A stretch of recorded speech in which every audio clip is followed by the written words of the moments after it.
In progress. The meeting is being recorded, but we have 5 minutes before start, and we will wait until the chair.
Call a meeting to order. The Douglas County Board of County Commissioners.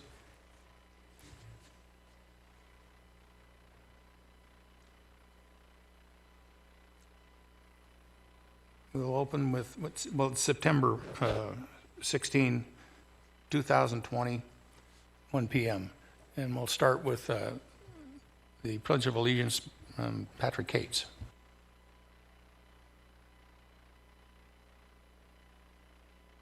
Flag of the United States of America and to the republic for which it stands, one nation, under God, indivisible, with liberty and justice for all.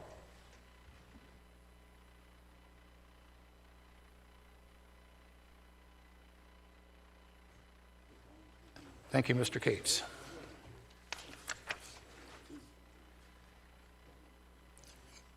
Okay, we'll open with public comment. Public comment is limited to 3 minutes per speaker unless additional time is granted by the Board Chairperson. The Board of Commissioners uses timing lights to ensure that everyone has an opportunity to speak. You will see a green light when you begin, and then a yellow light when it indicates that you have 30 seconds left, and should conclude your comments. Once the light turns red, please sit down. In addition to opening public comments, public comment will also be taken on administrative agenda items that are identified for possible action. Items 6 and closing public comments. At this time, public comment will be taken on those items that are within the jurisdiction and control of the Board of County Commissioners. Is there any public comment? Yes, sir.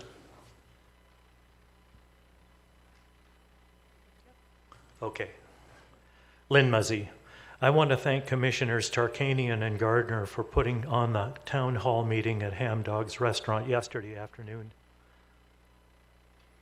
Following up on one item, civic-minded Johnson Lane resident A.J. Ursick is ahead of an informal group of Johnson Lane residents concerned about the Painted Rock Quarry. He has been attempting to stay informed about the Bureau of Land Management and Bureau of Indian Affairs plans allowing gravel to be trucked from the pit near the end of Johnson Lane. Local residents are naturally concerned about potential traffic disruptions, safety issues, and roadway damage from overweight gravel trucks on their connecting roads. Mr. Ursick has been frustrated because he lacks a single individual within the county that can keep him informed about these matters, and he's not getting much from the BLM BIA. Everyone recognizes that BLM BIA are federal agencies answerable only to the federal government, but their representatives have had enough respect for this body to have appeared before you to inform and answer questions. Larry Walsh suggested at the town hall that a county elected official take responsibility to assist Mr. Ursick with the latest developments between BLM, BIA, and the county staff. Because of the very large number of residents that will be potentially impacted and the seriousness of the safety issues, impact on our roads and traffic disruptions, no less than a county commissioner should be Mr. Ursick's point of contact. This project is in Commissioner Nawasad's commissioner district. He might logically be Mr. Ursick's point of contact, but any commissioner who would be willing would have a much easier time getting updates from county staff and BIA, BLM officials than Mr. Ursick has had on his own. Thank you.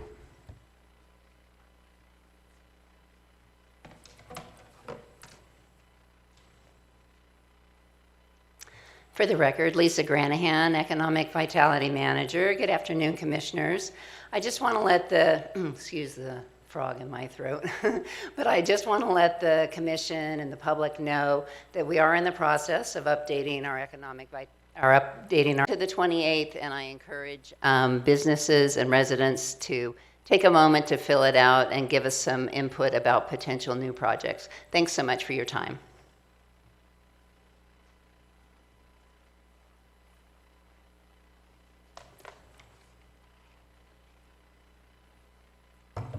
Good afternoon, gentlemen, and please bear with me. I'm very nervous. I've never done this before, and I need help.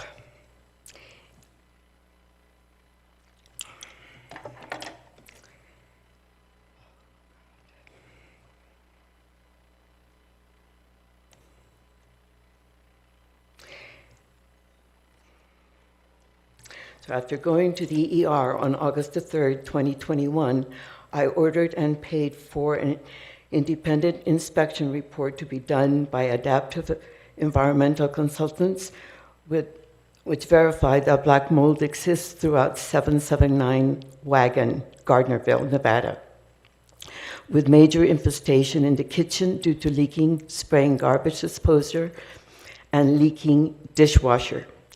Since then, I have learned that the water heater blew up earlier this year, and the water was only vacuumed up. No real drying was done.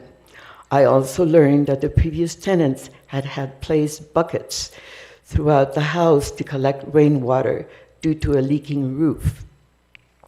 They lived there 8 years. The wife and one child had been ill, and the child had to be airlifted to a different hospital for treatment due to respiratory issues due to mold. So far, I've had nothing but grief from the leasing agent, Viper, who has ripped me off and made me miserable, a countless number of tenants. Why is this allowed? Why? You know, and everyone in town knows exactly who I'm talking about when I tell them I have a rental in the Ranchos and have been living in a hotel now for 2 months while paying rent at the Ranchos. To ignore the fact does not change the facts, and the fact remains that I and a lot of other people have been severely damaged physically, financially, and emotionally.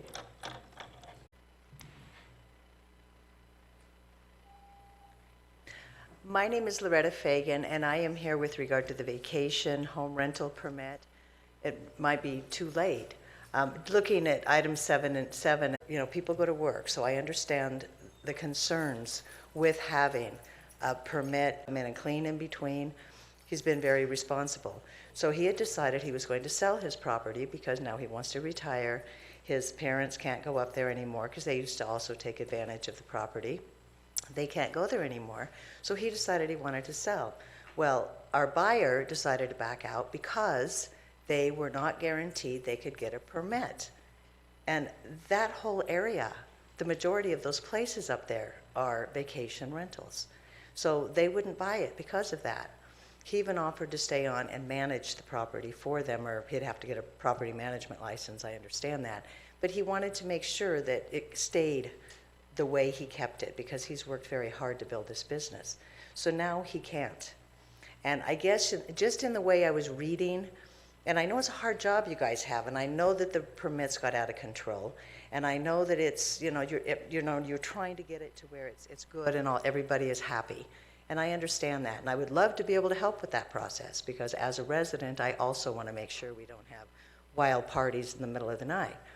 But I do also want to make sure that the people who have bought these properties, grandfathered in as rentals, and then they've now decided they don't want them because they have no use for them, they want to retire, why they would be punished, I guess, if that's the right word, and not be able to sell their property.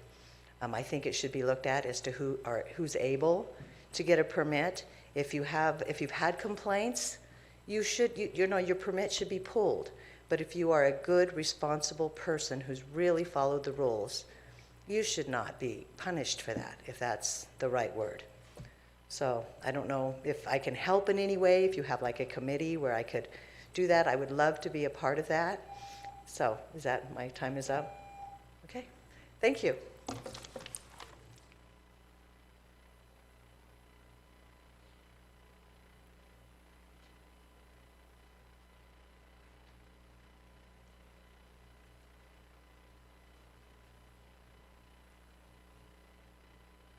Good afternoon, Mr. Chairman and fellow commissioners. For the record, my name is Janet Murphy, and I first want to take the opportunity to say I want to thank Tahoe Douglas Fire Protection Agency so much for what they have done and what they went through as far as with the fire, the Colorado fire. And I also like to thank the Sheriff's Department. I was in some briefings with them also, because I'm on the fire department, and they were wonderful.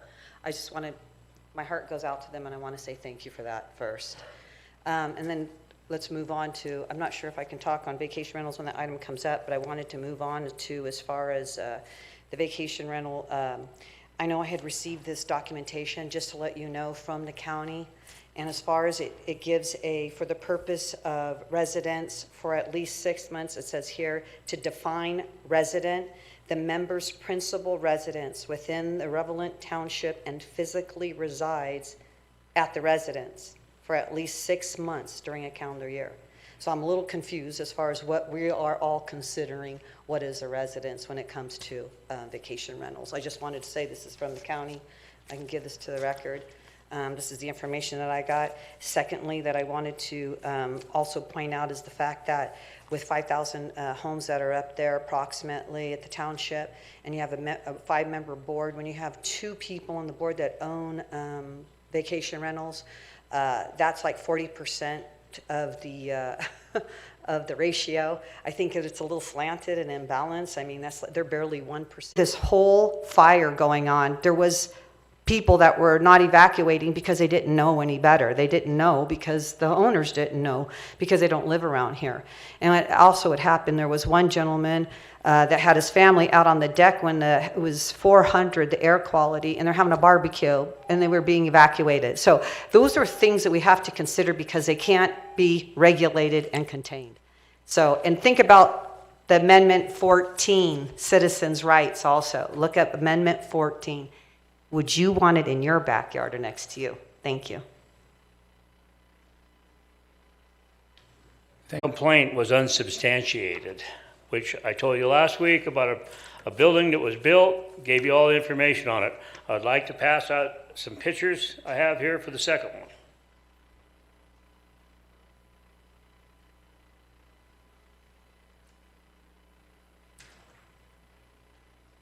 It says right in the ICB code that the vertical bars will be tied, one in, one out, for inspections. There was no bars in that footing. If you can find anything ahead of the fellow that's stabbing them, I'll pay you $100, because from Mr. Lundergreen back, there is no bars in there. He's picking them up off the center and sticking them in. Now, Mr. Davis, our head building official now, is the one that signed that off. So he falsified that inspection card. I was told by people in the county that the only people who was going to do inspection on David Lundergreen's house was Tim Davis. And they were pretty much correct. So that's number 2 that we got here, that if you can't substantiate that, I have a problem. I got 15 of them we're going to go through, and I'm going to substantiate every one of them for you. Mr. Ritchie was in the meeting when I met with Jennifer Davison on a commercial building here in town that had an awning going up. She says, well, I never seen it. Well, I don't doubt that she didn't see it. She don't see the fraud, the intimidation, the retaliation that's going on in this county today. So how would she see an awning being built? That was Tim Davis's area. 3 people from the county, the building department down the street, told me about it. They couldn't complain about it because of the retaliation against them. So I went down and looked. Sure enough, it was being built. Now, 2 of them were building inspectors. They no longer work for the county. The other one works in the building department downtown and still there. But because of the retaliation, there's 3 words that go with this county: intimidation, harassment, intimidation, and retaliation. And if you don't do what they say, they retaliate against you. I had an inspector come to my job on something completely different, and told he was not to talk to me. What do you mean? He says, they told me we weren't supposed to have any conversation outside of the inspection I'm doing. He played softball with me. He drank with me. He fished with me. He did work for me.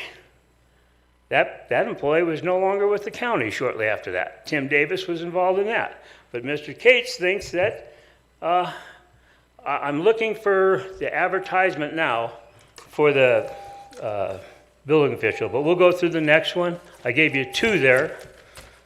If you guys don't look into management in this county, we're never going to make this county any better. These people are all going to lose money. It's costing us money every day.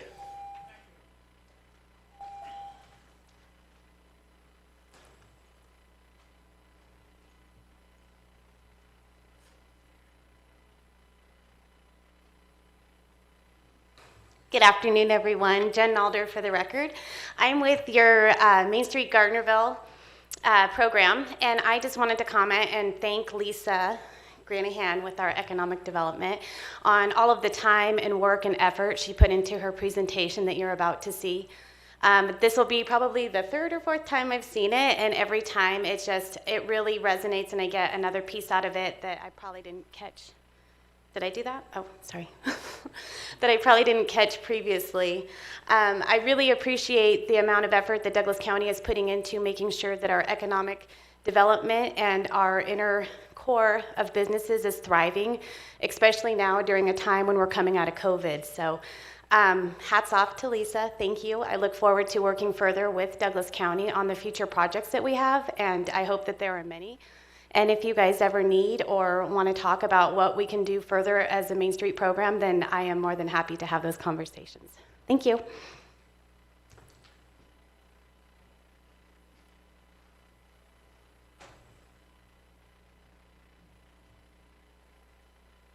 It's me again. It was just pointed out to me that item 10 is for possible action of discussion of 5 appointments to that. Excuse me, could you identify Oh, yourself, I'm please, for sorry. the record? Loretta Fagan, resident of Douglas County. It was just pointed out to me that there, for possible discussion today of appointments to the Vacation Home Rental Advisory Board. I guess it's too late for me to do that. If I wanted to apply, or is that not too late? Yeah, the application process has been closed. Okay, So thank you very much. That's what he told me, but I thought I'd ask you just in case you'd reconsider. Thank you very much. Okay.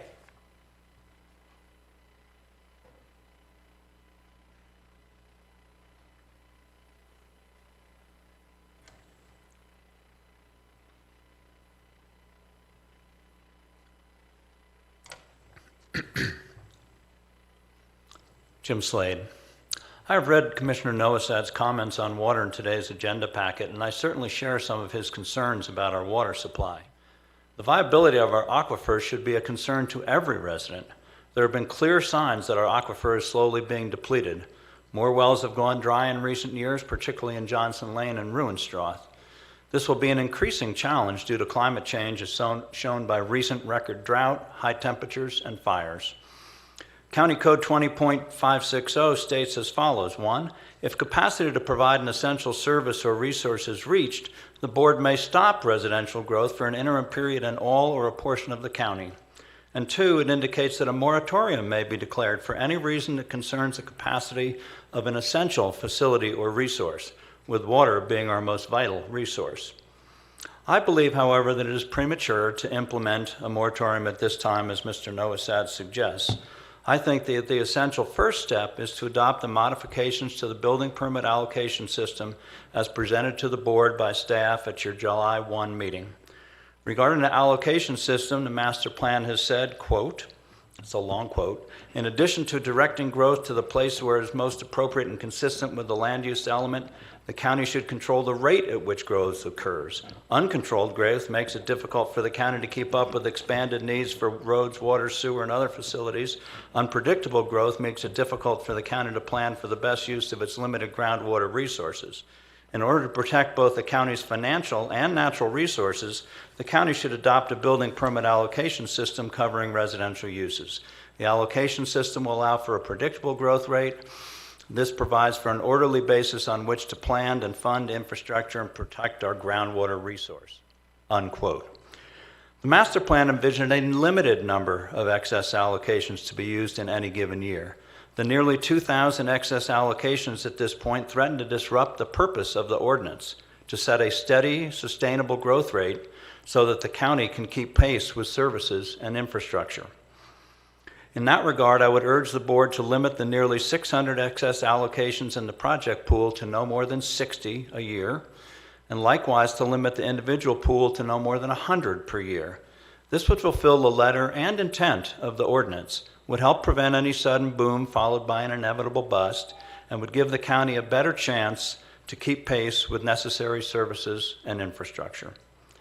Some developers have called for public workshops to discuss these ideas, but that is primarily just a ruse to delay, delay, delay. You should put the staff's proposed modifications to Title 20.560 on the agenda for October 7th and approve it as soon as possible. Thank you.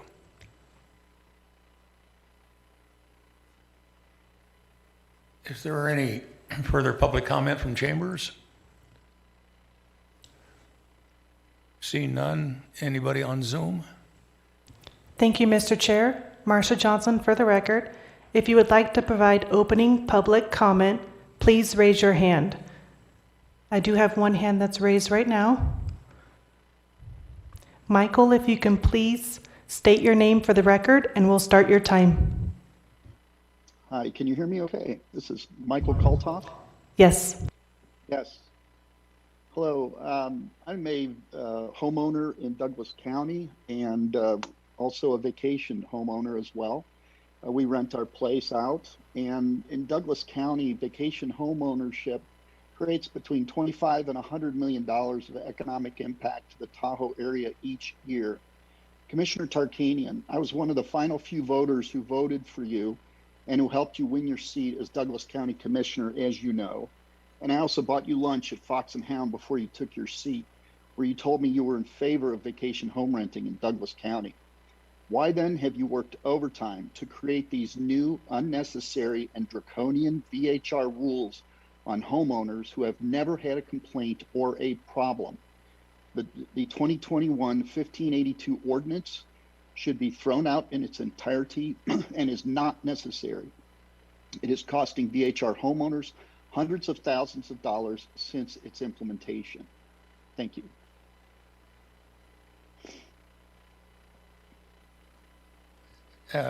Mr. Tarkanian, this is not the forum for a debate, okay? What would you like to do? Well, this is not the proper forum for that. I understand how you feel, but... Well, Mr. Chairman, when they make misrepresentations and state complete falsities, I thought it should be addressed, but we can move on. It's your forum. That works, thank you. Anything else, Marcia? Thank you, Mr. Chair. There's no further public comment at this time. Okay, seeing no further public comment, we'll move on with the agenda. Approval for the agenda for possible action. Approval of the proposed agenda. The Board of County Commissioners reserves the right to take items in a different order to accomplish business in the most efficient manner. To combine two or more agenda items for consideration and to remove items from the agenda or delay discussion relating to items on the agenda. Do I hear a motion for approval of the agenda? Mr. Chair. Gardner. Thank you. I move for the approval of the proposed agenda. I'll second. We have a motion by Commissioner Gardner, a second by Commissioner Rice. Any further discussion on this matter? Okay. All those in favor signify by voting aye. Aye. Any opposed? The motion carries 5-0. Approval of the previous minutes.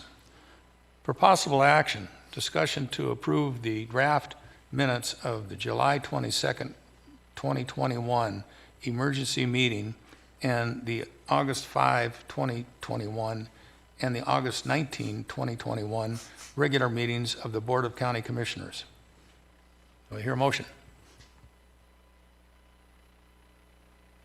Mr. Chairman, I move that the Board of County Commissioners emergency meeting of July 22nd, 2021 be approved. I'll second that, Mr. Chair. Thank you. We have a motion by Commissioner Noesad, a second by Commissioner Gardner. All those in favor signify by saying aye. Aye. Any opposed? The motion carries 5-0. Moving on to the consent calendar. Did we do the other two? I'm sorry.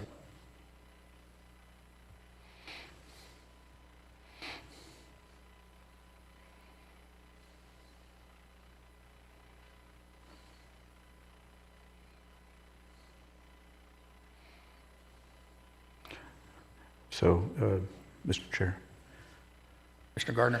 I'll move for the approval of the Board of County Commissioners minutes of the regular meeting on August 5th, 2021, and the regular meeting of the Board of Commissioners on August 19th, 2021. Second motion. Okay, we have a motion by Commissioner Gardner, a second by Commissioner Noesad. All those in favor signify by saying aye. Aye. Motion carries 5-0.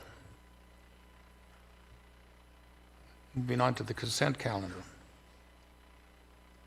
Do we have a motion to approve the consent calendar? Mr. Chairman, I make a motion that we approve the consent calendar items A through R. I'll second. We have a motion by Commissioner Noesad, a second by Commissioner Rice. All those in favor signify by saying aye. Aye. Aye. Any opposed? The motion carries 5-0.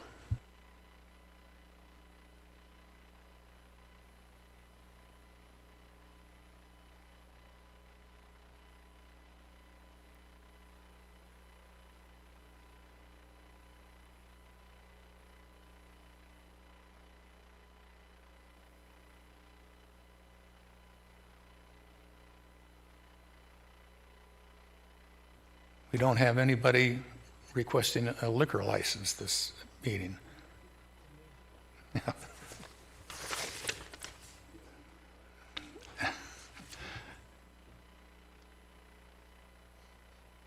Okay, this is for presentation only. Ceremonial presentation proclamation 2021P-080 designating September 17, 2021 as the Citizenship Day and September 17, 2021 as Constitution Week in Douglas County. The proclamation will be read by Commissioner Noesad.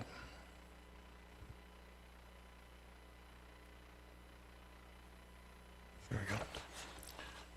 Okay, whereas on September 17, 1787, the delegates of the Constitutional Convention signed and certified the United States Constitution and submitted it to the states for approval.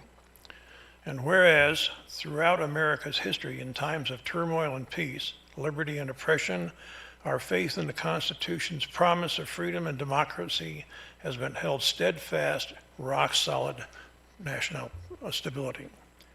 And whereas our nation celebrates not only the longest-lived written Constitution in world history, but also the enduring commitment of our forebears who upheld the Constitution's core principles through the travails of American history. And whereas, in order to address fears of the proposed centralization of federal power, our founders amended the Constitution by adding the Bill of Rights, which provided a series of clear limits on federal power and a litany of protective rights for citizens. And whereas our republic would surely falter but for the faith and confidence that we collectively place in our Constitution, and whereas each of us must recognize that we bear a solemn responsibility to promote the ideals of freedom and opportunity throughout our land. Now therefore be it proclaimed by the Douglas County Board of Commissioners that September 17th, 2021 is designated as Citizenship Day, and September 17th through 23rd of 2021 is designated as Constitution Week in the Douglas County of Nevada, adopted the 16th day of September 2021, Board of County Commissioners. Signed, John Engels, Chairman.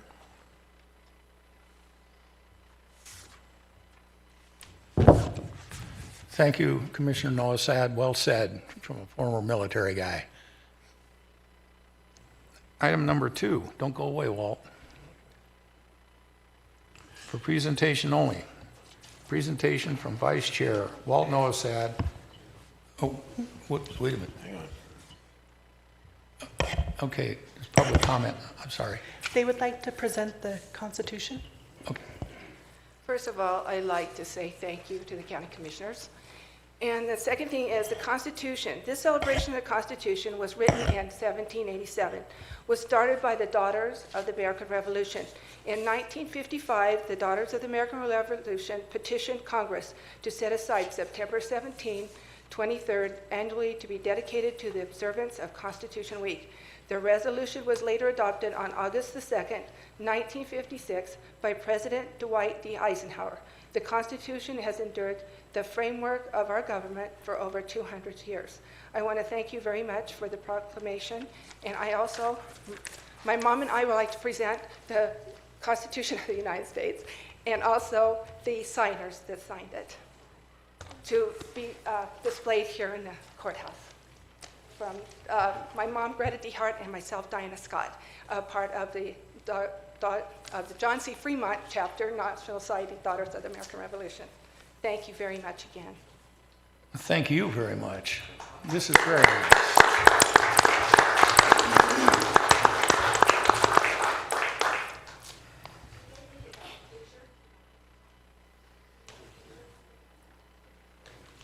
What more history about our Constitution can you give us?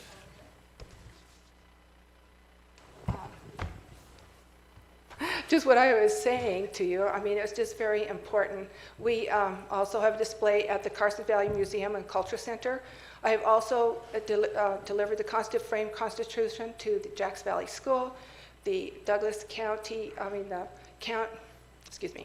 the Genoa County Courthouse Museum, and we've also done, the library has one too.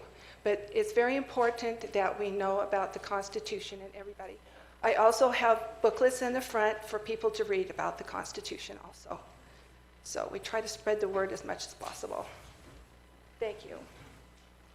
Excellent. Very well done. Oh, yes, please. Yeah.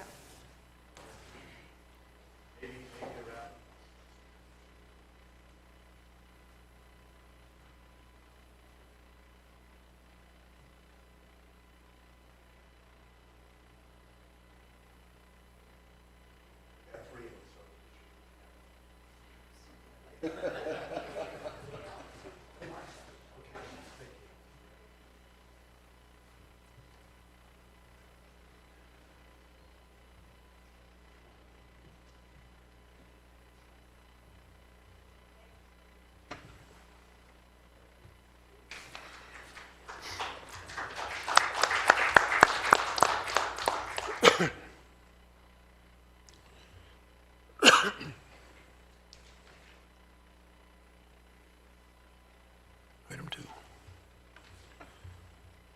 2.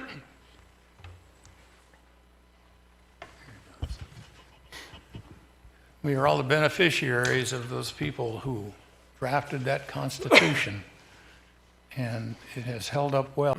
No matter what language you use to describe it, vada, voda, shimizu, or agua, it is a staple of life. You can survive a dire situation without shelter, without television, or even without your cell phone. But without food, you can last 2 weeks or a little bit more. Without vada, voda, shimizu, or agua, you're a goner in 3 to 4 days.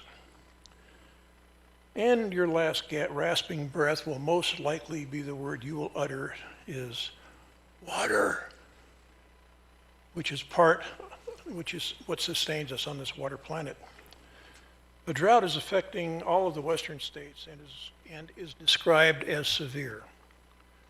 It began 15 years ago when the water content in the snowpack in the Carson Range began to decline and has since continued to go in that direction. Since we can barely predict what weather conditions will exist from 1 week into the future, we don't know when or if the drought will end. We cannot predict what the water content will be. However, we can predict how much water is drawn from the aquifer by limiting the number of dwellings and industries that tap into that water.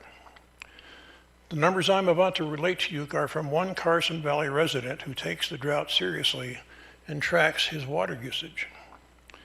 This resident uses on average 9,000 gallons a year, which I think is pretty conservative. That ends up being about 1/4 of an acre foot.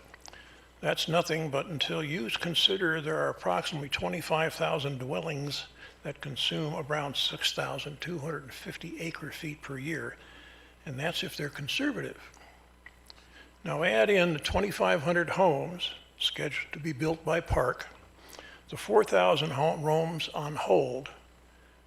These alone will consume 1,625 acre feet. That brings the total depletion of the aquifer to 7,875 feet per year. And that does not include agriculture, industry, and schools, and other sources of draw. Now, before you bring up the fact that those numbers are unrealistic, let me give you in on a little secret. Those are the actual numbers from my water bill. And as I said, I'm a conservative water user. We know what we can't know what Mother Nature will do, but we can take steps to ensure that what water we have won't be overdrawn by unfettered building. So now it is incumbent on us to take steps now to preserve what limited water we have by temporarily suspending the issuance of new building permits until such time as a water study is complete and the aquifer recharge rate begins to go in a positive direction. Then we can entertain rescinding the permit suspension. Thank you, Mr. Chairman. Thank you, Commissioner Noasad. It's information to think about. And you've all heard the song, Cool Water. That might be an idea to have that as the theme song for Douglas County. But it is becoming very serious. Moving on to item number 3, for possible action. Discussion to approve the proposed amendment budget and authorize positions for China Spring Youth Camp for fiscal year 2021 through 2022. You're going to give this, Mr. Cates? Yes. And on the level of state funding. As I had reported in multiple meetings during session, the legislature was considering reductions to the camp budget, and that was not finalized at the time you approved the adopted budget. So the difference in funding is just under $400,000. That was the reduction in state funding. And myself, Terry Willoughby, Wendy Garrison, and Judge Young worked on the budget to balance it with that $400,000 reduction. And that's what we're presenting you here today and asking for your approval. I will state that we also have the NACO working group that is ongoing, meeting about the camp's finances and some other issues. We are working on issues of funding. That working group is supposed to meet through, I believe it's June of next year, to make some recommendations, including funding. At this level, what Wendy and I have reported to the working group is this will allow the camp, assuming they can remain fully staffed, to have 20 beds for boys, which is about half their normal capacity, as well as 16 beds for girls, which is a little bit under their full capacity. I also provided you a handout, and I'll give this to the clerk, and there's some on the front desk, and it just shows a more detailed breakdown of the revenue for the camp that's in this budget, because there's a lot of roll-ups in what you see in the budget numbers, so it's not always apparent. Approximately a little bit less than half of all the funding for China Springs, this is a $4.6 million budget, come from the state of Nevada. That's a direct payment to the camp, as well as Medicaid billings, and as well as federal grants, which are administered by the state. About 45% of the camp's budget comes from other counties, Washoe County being by far the largest contributor. They also have the most beds for the camp. And all the counties are assessed by the state for China Spring based on their student population. So for Douglas County, we're assessed $103,000. And we also provide an additional contribution from county property taxes of $108,000. Combined, that's a little less than 5% of all the funding for the camp. Just want you to have that detail. I think it's important to keep in mind China Spring Youth Camp is a county-run program. We're very proud of that program, but our contribution is quite small, and we have pretty small utilization of the camp. But it really is a statewide program, and I think solutions to the funding need to come jointly through all the participating counties and the state. And with that, be happy to answer any questions. Thank you. Thank you, Mr. Cates. We'll open this for public comment. Is there any public comment?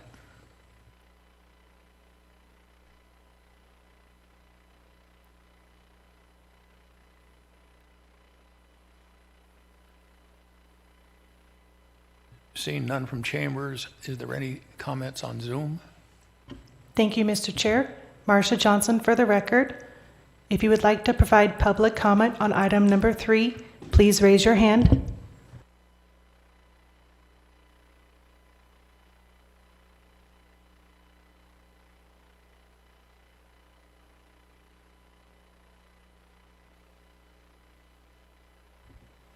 There's no public comment at this time. Seeing none, we'll bring it back to the board for public comment.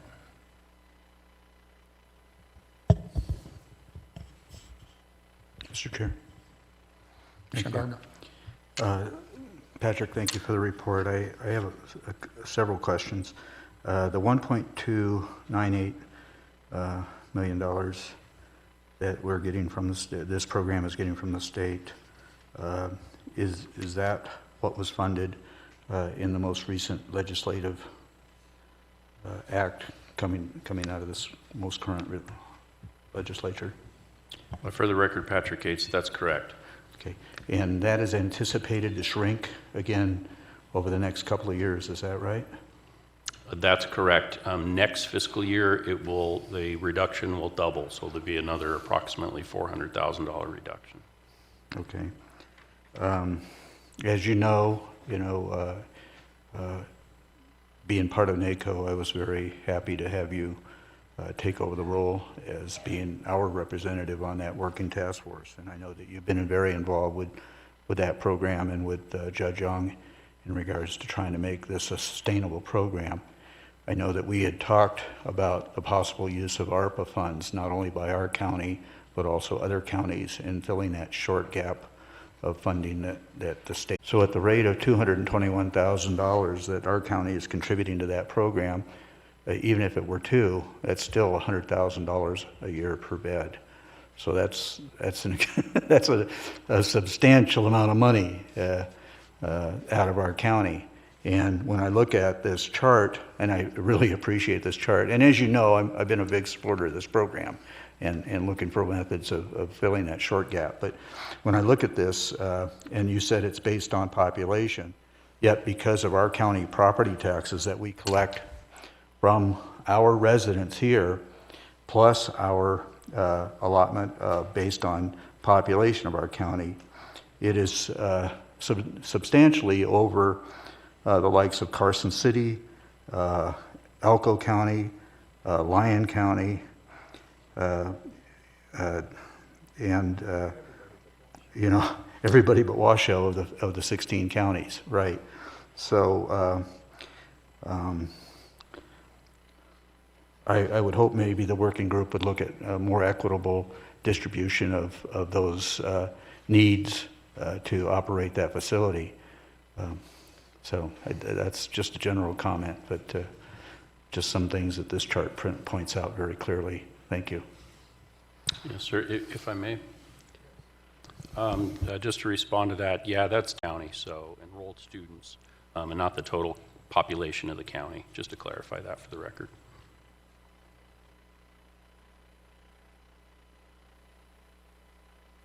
Aside from the financial considerations, there's a moral consideration with this. This is the last chance for these kids. And if they can't be put into the China Spring camp, they'll wind up in the general prison population and be destroyed for life. It's a travesty that our governor doesn't make more of an effort for the Northern Nevada areas to contribute more to this excellent facility and Wendy Garrison and her crew out there. It's amazing what they do. So there's a lot more than just money involved. Thank you.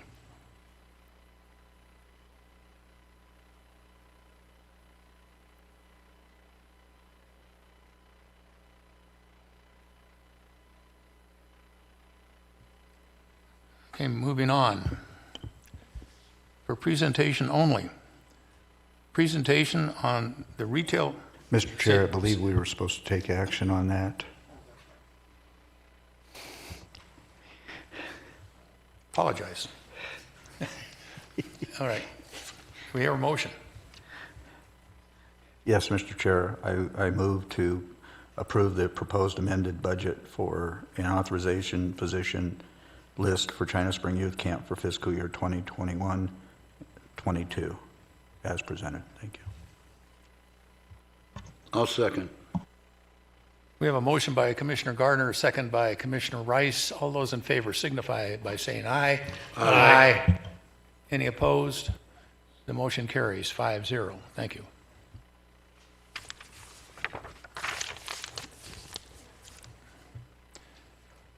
Item number 4 for presentation only, presentation on the retail market analysis for the downtown areas of Minden and Gardnerville, prepared by the RCG Economics and funded by the USDA Rural Development Grant.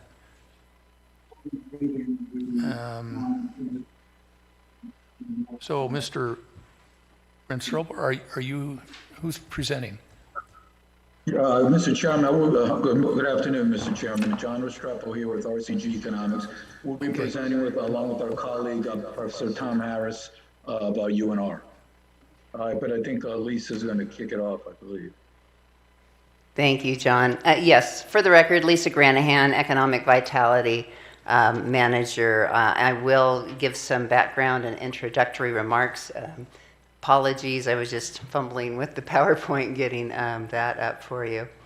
So you may remember back in 2010, Main Street Gardnerville got a USDA Rural Development Grant for a retail market analysis. It determined a primary market area and what retail businesses would have the greatest chance for success.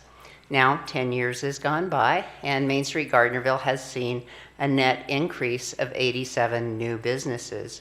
But much has changed in that time. We have a Walmart now in the South County, and consumer preferences have changed, and then, oh yes, we had a pandemic.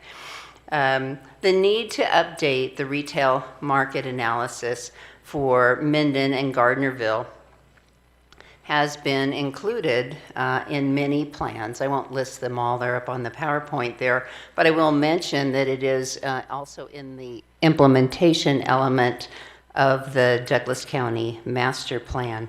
And the reason to submit for an update for both Minden and Gardnerville is so that we could, again, apply for grant funding.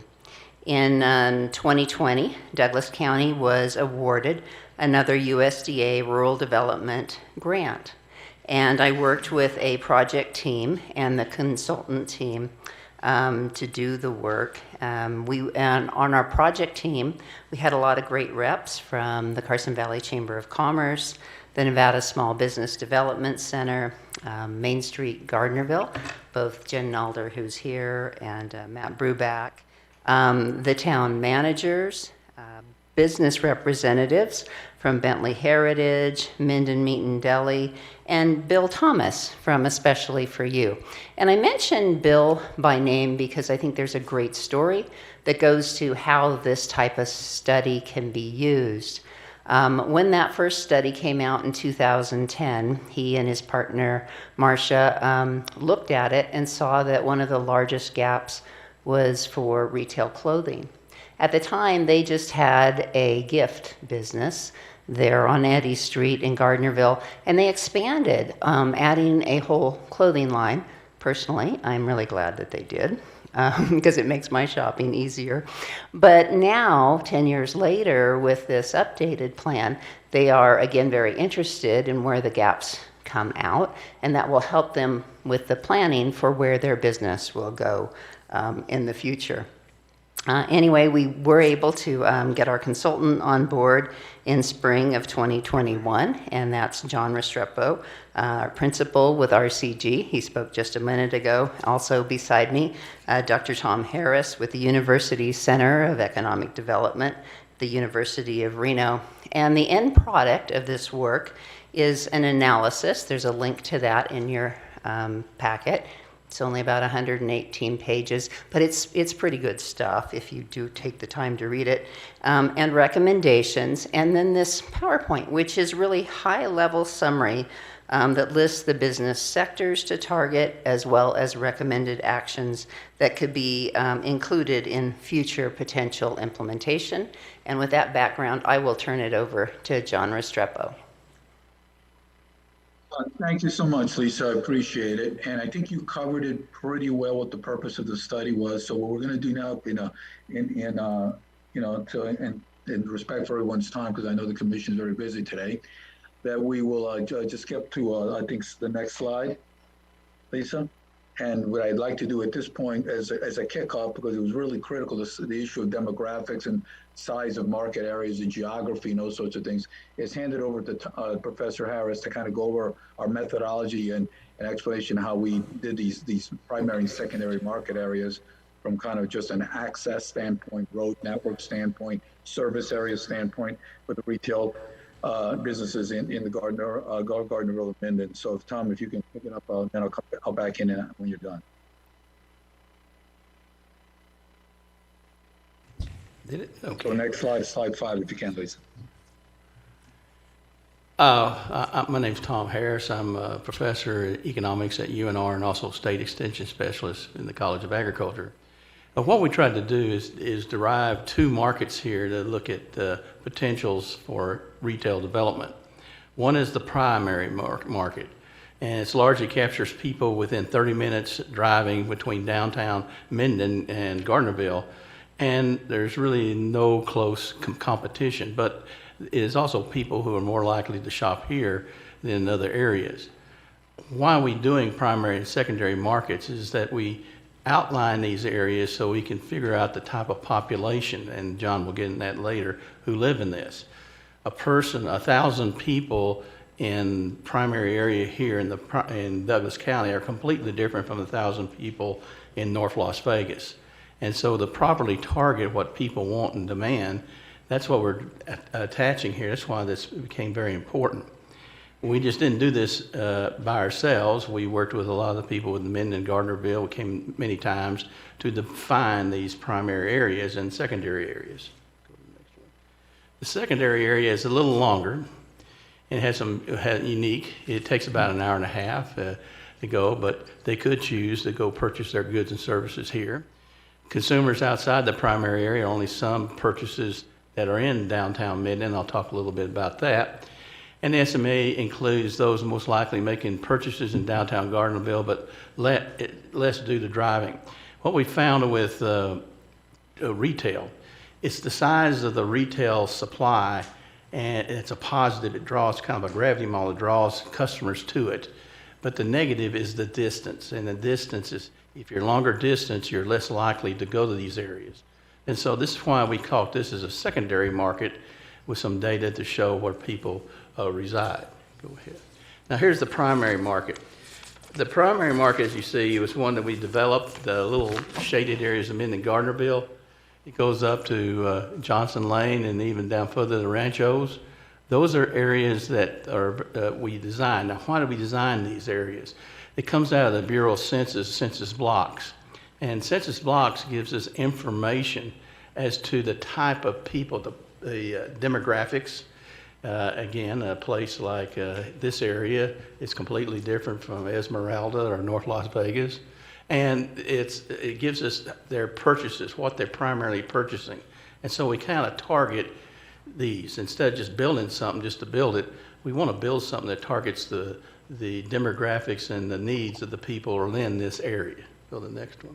The next one's a secondary. Now this is kind of unique. This is where people may come from areas or we're having a little more competition. The people in the north are, you get into Carson and even some Reno areas. Now those people, what we found going on in Douglas County, about 1990s, it was Douglas County used to bring, there were more people who lived outside Douglas that worked in Douglas than people who lived in Douglas and worked outside. That has totally flipped around. And so what we want to do is take a look at this. And so at the north are people who work in Carson City and Reno. Be aware the economies are regional, so anything that goes on in Carson City, anything that goes on in Reno will impact Douglas County. Southern is more of people in California and those other areas and is bigger than supply. Go to the next one. The first one is, number one, I'll talk a little bit about the personal health a little bit first. One of the long-term trends we've been having in the U.S. is we're getting older and older and older. I guarantee you what I consumed when I was 30, what I consume now is totally different. Totally different. And so this is more of an area we found that this area is also retirees. And so in this, as you see, is health products, which is something that people who serve in the retired people would be using. Now, clothing stores are still an opportunity here that we have. If you look in the text, you'll see some big gaps for like automobile dealers. Well, those we did not look at because those are retail segments that are kind of a hierarchical. They'll cover many counties. You know, you go buy your cars in Reno and Carson, so those areas are really not competitive down here.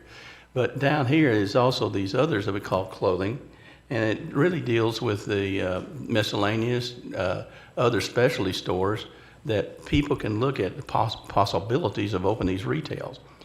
And then what we work with is with Lisa and the Small Business Development Center.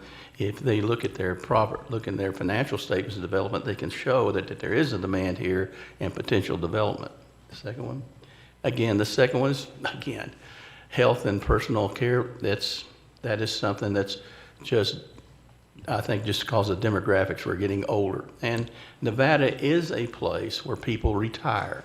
And people who retire have different needs and demands. And so this is slowly going and getting bigger. Furniture and home finishers, for people who are moving, they need areas. Miscellaneous again, those are the small retail shops. And what we've shown that there is a demand for these. There's a demand, but there's not a supply. And that the potential is then to do the financials and do the small business development training to these people to successfully develop their businesses and their demand and become successful. And the next one, John, I'll go back to you. Yeah, if you could go back one slide, Lisa, just want to kind of elaborate a little bit for the commissioner, just because it may be hard to see from where you guys are sitting. And that is, these gaps are in millions of dollars, and we looked at the gaps of at least $1 million or more.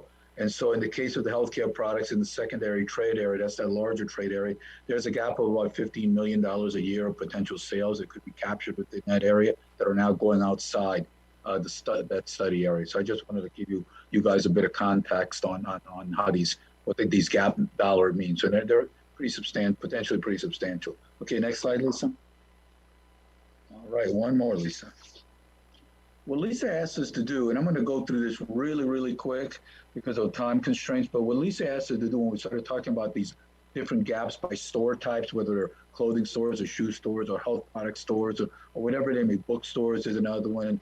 We saw one in, specialty food stores like cheese and wine shops and things like that. She asked us to take pictures or find pictures that we could representatives of those in the downtown, a smaller downtown area. And so we can go through these pretty quickly. These are interior and exterior shots. Thank you, Lisa. That was perfect. So what we like to conclude with, based on all this analysis that we did, and in talking to the folks there, you may want to go to the next slide, Lisa. We did come up with a series of marketing strategies. We have 4 major ones, and that's that we got from our talks with the locals in our field work to attract higher end retail amenities, increase visitation into the area, particularly during the week as a retail driver, improve walkability. We heard the walkability issue quite a few times, but also preserve the rural character of the community. Next slide, Lisa. So that causes to develop a set of main recommendations. And one of them that came out a number of times when our interviews for local businesses there was streamlining the permit process for small retail businesses where possible. Encourage the development of a deluxe non-gaming accommodations. And deluxe is not super high end. It's not at the A level, let's say. It's more about the B level. But create those opportunities by trying to attract a kind of higher end hotel, essentially, a resort that may be non-gaming. We've heard that a number of times, and we looked at other cities and areas through our field, through our literature search, so to speak, our case studies that also recommended that kind of thing. Number 3, allow for mixed-use zoning in downtown Minden and Gardnerville. Facilitate and make that an easier process. Next slide. Oh, there you go. On number 4, protect historical buildings, improve road quality and walkability again came up, and consider setting up a commercial owners alliance to jointly market and promote the 2 downtown areas.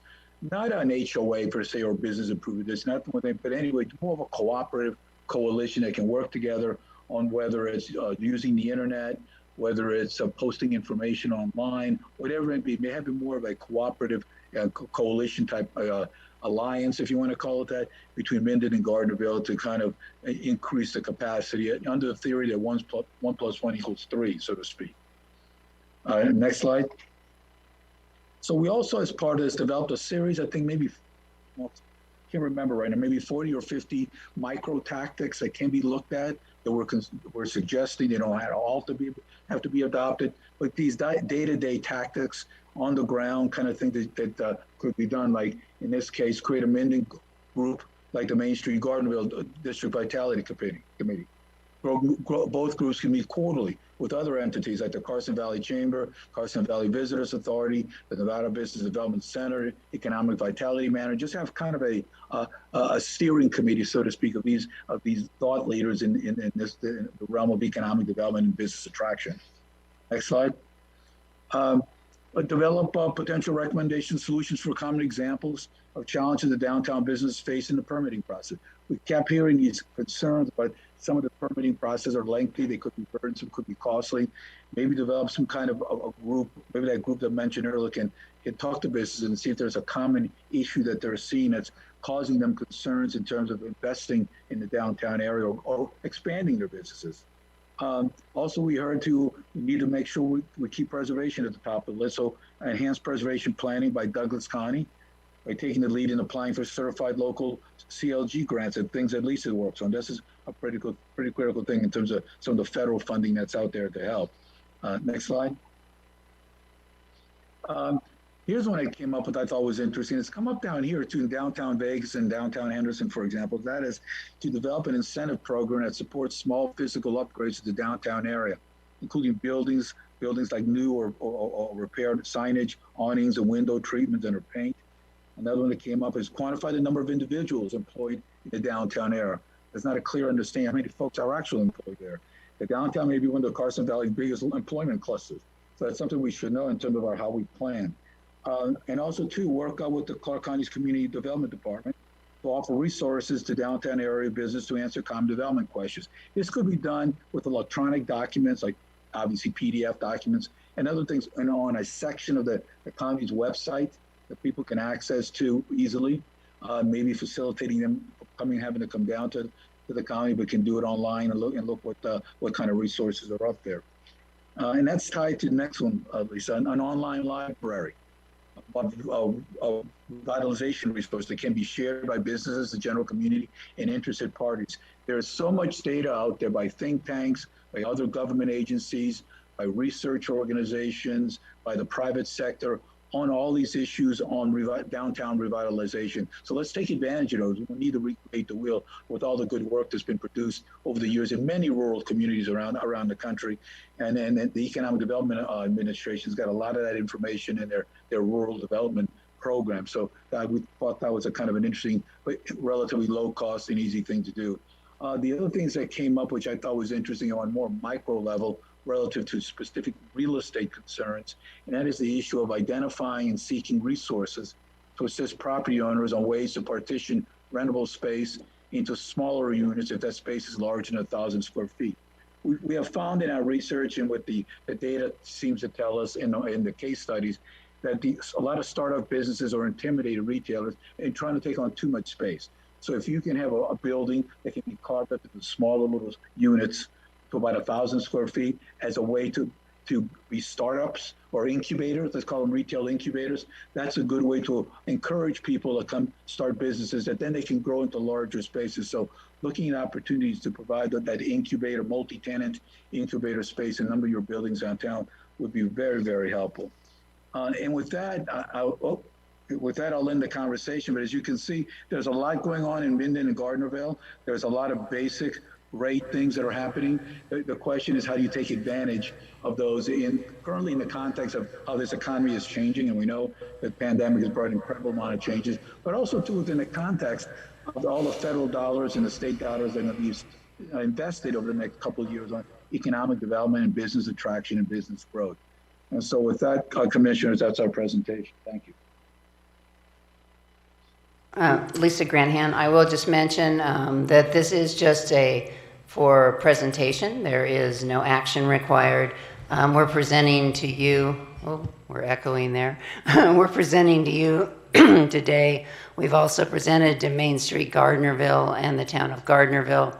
And then we have one left to the town of Minden. And that's it. Mr. Chairman, may I ask a question? Certainly. I'm just trying to understand your presentation. Let me see if I get this correctly. And it's on page 634 of our packet, but it's titled SMA Industry Groups with Gaps of $1 million. I'm sorry, I couldn't hear everything you said. What page or? It is page 634 on our agenda packet, and it states, if you don't have the agenda packet, it's SMA Industry Groups with Gaps of $1 million. Are you on that page? Yeah, I think, let me find that for you, Lisa. That would be slide, I think, 15, Lisa. Okay. Yeah. So is your analysis that there is a potential of $55 million more per year in healthcare and personal care stores revenue that could be generated in downtown Gardnerville and Minden? Is that what that number means? But based on the size of the secondary market area, assuming that secondary market area would shop at a certain level, a certain rate as they're shopping today, and Tom get into a little more detail, they'd be more attracted to the downtown area if there were more stores that offered those kind of products. Right now, they're going outside of the secondary market area to do that shopping. It could be Carson, it could be Reno. Okay, and I'm not talking about that. I'm just talking about for what you think is out there available. Maybe you're saying that some of that $55 million will go to Carson and Reno. What I'm trying to say, so you have $55 million in the secondary market for healthcare and personal care. You have $18 million in the primary market, which I'd assume would be most of Minden. Is there, your understanding is $19 million would possibly not achieving that's out there, just in that one line item? that's right. There's about 18, let's say 19 million of potential spending that could occur on, let's say, clothing stores in the primary market area on an annualized basis if they had enough retail stores to meet that demand, or meet, and not only retail stores, but a variety of retail stores. In Minden and Gardnerville, that much money from that one line item. Yes, sir.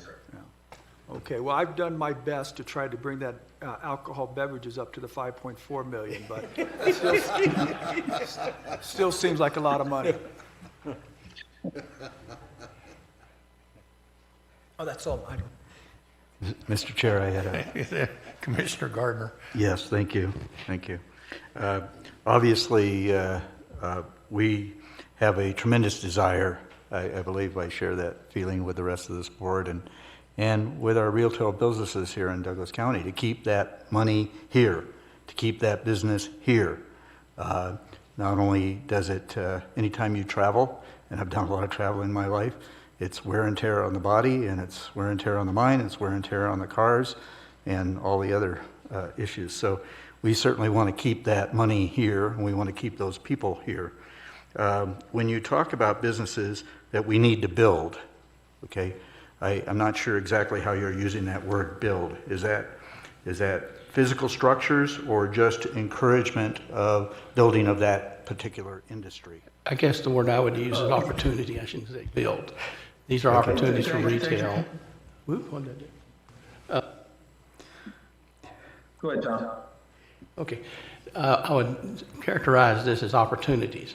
And this is a deficit in that, that people are purchasing these goods and services outside, which if they were here, would be more local multiplier with that, and other things would come with it. And then it becomes how good these businesses are, what they offer, and all this. So it's a compounded area where we talk about initially what is the potential demand, what we're not meeting, and then developing entrepreneurs to meet this demand, and that would, like you said, keep the money here. Things that people don't realize when they travel outside, you're absolutely right. They're buying $5 gas, and how much it's really costing you. And so what we try to do is get more people to look at these like clothing stores where people here in the local would purchase, and try to substantially reduce that may not reduce it to zero, but reduce it to lower levels where you'd be greater economic impacts to the local economy. Okay, thank you. Something I've been asking for, and I'm assigned as the chair, as the commission assignment to the board of the Chamber of Commerce and the Visitors Authority, and I know they do an extremely good job of promoting our businesses and visitation to our county. But I've asked this question, and I don't know that we have this, but I certainly feel like it's an important component of this whole program, is identifying the present inventory of available storefronts in our community. We have to identify exactly what we have available in regards to current vacant storefronts, in my opinion, and then what business would best fit into that, and then actually go to work on identifying businesses, folks, entities that could actually fill those storefronts. I think that, we don't want to be driving up and down 395 between Riverview and Ironwood and looking at empty storefronts. And so, that actually gives a feeling and a sense of blight in our community. And we want active businesses that would meet these demographics if you're staying this. Now, obviously, we're not going to capture all of this money, because people have, my wife really enjoys shopping at Chico's for food, for clothes, and I don't know that we're going to get a Chico's down here, but those kind of things, So the specialty shops that could come in and offer high-end men's clothing and things of that nature, would be nice. But do we have that, Lisa? Are we working on building an inventory of available storefronts and what the square footage, and trying to identify potential businesses and uses for those buildings? For the record, Lisa Granahan, Economic Vitality Manager. Commissioner Garner, I think that's a really good observation. So that's something that Main Street Gardnerville does. You know, this report is focused on the downtowns of Minden and Gardnerville. It's not something that Minden actively keeps, but I think it's definitely one of those potential areas where there could be something like that done. Good observation. I guess I'm asking for you and your department to do that, build that inventory and be out seeking to fill those businesses. We will add it to the list of potential projects for the update of the Economic Vitality Plan. Basically, what you also do, if you know what that square footage is, there's some national data that says how much retail volume per square foot. That's your potential.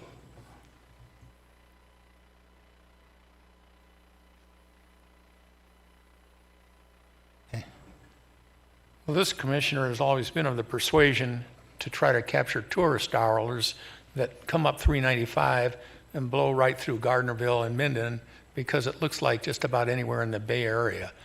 The two townships have a propensity to put in gas stations, car washes, fast food joints, and it doesn't really interest a tourist.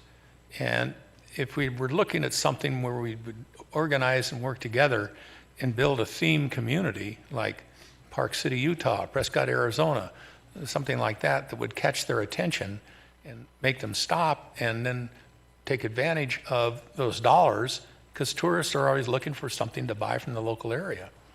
And I didn't hear anything about tourism. So it's just... Well, we did mention, Commissioner, we just, because of a lack of time, but we do have a pretty extensive discussion in the report on the tourism issue and the impacts that they would have. But surely the issue of how do you get tourists to come there and stay there for a while and spend money is critical. And that speaks to the nature of the services you're going to provide and the entrepreneurs that are willing to come in and provide those services based on what the other commissioner mentioned was the quality of the storefronts, the quality of the buildings, how easy it is to start a business in Minden, Gardnerville, get your permits and get you going and sorts of things. But we do cover the tourism question pretty deeply in the report, Commissioner, just as an FYI.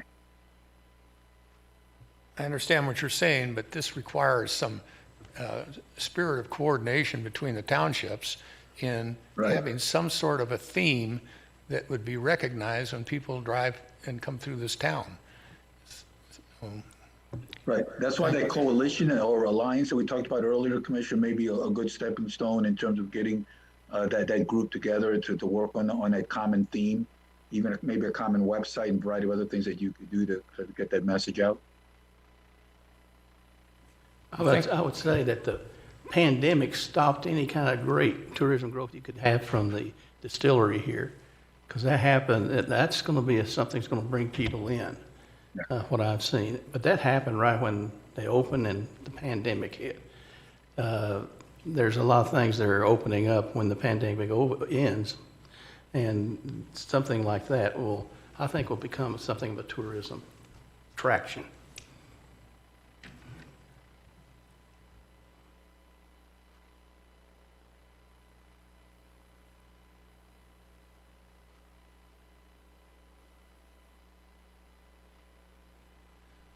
Yeah, right. Between the pandemic and the fires, we've had a pretty tough summer. Thank you. Well, gentlemen, we appreciate you presenting this information, and it is something that we've been looking at for quite a while, and we keep working at it. We had planning for prosperity and different things, and we just seem to lack a coordinated effort in the townships all agreeing to, let's take this direction. So anyway, I understand what you're saying, and we have to get these personalities together and get some sign of a kind of a coordinated effort. And we appreciate your coming here and presenting this information, because it is valid, and we're competing against other areas, we're competing against ourselves, we're competing against online. And it's pretty amazing the variety that is offered to all of us as consumers today. But you take an outfit here in town like Kim's Donuts, they seem to be doing pretty well. That, you know, it's bigger than that. And I understand that the direction you're trying to get it going in. So appreciate the presentation. Thank you, Commissioner. Mr. Chairman?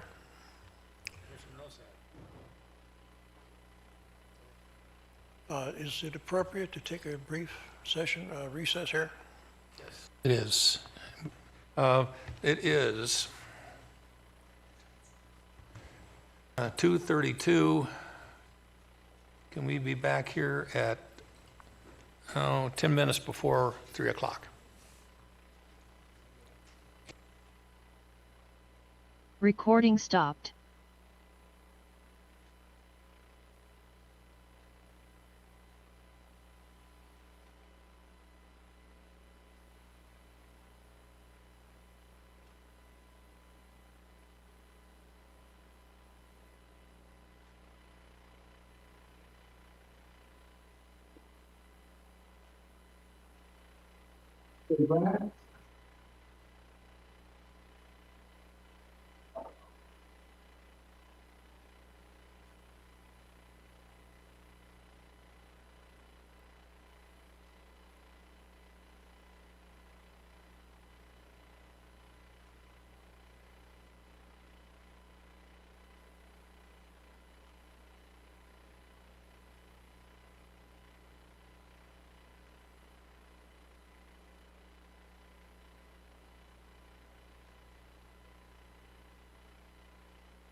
Recording in progress.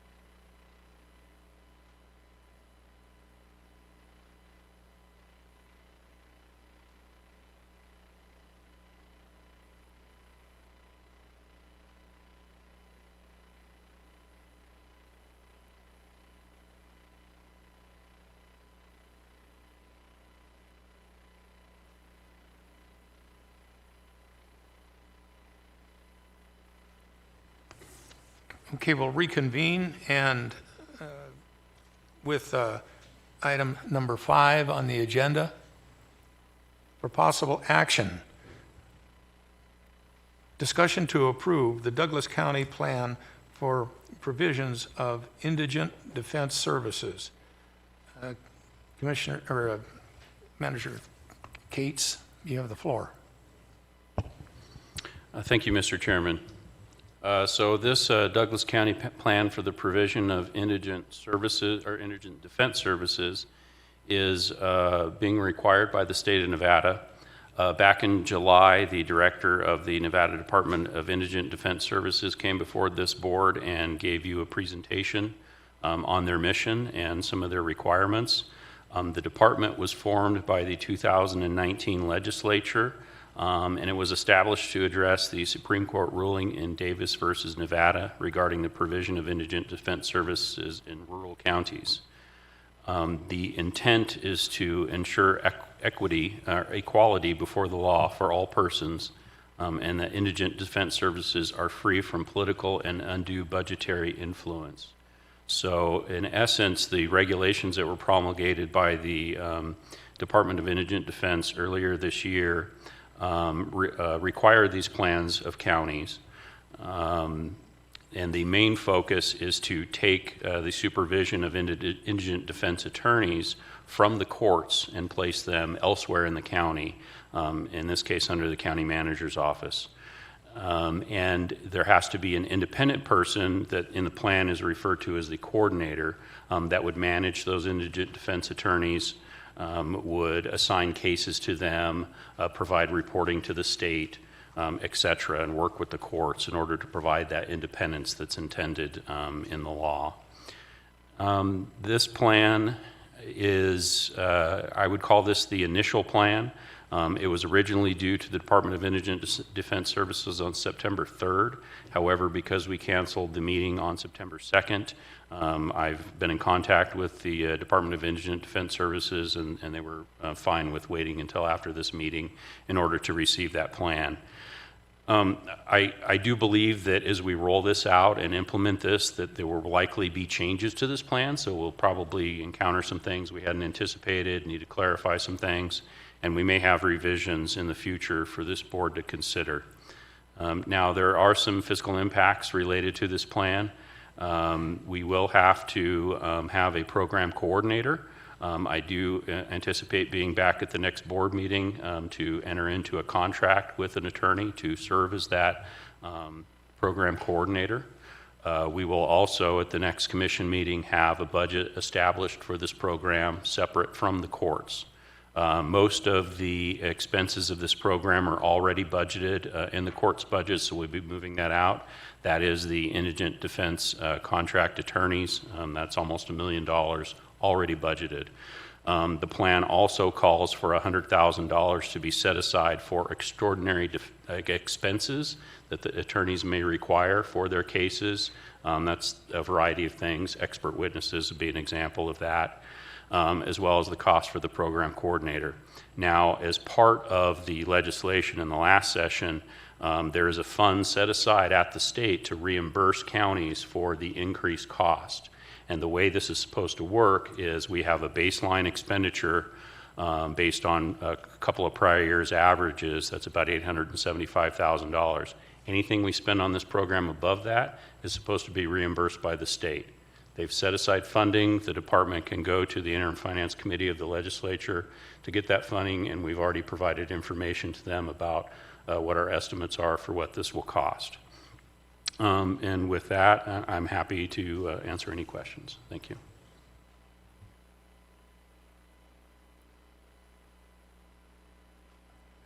Okay, we'll open it up for the, in the chambers. Any public comment?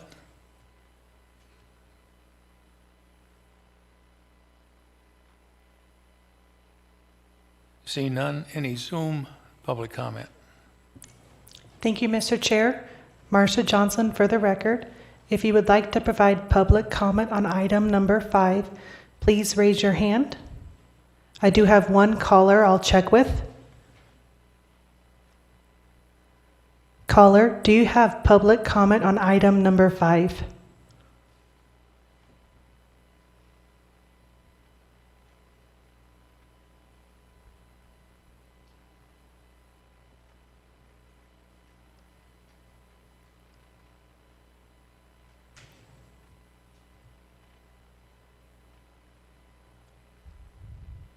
No response and no further public comment. Thank you, Marcia. Any comments, questions from the board?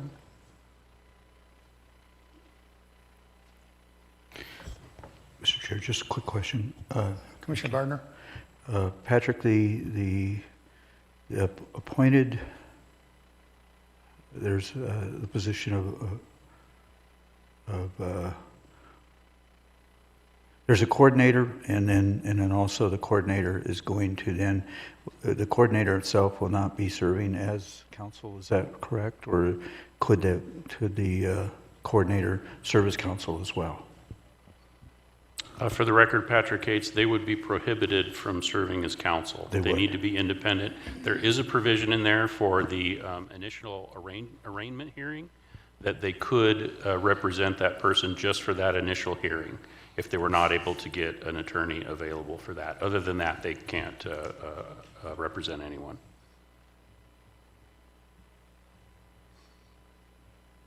Mr. Chairman.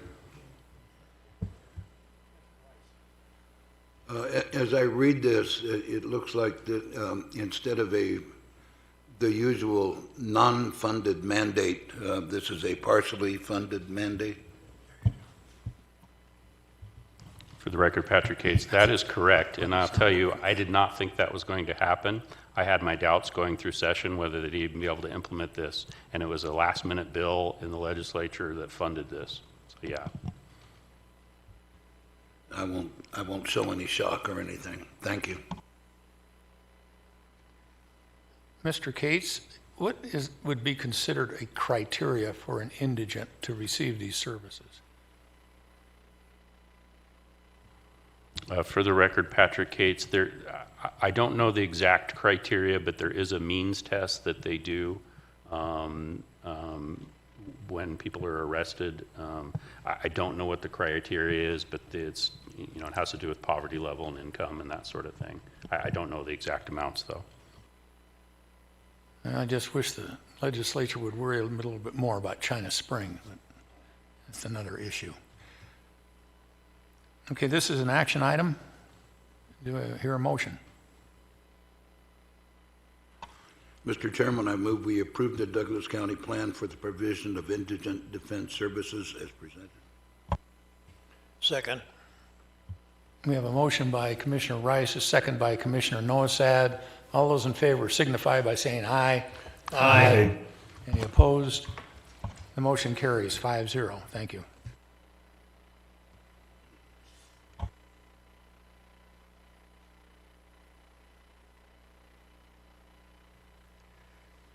Item number 6, for presentation only.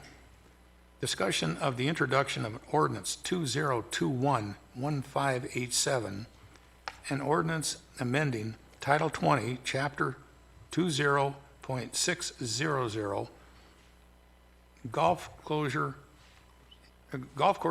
and Chapters 20.691, penalties and enforcement fees, and adding to the new section 20.691.350, action by district attorney to require a maintenance plan for closed golf courses, and increases of the nuisance penalties from $125 to $250 per day for residential properties, and from $125 to $750 per day for non-residential properties, golf courses, and open space properties. Mr. Booth, are you going to be presenting? Who's going to be presenting on this? No, okay. Mr. Booth, you have the floor. Thank you, Chairman Ingalls and members of the Commission. Sam Booth with Community Development. Mr. Chairman, as you read in the title of the ordinance, this item is just for introduction only today. And pursuant to NRS, the ordinance is just required to be read by title. So I think you've fulfilled that requirement today. I would note that this draft ordinance was introduced before the Planning Commission on August 10th. And after the Planning Commission reviewed it and we had some discussion, they recommended 6-0 to recommend approval to the County Commission. That's why we brought it here for introduction today. I believe Deputy DA Ritchie may have some comments about changes to the ordinance, and we have identified, I believe, if it's introduced today, that we'll bring this back for second reading and presentation and discussion on October 7th at your meeting.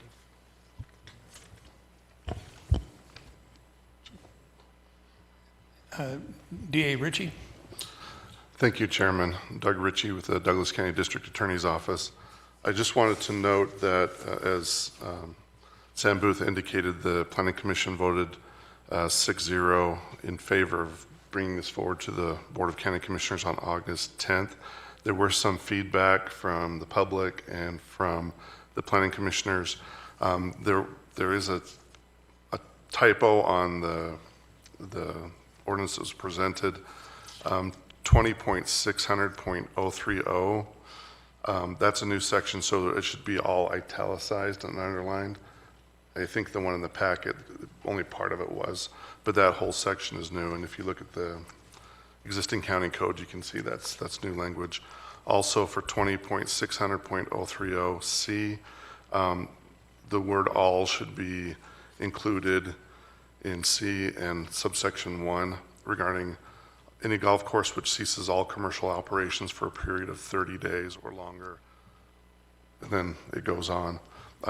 The intent was that if a golf course ceases operations, then a maintenance plan needs to be presented so that there's some assurance that the plants and vegetations will be maintained and don't become a public nuisance or a fire hazard.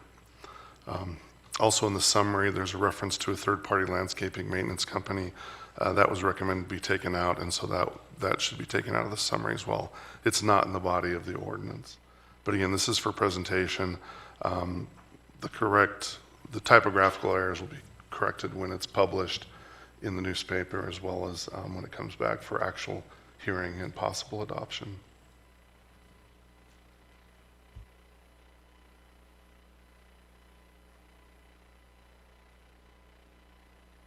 Any further, Mr. Booth? We will open, even it's for presentation only, we will open this up for public comment. Is there any public comment from the audience?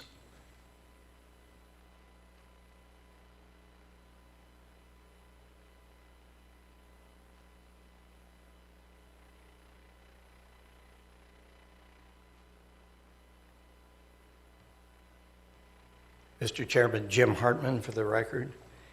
I'm going to save what I wanted to talk about having to do with all the specifics of the ordinance for the second reading. But I do want to make a few points. This issue goes back to November of 2019 when this board required county staff to look at the Henderson ordinance and draft a golf course ordinance to protect against public nuisance that might occur. And although you, Commissioner Tarkanian, you were not here back in 2018 and 2019, I know you're quite familiar with the golf course wars that happened in southern Nevada. The famous Badlands litigation, where I think somebody spent $1 million in just legal fees that were associated with that. So our effort here is to try to find a way to obviate the need to have litigation. And we had a controversy at Genoa Lakes that inspired people to want to see if what they did in Henderson couldn't be done here in Douglas County. And it remained inactive for a period of time during the pandemic and all. It came back to this commission on the 15th of July.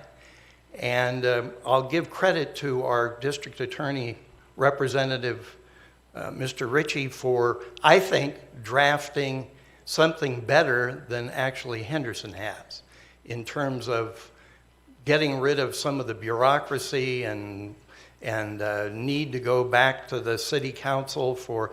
So I give Doug Ritchie a lot of credit for all of that. It came back to you folks on the 15th of July. It went to the Planning Commission on the 10th of August. They worked through it. I give them a great deal of credit. There were some tweaks made that in that ordinance that were asked for by the golf course owner, and I have no problem with that. What I'm looking for here is we don't want to be punitive. This is not an effort to get even with the golf course owner or golf course owners. We're looking for what is good public policy for Douglas County. With fires and all the rest that are going on, we want to prevent against a public nuisance happening on any of our golf courses. I give our county board chairman credit for staying with this for over 2 years. It's been a little bit of a cause of Mr. Engels, and I respect that and appreciate it. He had a light on in the window the whole time for our efforts, and I appreciate that. I hope when you consider all this issue, you'll vote, as you have in the past, vote affirmatively. All the members have united in voting for it in the past. Our Planning Commission was united 6-0, and I hope that happens in October. Thanks very much. Thank you, Mr. Hartman. Any additional comments from the audience?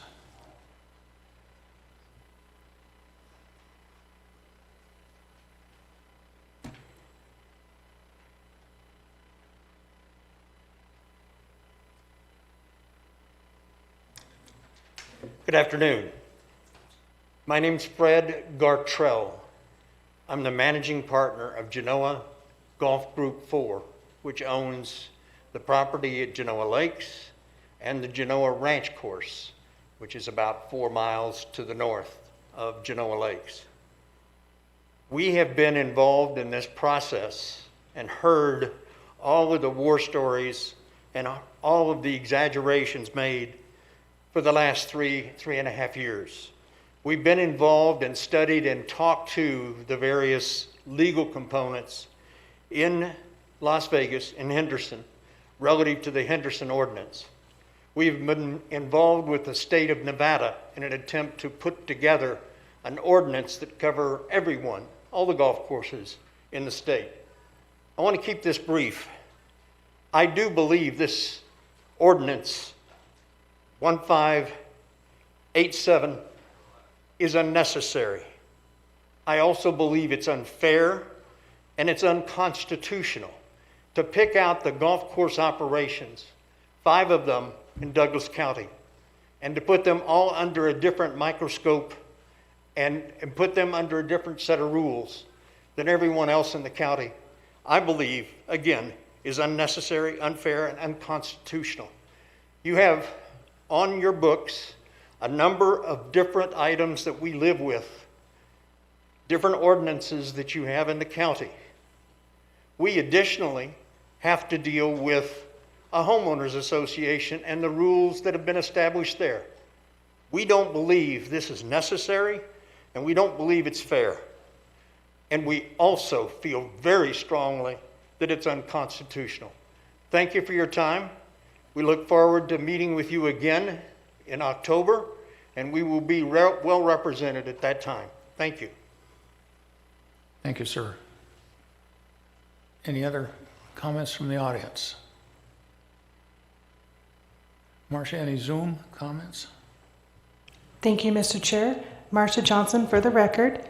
If you would like to provide public comment on item number 6, please raise your hand. I do have one caller I'll check with. Caller, do you have public comment on item 6?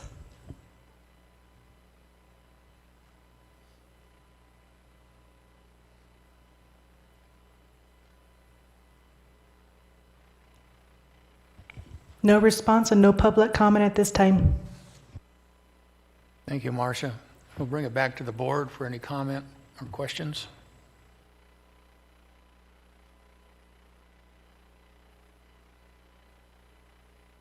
Seeing none, this item is for presentation only. So we'll move on the agenda to item number 7.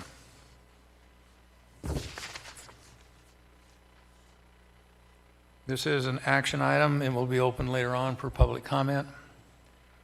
For possible action, discussion on the possible adoption of ordinance 2021-1588 and ordinance amending provisions of chapter 20.622 of the Douglas County Code to eliminate the creation of a private cause of action for violation of chapter 20.622, clarifying sections of the vacation home rental program, including the setting of the ordinance limit at 2 persons per bedroom, the appeal process, the composition of the Vacation Home Rental Advisory Board, and the process for conducting safety inspections.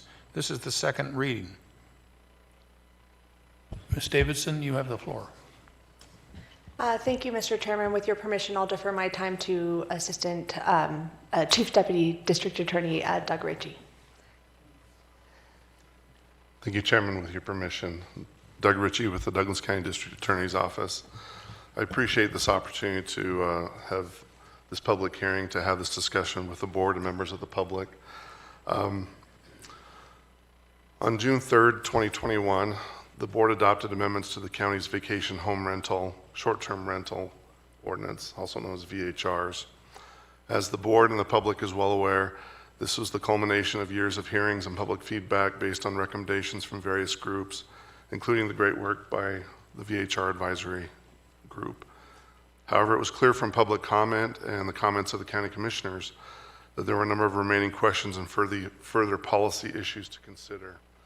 It was a big job. It was a big change. The intent was to re-examine some of those policy issues that were raised after a VHR advisory board had been appointed by the Board of County Commissioners and had an opportunity to see how the new VH program actually operated.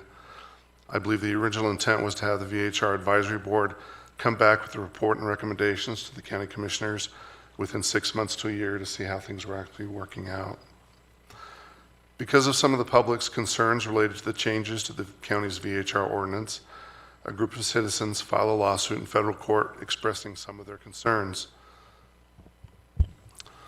They raised a number of policy issues, including claims under the U.S. Constitution. They sought a temporary restraining order and preliminary injunction. During the hearing on the temporary restraining order, the federal judge, the Honorable Robert C. Jones, granted a temporary restraining order on some of the issues raised by the plaintiffs.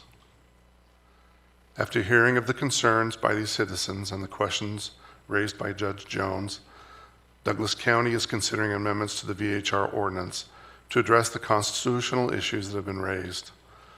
On August 10th, 2021, the Planning Commission voted 6-0 in favor of the proposed amendments to the VHR ordinance. The ordinance has been attached. This is the second reading. The changes are in red line, so it's easy to see what was changed. I will go over briefly some of the issues that were raised. Again, I believe it's the board's interest to listen to the public and to hear the concerns. Also, as I indicated, Judge Jones didn't issue a final ruling on the matter, but there was a temporary restraining order granted on portions of the ordinance. One of the issues that was raised, which is a valid concern, involves the Fourth Amendment. For those of you who may not remember that, that's unreasonable searches and seizures. There was, among other things, concern that the ordinance required that the homes, the VHR properties, be available for inspections at all times and upon demand. The judge had real concerns with that. As this board is aware, that was never the practice in the past, nor was it the intended practice in the future, but that's what the language of the ordinance said. And so in consultation with the plaintiff's counsel, there's been a proposal to fix that by providing 24 hours notice to the landlord who will post the notice at a rental. In other words, the property isn't available at any time. There has to be reasonable notice given. Under exigent circumstances, a request can be made to be allowed in for inspection less than 24 hours, but that's up to the tenant. The tenant can refuse that. In other words, if there's an emergency, if there truly is an emergency, the tenant can allow an inspection to occur under the proposed language. And again, I'll emphasize this is a proposed language. Any of this can be changed, but we're trying to address the issues that were raised by certain members of the public and Judge Jones. Another issue that was raised involved the Eighth Amendment. Can I ask you about that issue for a second, just for clarification? You said that if there's an emergency or circumstance, the tenant can allow. What if they have probable cause that a crime is being committed? Thank you, Commissioner Tarkey, and that's a great question.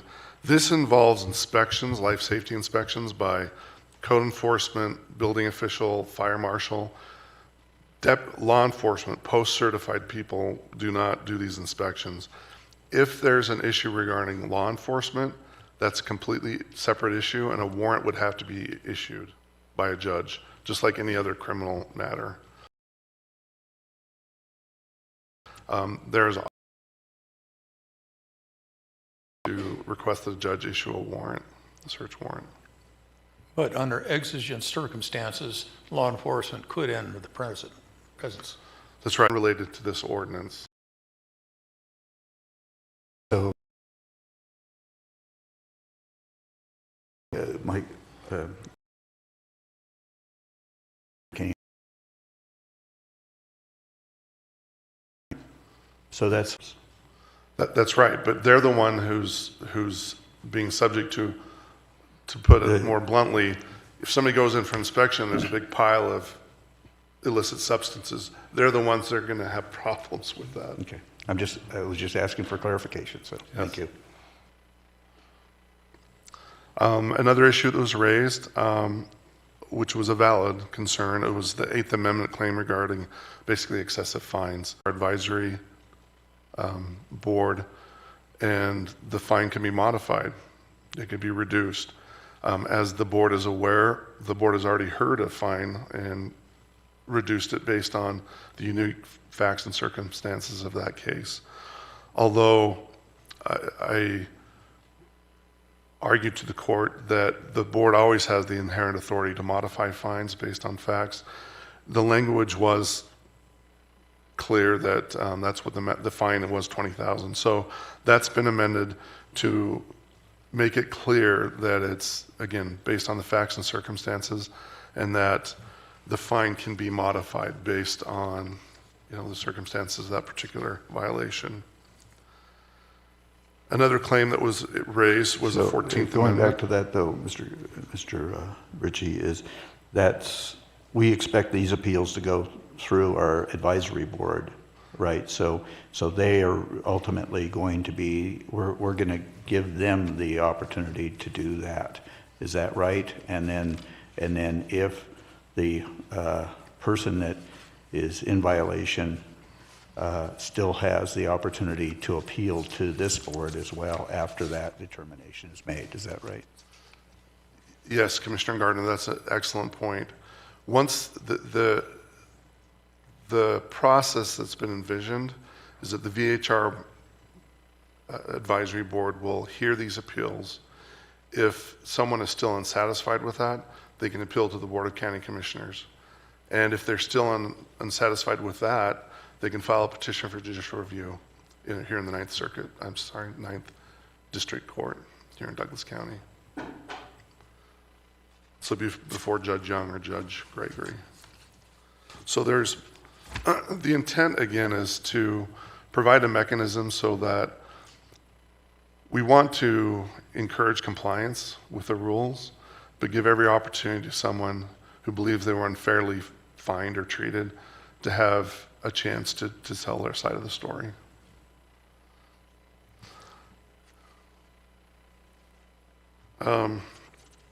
Another issue involved the 14th Amendment due process. There are a couple of issues. One was tying occupancy to parking. Another issue, one of the major issues, I believe that and they can speak for themselves, but I think some of the citizens were very concerned that the current composition of the VHR ordinance had the VHR advisory board be a majority that were non-permit holders. And there was some concern that there was inherent bias by having a majority of this advisory board be VHR holders. The proposed amendment to the ordinance is to have 2 VHR holders, 2 non-VHR holders up at the lake who reside within the lake, and then 1 person who lives in the valley who doesn't have a VHR permit. They can't live next to one because they aren't allowed in the valley, and they would, in essence, not have a dog in the fight. Again, the intent of this body is to have an unbiased body who will fairly listen to the facts and then render a decision on any appeal that's issued on citations. There was also a First Amendment claim that was raised regarding occupancy limits. The court rejected that. This board has talked about the cap on the number of permits, the number of people that can be at a VHR. Those are all excellent policy questions that probably deserve further discussion later on, but the court did not believe there was a First Amendment issue as with the current ordinance as drafted. There was also another issue that was brought up that was an excellent point. Somewhere along the way, I'm not sure where, it predated me, there was an inclusion in the VHR ordinance granting a private cause of action for violation of the VHR ordinance. And what that means is that if my neighbor violates the VHR ordinance, I can sue him in court for damages. That is, the county does not have that right to grant a private cause of action, and so we are correcting that, and we appreciate that being brought to our attention. Again, it wasn't within this round of amendments, nor the amendments to this ordinance. Before that, it was some time ago, and again, as I said, it predates anyone, current county staff. Again, this is intended to address concerns raised by members of the public, to address some constitutional issues. There are many, many policy issues that will still need to be fleshed out. But again, I had argued to the court unsuccessfully to allow the VHR program to kind of operate, see how it works, and then let the VHR advisory board come back with recommendations and further public hearings on these issues. There's a lot of information here. I know there's members of the public that I believe would like to speak, but I am available for any questions. A question about the lawsuit before we go to public comment? Can you stand by and we'll let public... You want to do public comment first? Okay. Yeah, and then we'll come back to the board. Thanks. Is there any public comment from chambers?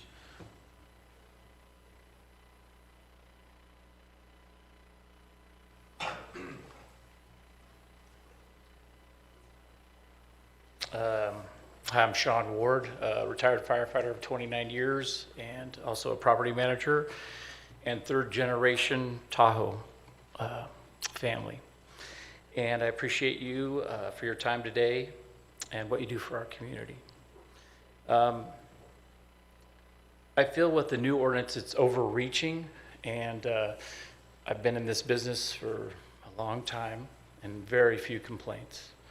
And I think what's happened is, and I probably have a few questions for Mr. Ritchie at some point. We feel the new ordinance is overreaching and a cap too low and did not follow the committee recommendation. I think we can address the residential concerns, and looking through the complaints, most of these were non-permitted homes. I do support noise systems, and in fact, we put all of them in our rentals and help keep the neighborhoods neighborly. It's very important to me. I worked for the community for a long time and always been committed to the community, and I want to keep it that way. And I feel we introduce a portion of what you're looking for. You want an economical plan, you want to bring more people here, and what we've seen through COVID is an increase in people that want to stay in homes, and they bring revenue to the community. In fact, there was a study that was given to you, I don't know if you've seen it, from Monterey County, and it showed out of 1,300 rentals, which is about double that are here, it brings in about $150 million in local small business revenue. So with the 600 or 750 or somewhere in that range, you'd see an increase of revenue to local small business from that study of about 75 million, somewhere in there. And with the ski resorts, we'd probably even see more of an increase because that is a high ticket number. So it's probably more in the 100 million range for small business and large business, and the casinos also. So like I said, with COVID, that's happened. I'm currently fostering a deal with Marriott, which has 16 million people that go to the Marriott that are now considering hotels and villas, and that means they want to stay in homes. And I don't know if any of you have ever traveled and stayed in a home. Hopefully some of you have had that experience, but I think it's real great for families. Usually it's the grandparents, the families, and then the kids. So that's what we tend to see. So I think it's time to take it back to the drawing board. The corner is overreaching and punishing responsible owners for limited actions of others that could be taken care of by an existing noise and nuisance ordinance. Please consider my thoughts in your decision. And one of the things too I think is important is I'm open to communication. I think there's a lot of things going on that some people in the higher up don't realize on the lower level. So it'd be nice to have some open communication. If any would like to have breakfast with me and talk about what I know from our side, I'd be open to that at any time, okay? And I think, again, thank you for your time. And I just wanted to ask Mr. Ritchie one question. I know there was a homeowner that I work with. She came in and said, you know, I'll pay my fine, I'm sorry. She had a death in the family, COVID, a ton of stuff was going on. And they told her, yeah, pay your fine, you'll never have a permit. She was never told about an appeal process at all. So my thought was, you know, why, if we're having community service, how that was addressed, or how we could address that we could be treated fairly in that respect. Were you aware of that, or? This is a discussion for another time with the DA. Okay, he said, do you have any questions? I thought I could ask him a question, but I understand. Okay. Thank you for your time. Thank you. Any further comments from the chambers?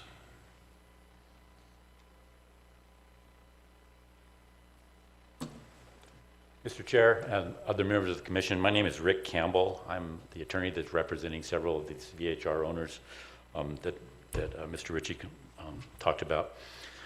My clients and a majority of other VHR permit holders are owners who follow the rules. They vet their guests to make sure there's no problems. They pay their taxes and have had few, if any, problems with their renters, causing loud noises or problems.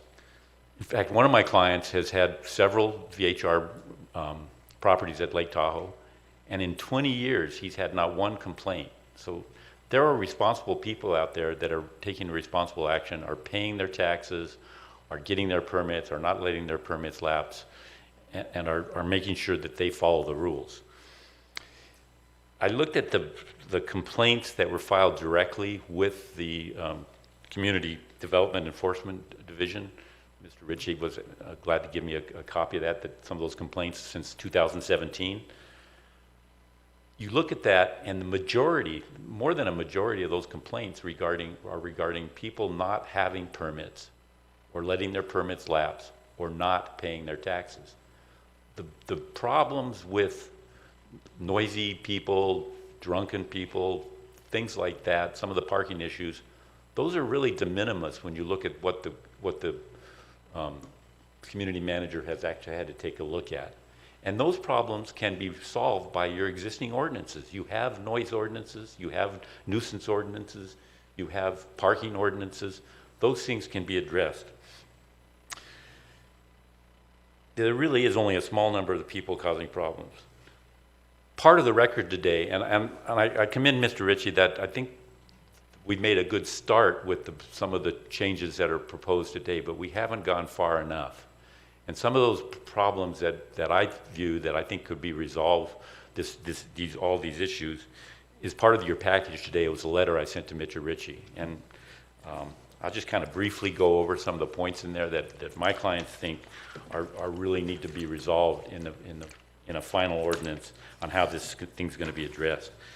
And one of that is that the 2 occupants per bedroom, that really cuts out a family with 3 kids to have a 2-bedroom place, or a family, 2 families with, with a 3-bedroom place and having bunk beds to deal with those children. Am I okay to go over?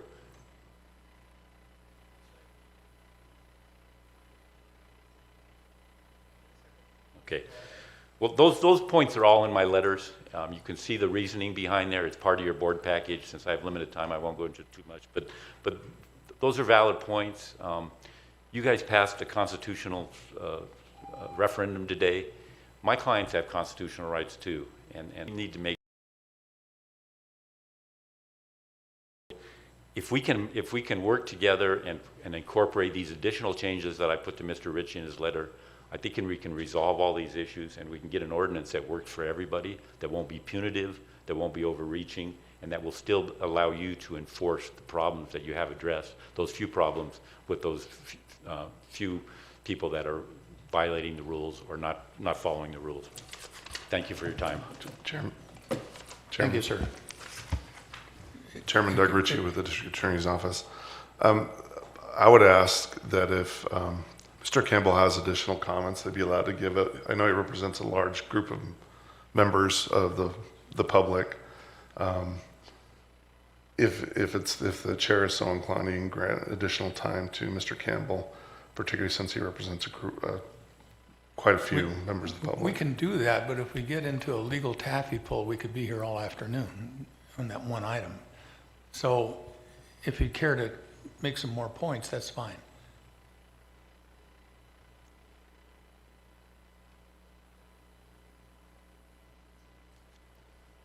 I just wanted to point the letter and kind of enhance some of the arguments in there, or point out some of the arguments in there, just like the 2-bedroom.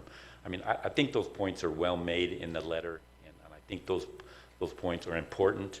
You know, the second one, the assigned parking, I think we can get that.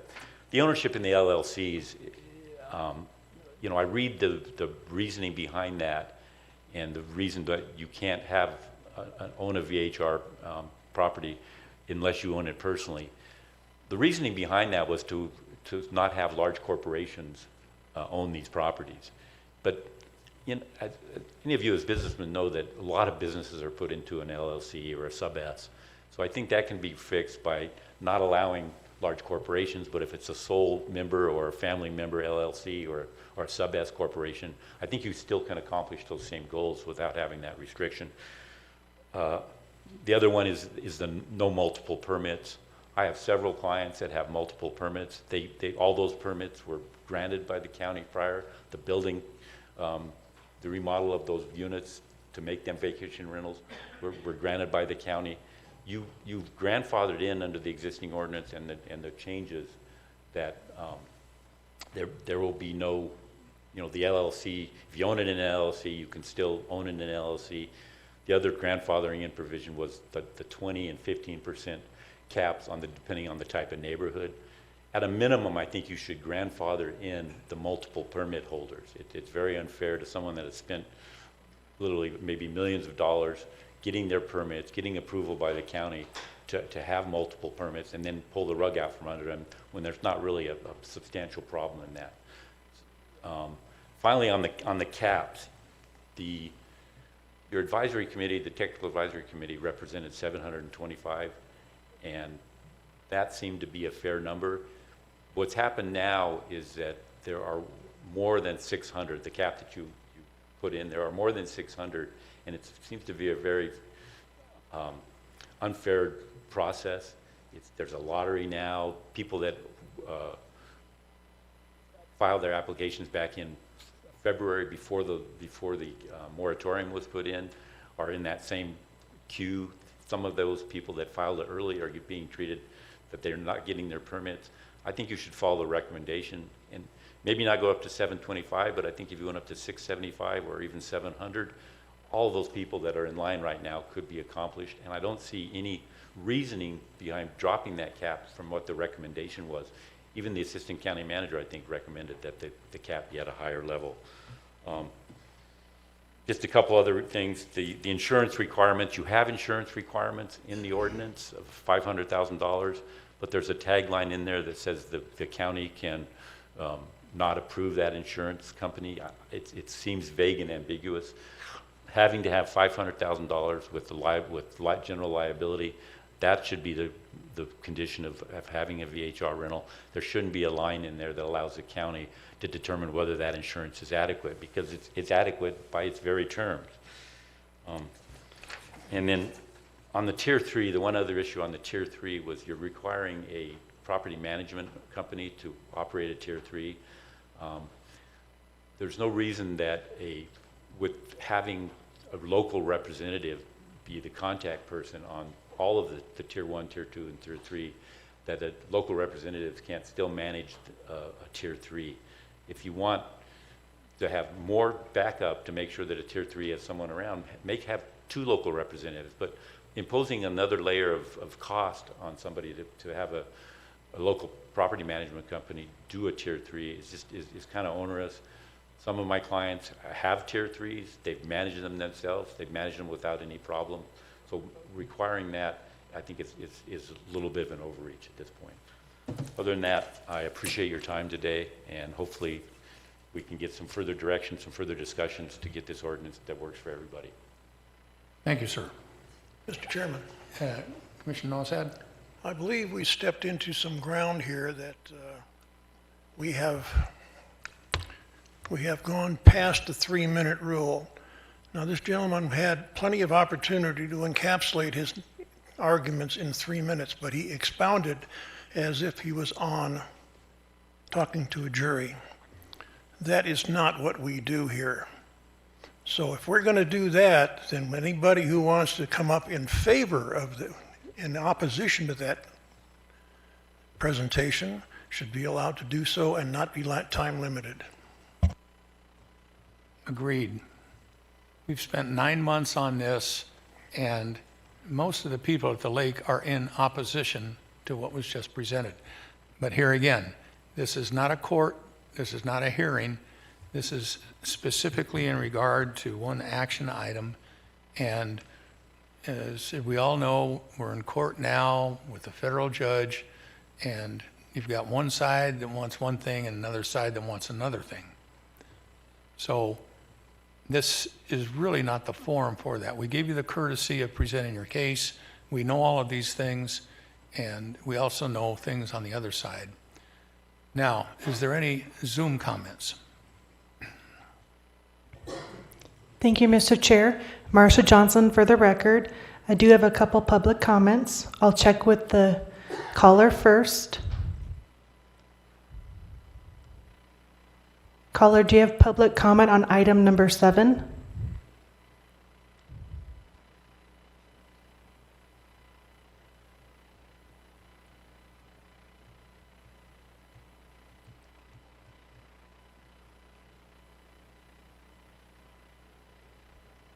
No response. I'll move on.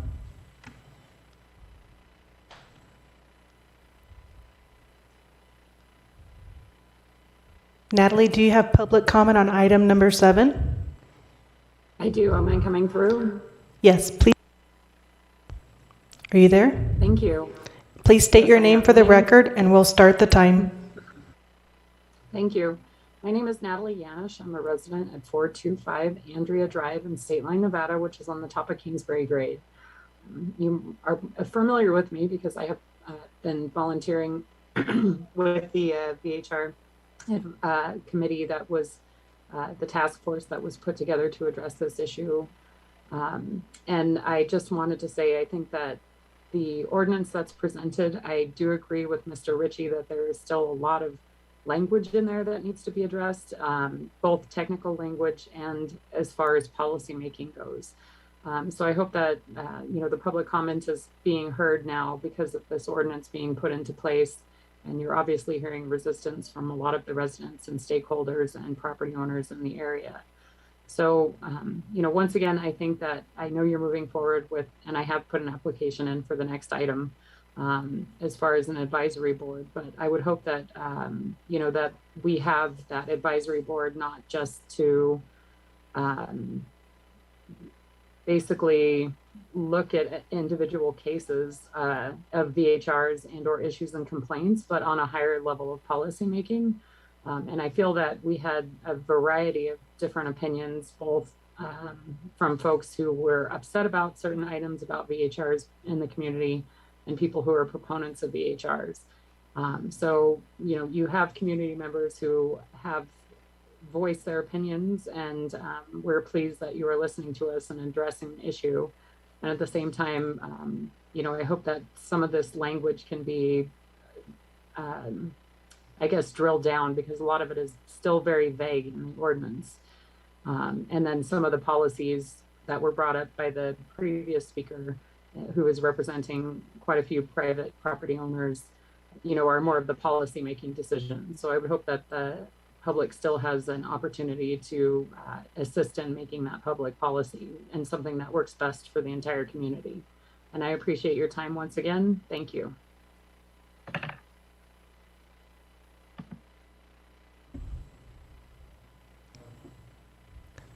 Mr. Chair, I do have one other person.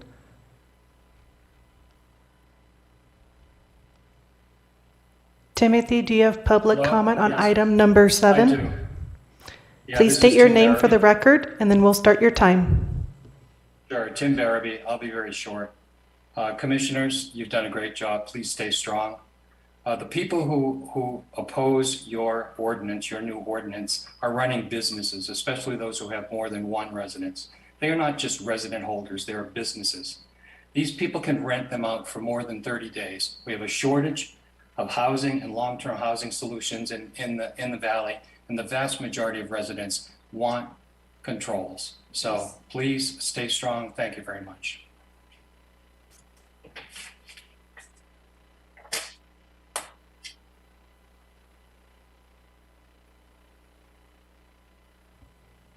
Mr. Chair, I'm going to check with the caller again. Caller, do you have public comment on item number 7?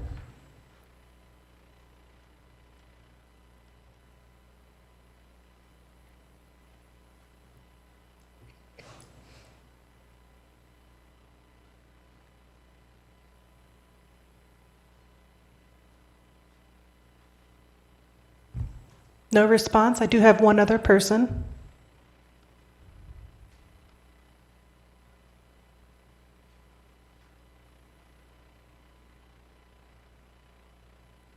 They lowered their hand.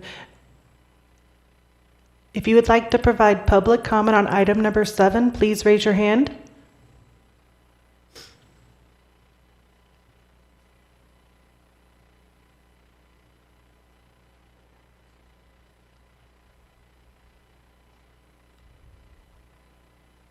Michael, do you have public comment on item number 7? No further comment, thank you.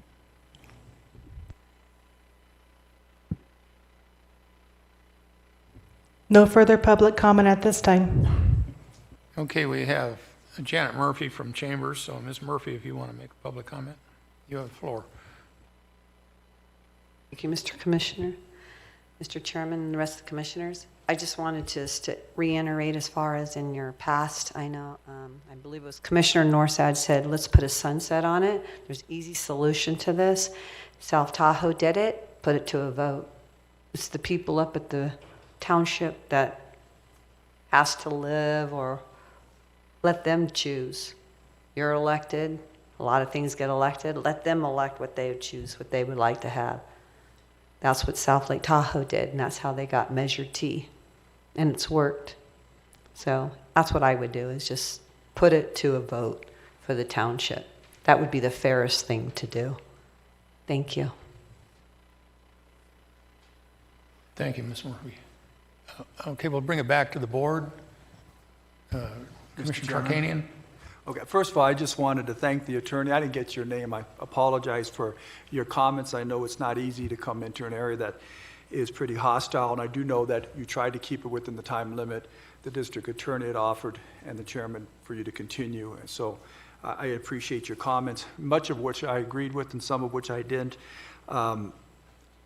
The issue here, though, was really just the amendments that we're talking about on this ordinance. We're not talking about rehashing the entire ordinance again.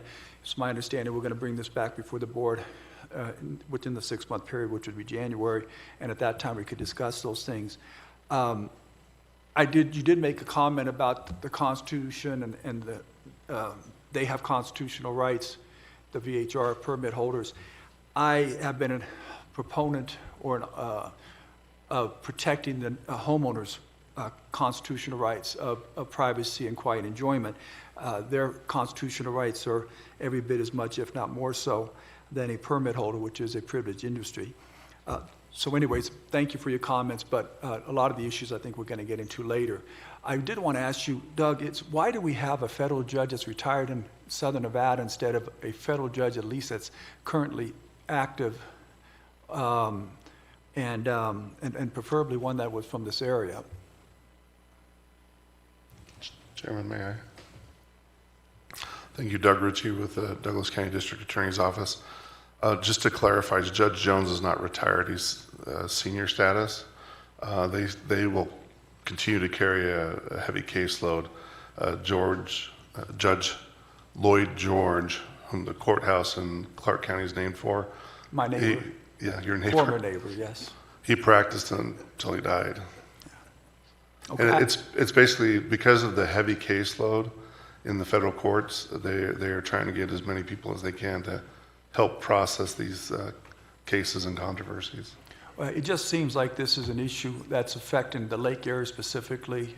Somebody that should be relatively familiar with that, and somebody who's more active.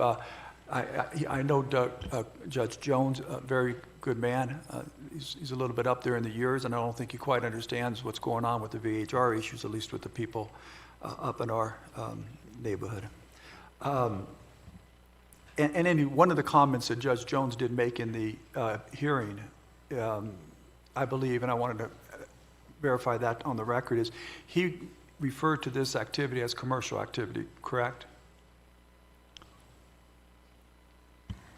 Chairman, if I may. Doug Ritchie with the District Attorney's Office.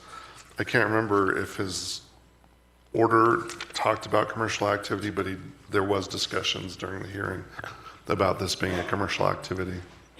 It wasn't part of one of his direct orders, but it was part of what he discussed in reaching the order, in what I had read at least. As I recall, that's correct. Yeah.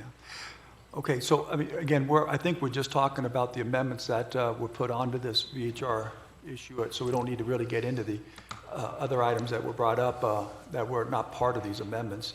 And that's the only questions I have concerning this. Thank you, Mr. Chairman. Commissioner Gardner? Thank you, Mr. Chair. So I have several things that I want to address. Number one, when we passed this ordinance back in July, we had already beat it up, this issue, for about 6 months, exhaustively, and made a lot of changes.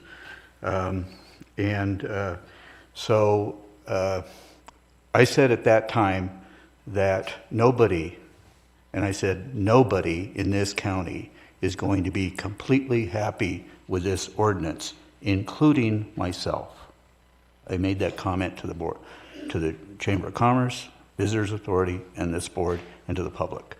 Nobody was going to be happy with this ordinance as it is, including myself.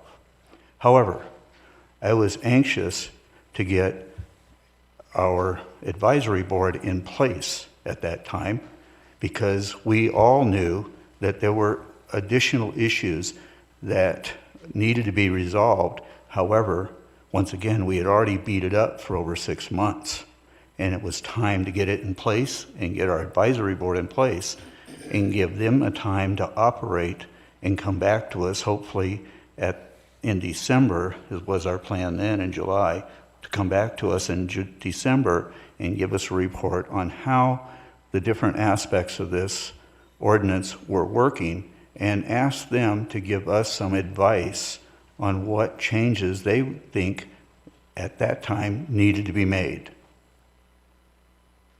So then for a group of citizens to file a lawsuit to cause a temporary restraining order that took that advisory board out of existence was extremely disappointing and frustrating for this commissioner. We identified most of these items that the judge identified as possible issues that we knew would probably be identified by that board and come back to us for resolution. It went forward to the judge, and he came back with what he said, and I believe that the changes we've made in this ordinance now, that hopefully we will pass today, will address the necessary items that Judge Jones will release the remaining issues of the temporary restraining order and allow us to get operating in its proper manner. We're going to have to redo our advisory board this afternoon. And I want to go on the record as saying that I am troubled that Judge Jones appears to be legislating versus adjudicating in determining who and who we cannot appoint to that advisory board. And that is disappointing. I believe that is an overstep of the judicial process.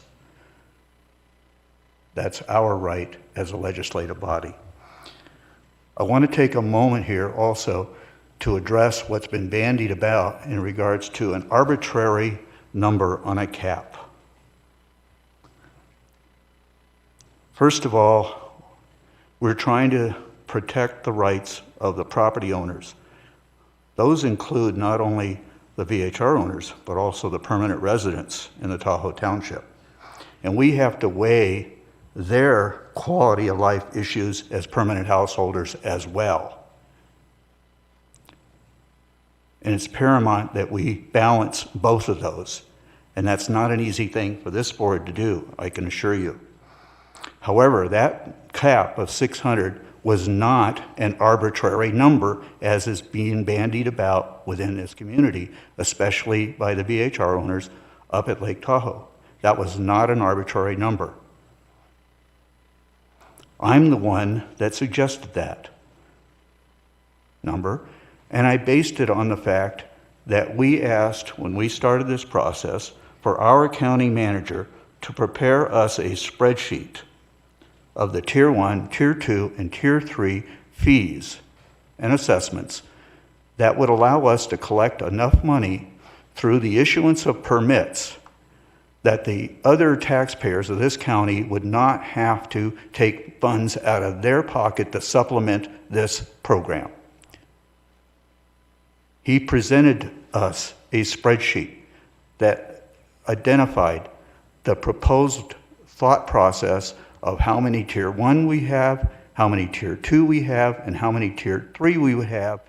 And in order to pay for this program, it was considered that we could do that with the number of 600. And that's where I came up with that number. And that's what I proposed to this board, and that's what this board approved, is the number of 600.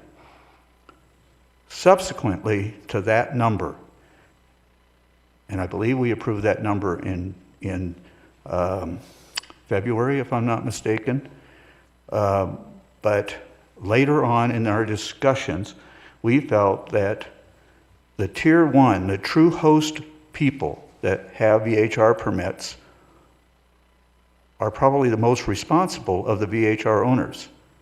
They're the ones that are on the property. They're the ones that are monitoring what happens with their residents, and they know their renters. And when they have a renter that doesn't abide by what they expect out of a VHR owner, they don't rent to them in the future. So we took the opportunity, and once again, I suggested it, that we exempt Tier 1 from that 600 cap. So we're at 600 cap, and Tier 1 is exempted from that. We have no ideas, and we will not know for a solid year here as this system plays out how many Tier 1s we have, how many Tier 2s we have, and how many Tier 3s we have, because we haven't introduced that yet. Or maybe it's been introduced now as of, what, July 15th, Jennifer? Right, okay. So we're beginning to understand now, July, half of July, August, and half of September, how many Tier 1s we might have. So we have no idea how many we're going to have. So that may open up some additional, we could have, of the existing 550 or so permits that are currently existing, we may have 50 of those. So we could have as many as 650 VHR permit holders. 50 of them could be Tier 1. That's fine. I understand that. So I don't have any problem with that. In addition to that, we have a number of people that own multiple VHRs, and we have isolated it down to one per family. And that's something we Commissioner all agreed Gardner, on. I need to beg your indulgence. We're drifting away from the action item and getting into a very general discussion. If we could come back and focus on the agenda item. Mr. Ritchie?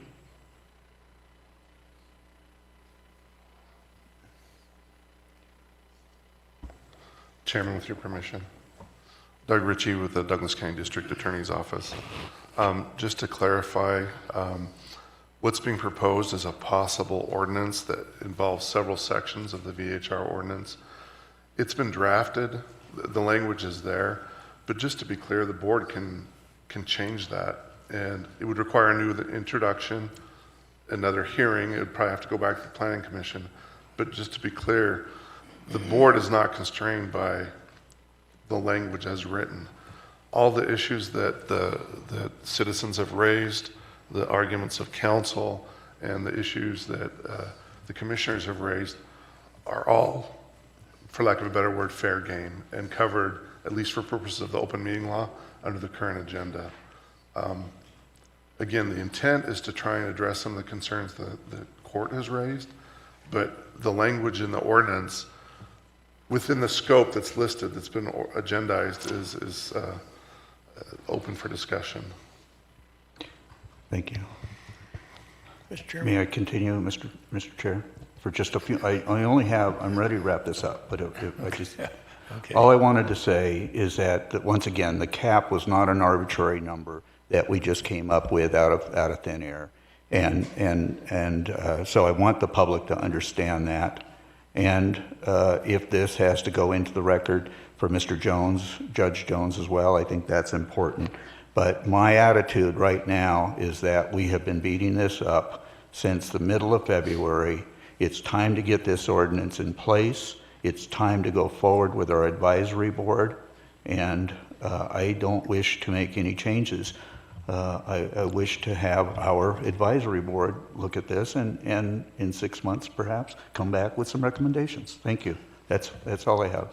Mr. Chairman, Commissioner Olsad. I would like to point out a few things to Commissioner down the board there. We responded to the judge's rulings in making the changes to these things, and they are not arbitrary, as is the 600 is not arbitrary either. I just wanted to make that clarification. We're responding to the judge's rulings, and I might add that in a certain meeting that we had, the quote from the judge was, "That operation is commercial." I recall that specifically.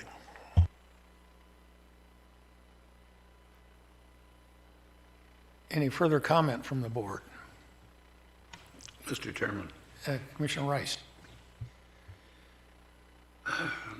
Mr. Chairman, I have to say that this process has taken far too long. It's gotten way out of hand. The task force met over several months, a good cross-section of people, pro, negative, owners, non-owners, people who live in the valley, people who live at the lake. And they gave us a package with a great big red bow on it. We, in our ultimate wisdom, decided to take that red bow and untie it and then go in and make changes that, in my opinion, some of them were good, some of them not so good. We need to do something because we've kicked this can down the road for a year and a half that I'm aware of. And living at the lake and living right around the corner from the infamous Paiute Party House, I can tell you that I am not a fan of out-of-control VHRs. And as much as several of the things in here bother me, I don't like them, I don't agree with them, but we have to start somewhere, and we are going to be selecting 5 people to sit down and sort through this and handle all the complaints. We're going to be doing that later today. So in my opinion, we need to go ahead and approve this, as bad as it is, and get it going down the line, and then we can come back in 5 or 6 months and clean it up. But let's get something done. Mr. Chairman. Commissioner Olsad. I agree with Commissioner Rice that, yes, the advisory board that was formed for this purpose met for a year and came back with all those suggestions. And that's what they were, suggestions. And we decided that certain things that were exactly the way you say, you'd like it and you don't like it. One of them being the cap. 725 seemed to favor a certain segment of the population, be they owners or businessmen.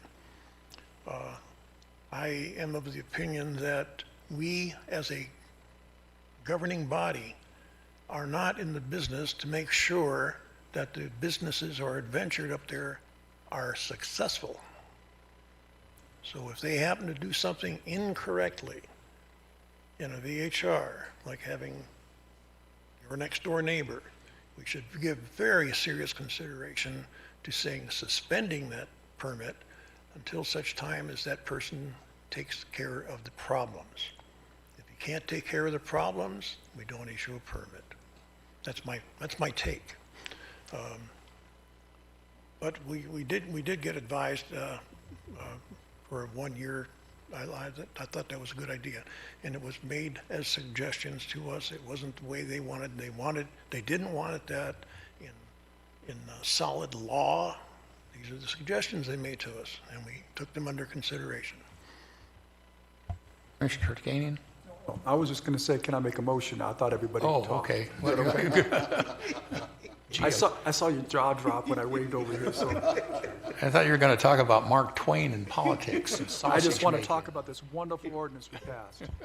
I would like to make a motion to adopt ordinance 2021-1588, an ordinance amending the provisions of Chapter 20.622 of the Douglas County Code to eliminate the creation of a private cause of action for a violation of Chapter 20.622, clarifying sections of the vacation home rental program, including the setting of the occupancy limit at 2 persons per bedroom, the appeal process and the composition of the Vacation Home Rental Advisory Board, and the process for conducting safety inspections. I will second that, Mr. Chair. Okay, before we take it to a vote, Ms. Davidson, did you have something to say? Thank you, Mr. Chairman, members of the commission. Jennifer Davidson, Assistant County Manager. I will be very brief. As this record is likely to be reviewed as part of pending future litigation, there's a couple of housekeeping comments that I'd like to address. I also want to thank you for your time, patience, and careful consideration of this matter. I concur with you. It's been a long road. Nothing we have done here has been arbitrary. All of it has been carefully considered and discussed very thoroughly by this board. Public input surveys, task force comments have all been compiled and made a part of the record and were carefully considered in making your decisions.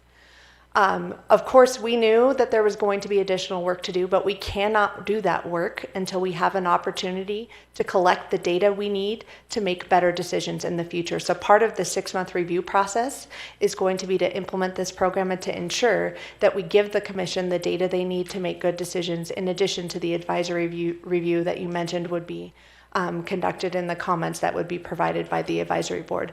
I look very much forward to that work, and thank you for not considering making additional changes to this program at this time so that can occur.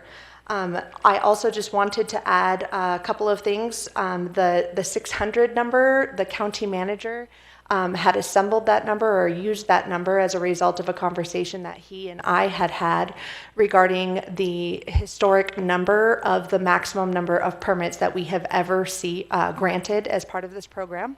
That was 608 permits was the maximum number of permittees that we have ever be granted. And so he based his budget in part and his proposal to you in part based on that number. In addition, Mr. Campbell mentioned that the complaints that he had received and reviewed regarding the VHR program that had been provided to him by the district attorney's office reflected concern regarding, mostly from his perspective, individuals who were concerned about people operating without a permit. I will let you know that the information provided to him was not a complete representation of the total number of permits that our office has received. It was what we were able to assemble that had been made directly to the Code Enforcement Department. There are a number of ways an individual can complain regarding the VHR program. They can do so electronically, over the phone, through host compliance, and at hours of county commission meetings in which they provide public comment. I can tell you the 3 most frequent complaints that we have received over the course of my time spent on this program has been noise, noise, parking, and then what was the third one? Trash. Thank you. I had a blank. I just did want to clear up the record on that. That has been consistent when you consider the totality of the information that we have received, the totality of the public record. Those are the 3 most frequent complaints we have received, and that is the basis for the changes to the ordinance that were made by this county commission. With that, Mr. Chairman, I'll turn it back over to you for your action. I appreciate your time and consideration. Thank you, Ms. Davidson. Well presented. Okay, we have a motion on the floor by Commissioner Tarkanian, a second by, you want to say something? Yes. Commissioner Gardner. No. I seconded it. I was confirming that I seconded it. We have a motion by Commissioner Tarkanian, a second by Commissioner Gardner. All those in favor signify by saying aye. Aye. Any opposed? The motion carries 5-0. Okay, now we've got item 8. We'll do item 8, then we'll take a break. For possible action, public hearing and discussion on an appeal contesting the $5,000 fine and penalties issued to Code Enforcement Case 21-0001904 for Daniel Ameton related to the operation of a vacation home rental without a valid Douglas County issued VHR permit at 321 Barton Drive, State Line, Nevada, APN 1319-18-414-0081. Huh? 08. 008.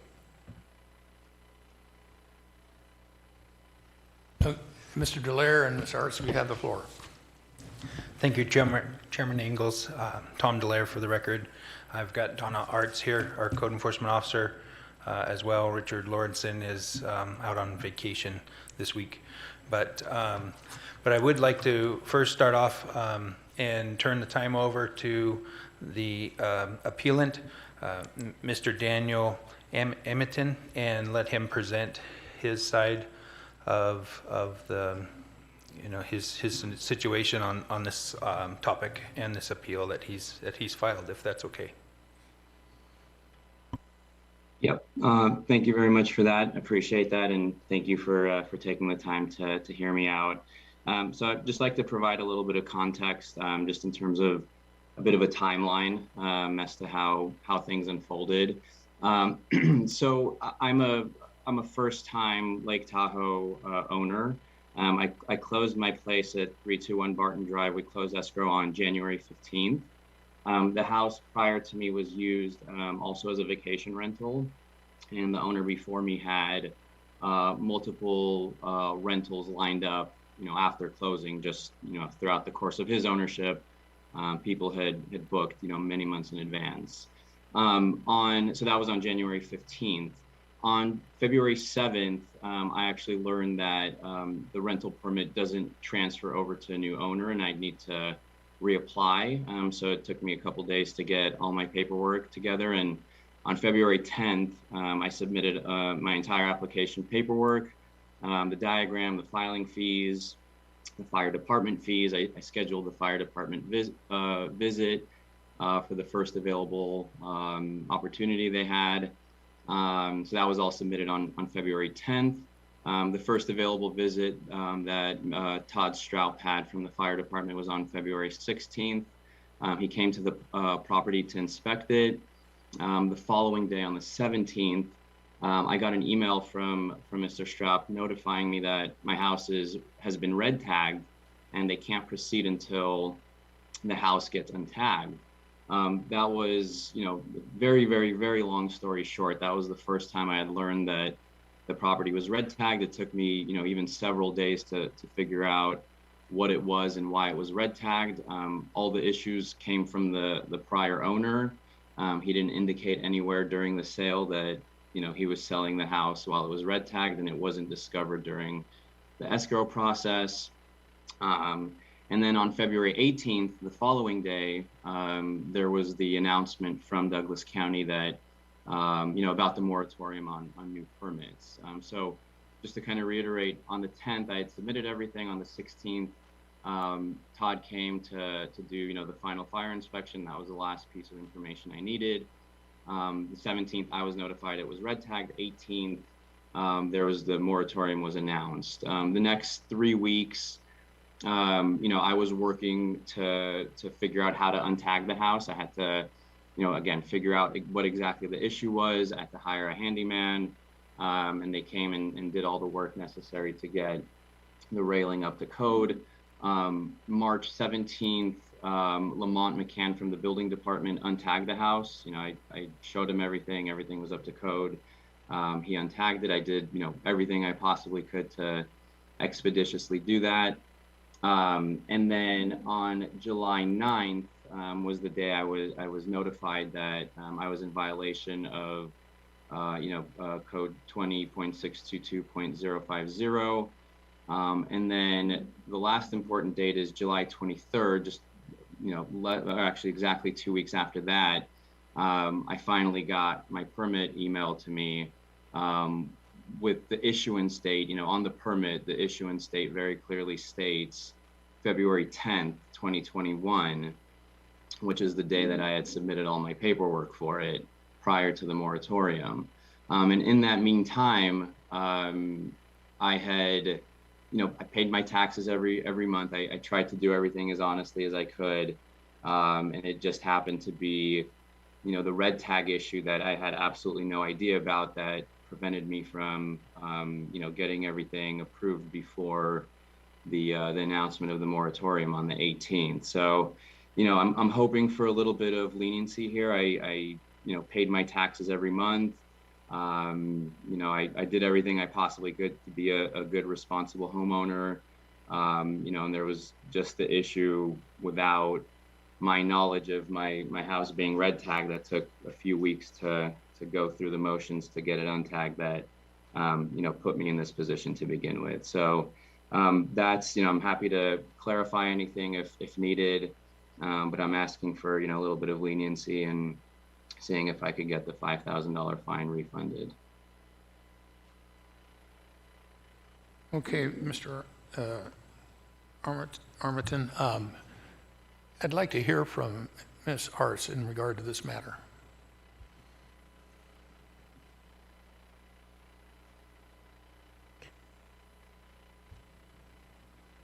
Chairman,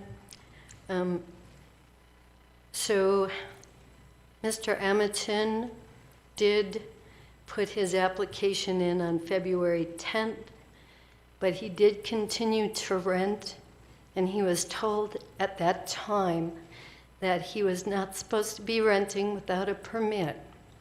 So we got a complaint about his rental, and that was on June 25th. And so we checked the information, which confirmed that he was renting. And so we sent a letter with the civil penalty. Thank you.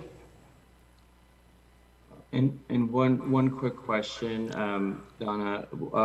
When you said I was notified after the 10th, do you have any more information on that? Because I don't believe I was notified by anybody.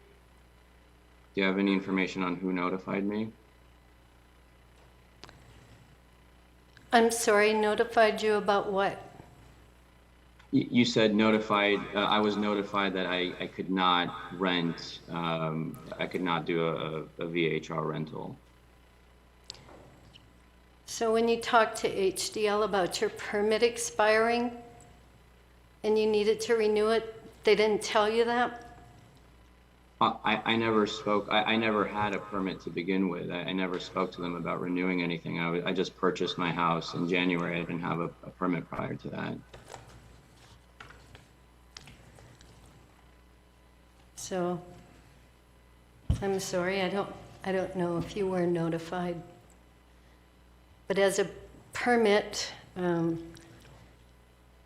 as applying for a permit, you should know that you're supposed to not be renting without a permit.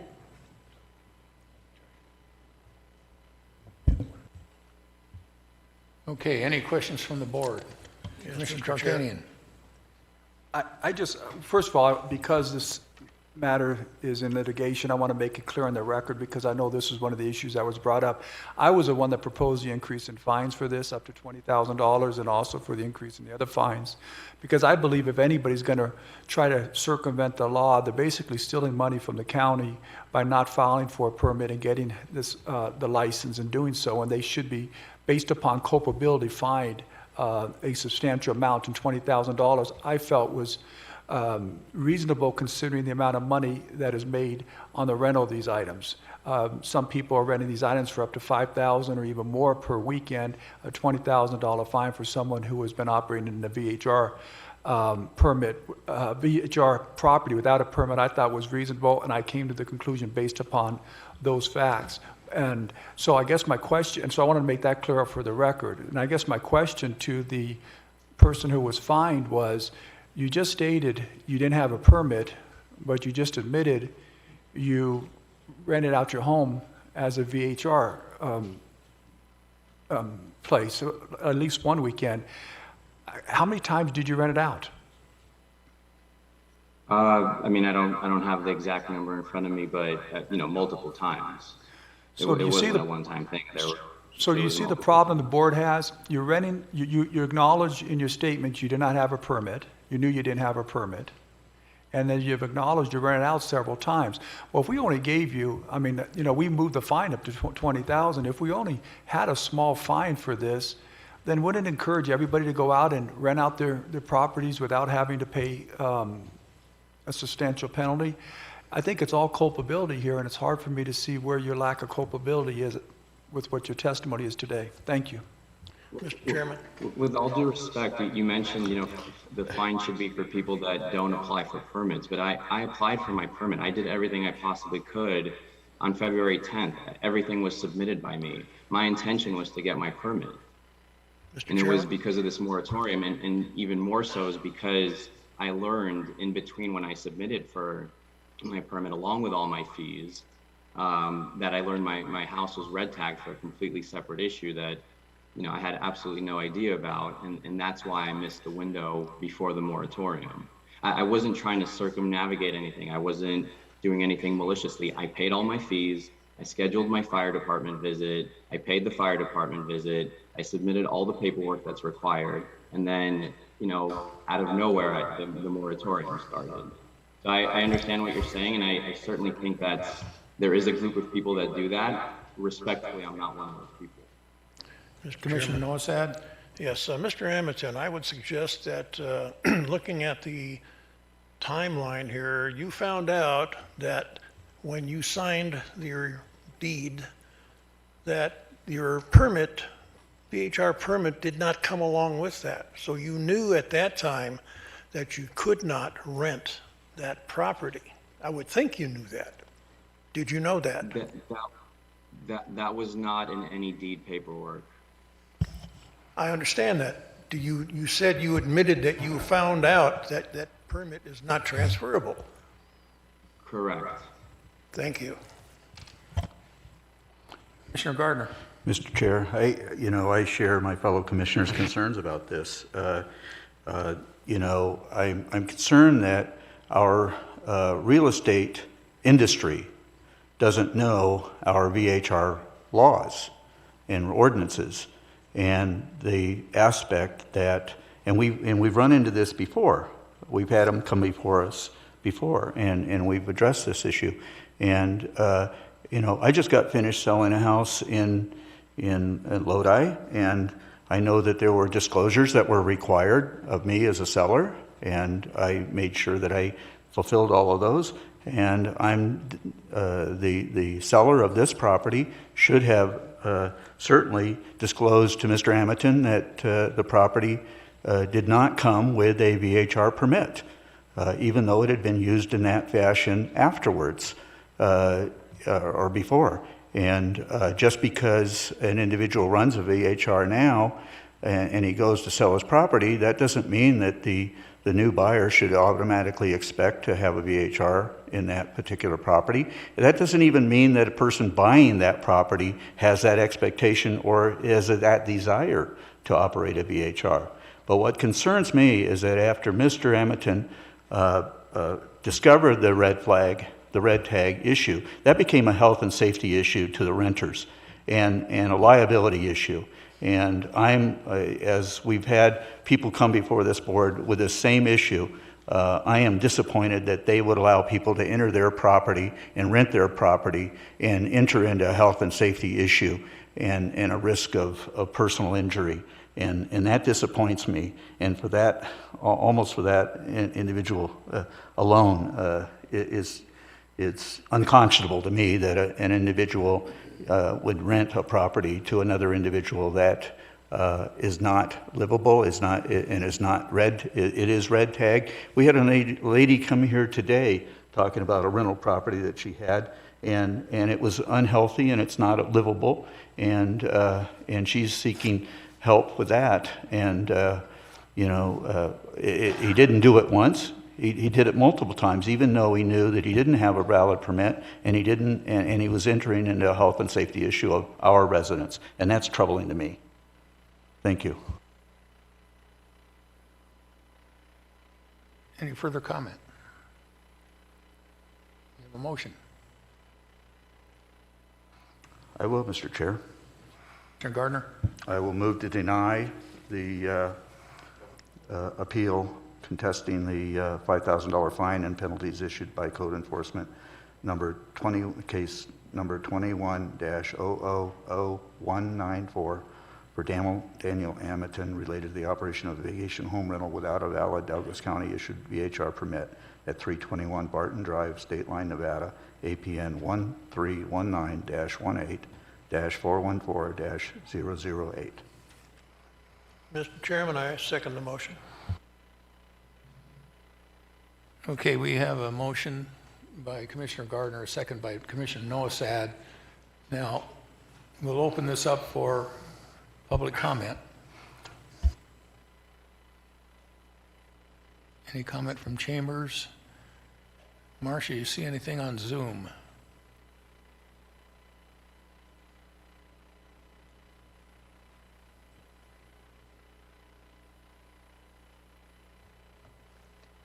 Thank you, Mr. Thank you, Mr. Chair. Marcia Johnson for the record. We did have one person with their hand raised.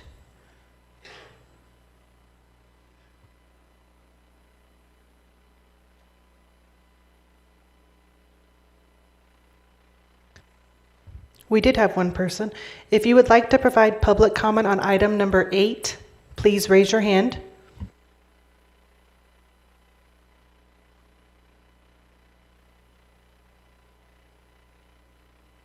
I do have one caller I'll check with first. Caller, do you have public comment on item number 8?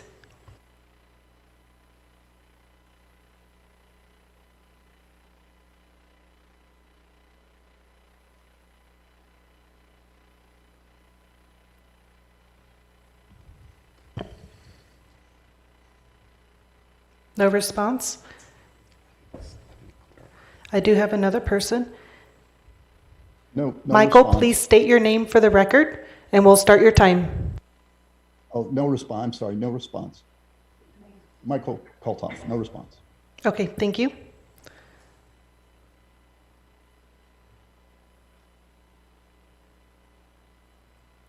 There's no public comment at this time. Thank you.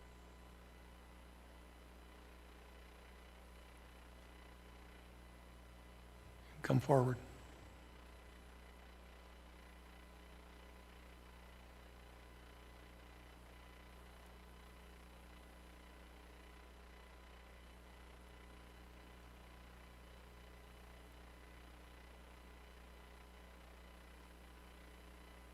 Sean Ward, public comment.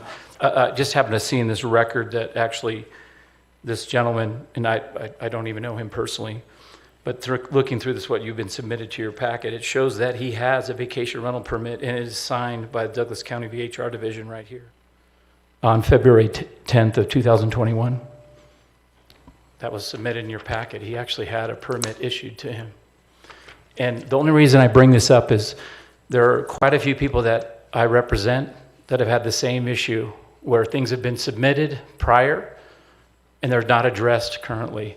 And I understand there's some stuff, there's some growing pains going on. I get that, but we need to be, this gentleman looks like he tried to do the right thing, and maybe we should be aware of that. And there are a lot of other people that I feel that are in this same lane that are coming, it's gonna probably come out eventually. So were you aware of that he actually has the permit in the packet? Right here, I have an issued permit to this gentleman dated February 10th, 2021, and it's in your packet. Mr. Chairman, can we get an answer from staff on that? Say again? We get a response from staff on that because we've been told he did not have a permit. Tom Delaire for the record. Yeah, so if you look on page 704 of your packet, you can see that the permit was issued after Mr. Ametin paid his $5,000 fine and after the board authorized us to proceed with issuing an actual permit. So staff wasn't able to issue a new permit during the suspension, and Mr. Ametin continued to rent. If you look on your packet page,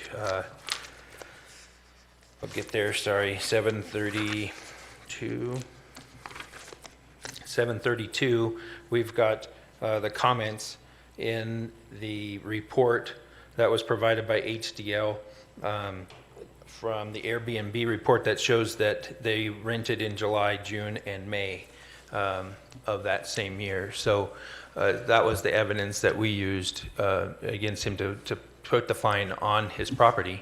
And then Tom, could I just interject? Yeah. What date was the permit issued? The speaker said it was in February, which would have covered the May, June, and July.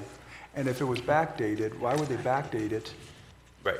It was backdated to the date that he applied for that parcel. That was a software glitch on the HDL's system that who's issuing it. I'm completely confused. So was it supposed to be backdated, or was there a glitch?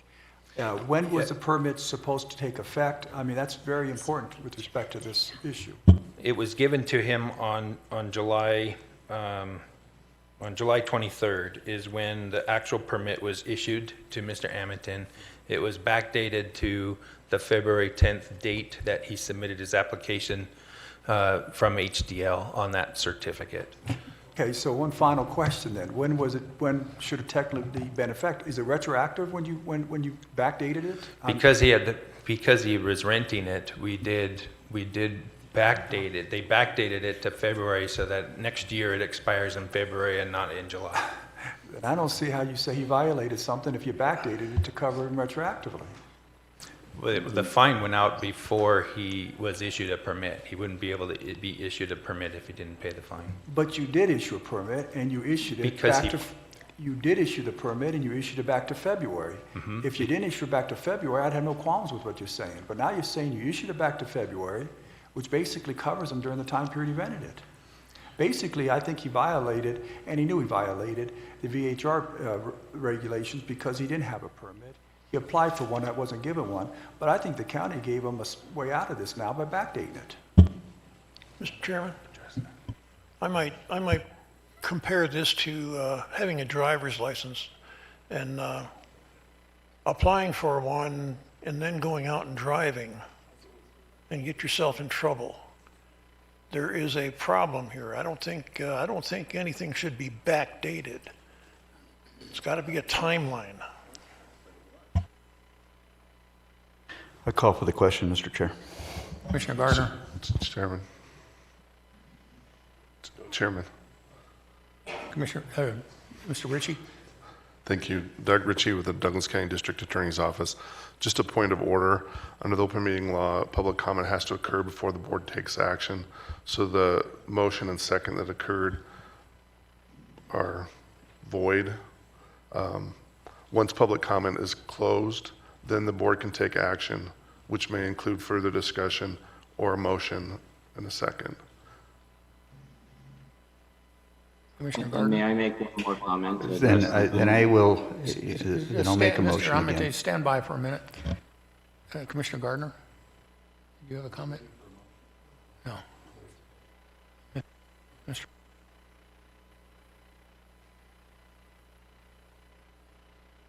Mr. Edmonton, you have the floor. Go ahead. As the Airbnb review suggested, my first review, I believe, was in June or July, and the first commissioner mentioned that I had been renting it while the red tag issue occurred, which the red tag issue got cleared at March 17. So it was not actually happening during that period, just for the record as well. I got a question for him. Can you tell me when you rented out your home? It was in June. You're saying is the first time? Yeah, I believe the first review came in June or July. Okay. Well, okay. So my question to you is: Did you think you had a permit in June? I believed I was in queue, and it was just that what I was told by HDL, by William in HDL multiple times over the phone was that it's just a formality at this point. I have everything submitted and everything is in pre-approval state. And as soon as they open it back up, you will have your permit. That was my understanding. I guess, so this goes back to my question. I'm not going to belabor it anymore. I'm going to end it here because we don't need to discuss it anymore. You rented out your home knowing you did not have a permit. And that should be a violation of our VHR regulations. However, I have a big problem with the county backdating where you now gave them retroactive permission to have rented it then. So, I think what you intentionally violate our VHR rules from your own testimony. That's what I'm hearing. Mr. Chair, question for ADA. No, sir.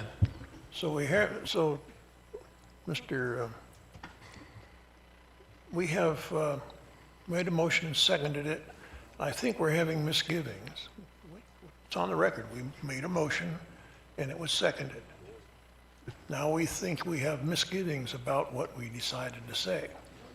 We might now decide maybe 5,000 ain't enough. So how do we handle this? Chairman, if I may. Yes, go ahead. Doug Ritchie with the Douglas County District Attorney's Office. Just to clarify, the maximum fine you can impose is $5,000 under the current ordinance as modified by Judge Jones's order. Also, just to clarify, a motion was made and a second was made, however, they were untimely. Under the open meeting law, public comment has to occur before the board takes action. That includes further deliberation and a motion. So I would argue the motion and second were void. However, just to clean up the record, the motion maker could probably withdraw their motion and then we could have a clean record and we'd have further discussion. Also, just for the record, public comment is still open and Mr. Ametin was speaking and then there was some questions by Commissioner Tarkanian. So. Okay, Mr. Ametin, you have any Yes, further sir. comment? No, not at this time. Okay, we'll bring it back to the board and withdraw the initial motion and Mr. Chair. the motion maker has to withdraw the motion. Yep. And we'll come back and start all over again. Mr. Chair, I will withdraw my original motion, and then I will make a new. Okay, I withdraw my original motion. Thank you. Okay, the original motion has been withdrawn. Now may I make a new motion?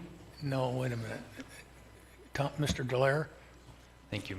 Thank you, Mr. Chairman. This is Tom Dallaire for the record. I just want to have a conversation with you guys about this a little bit. So May of 2021 is the first record that we have of Mr. Ametin renting. That you've got that on page 732 and 738, those comments. We've had received a complaint at the end of June is when we actually received the complaint and acted on that complaint. The way that this program has been ran in the past is by, there was very lenient on when permits were expired. There wasn't a cap. It was just the way that the process has happened, and they backdated those permits back to when they first filed for renewal, or if their permit expired, it went back, it backdated so that when they did rent, on the books it looks like it's covered, and their expiration date is no longer, it is sooner in the year for next time. So they would have a permit for a shorter period of time. We are working through those issues where we're showing an issuance date of the permit on the new permit form, and I've got to get HDL. I provided that information to them, but they haven't updated their form yet, and it'll be an actual issuance date that we show on the permit from now on. And currently they are putting a date on it automatically an expiration date a year after the issuance date, and that's what's triggering this issue that we have with the permit. Thank you, Mr. Delaire. Any further public comment from chambers?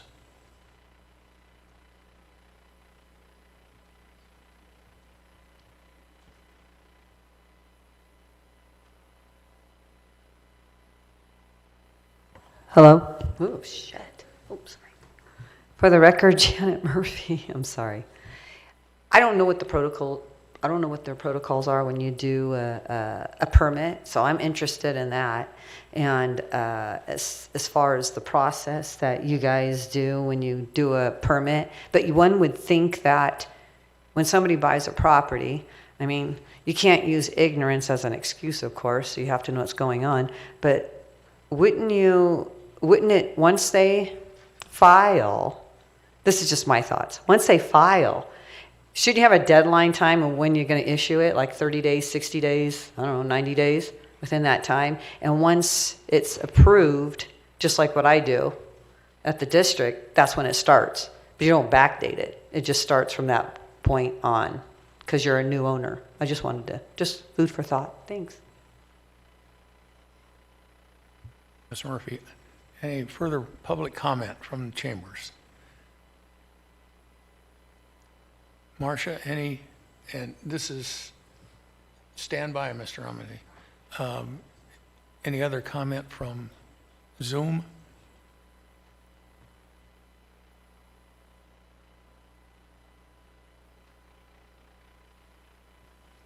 Thank you, Mr. Chair. Marcia Johnson for the record. I do have someone with their hand raised.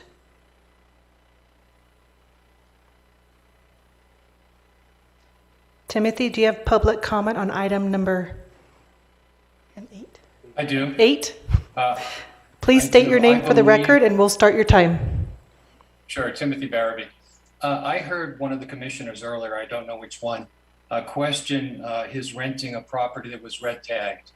And I think that having a discussion on when the permit was issued, when the guy rented a property that was red tagged, which means it was potentially harmful to renters, should end the discussion on this point.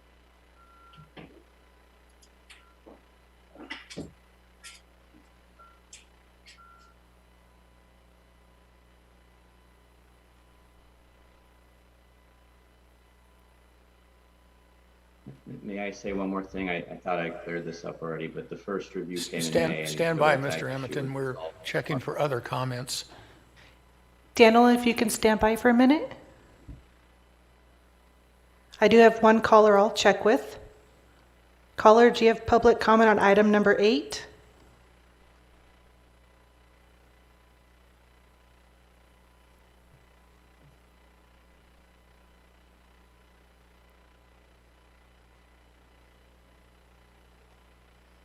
There's no response and no further public comment online. Right, no further public comment, general public comment from chambers or on Zoom.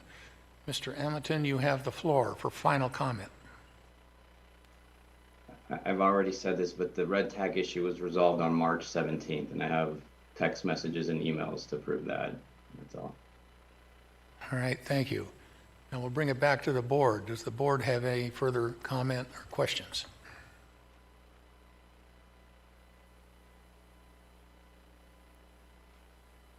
Now we'll take it to a vote. Do we have a motion? Yes, thank you, Mr. Chair. I would move to deny the appeal contesting the $5,000 fine and penalties issued by code enforcement, case number 21-000194 for Daniel Hamilton related to the operation of a vacation home rental without a valid Douglas County issued VHR permit at 321 Barton Drive, State Line, Nevada. APN 1319-18-414-008.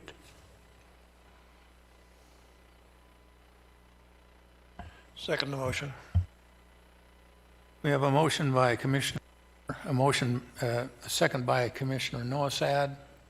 All those in favor signify by voting aye. Aye. Any opposed? Nay. And I'm going to say nay, but I'd like to state why. Is that okay? Yeah? I think the VHR holder intentionally violated our permit process and deserves to be fined. But I believe the county made an error in retroactively backdating his application. And I don't see legally how the county can fine somebody when we ourselves issued the permit before he did the rental. So my vote is no. All right, we have 3 ayes and 2 nays. The motion carries 3-2. Thank you. I agree with that. Oops.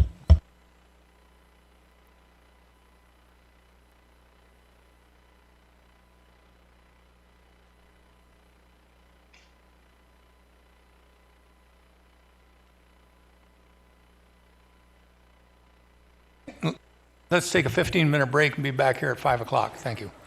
Recording stopped.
Recording in progress.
Bring the meeting back to order.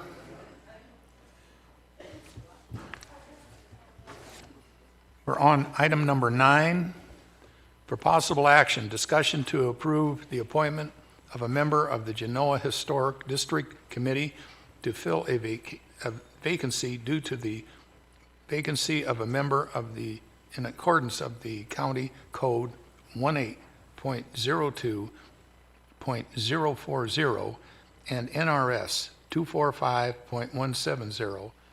The appointment will serve the remaining unexpired term of September 2021 through December 31, 2022.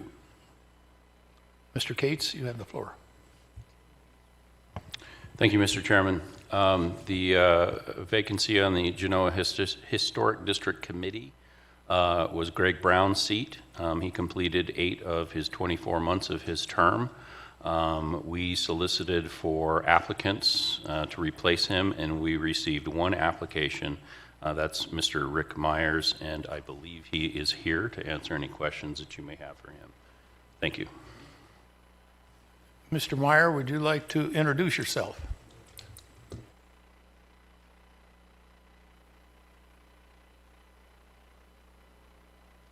Oh, thanks. My name's Rick Myers.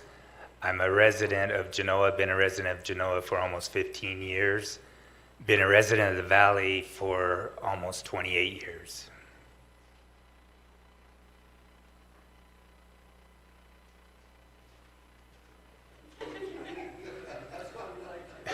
I could give you a little history if you'd like.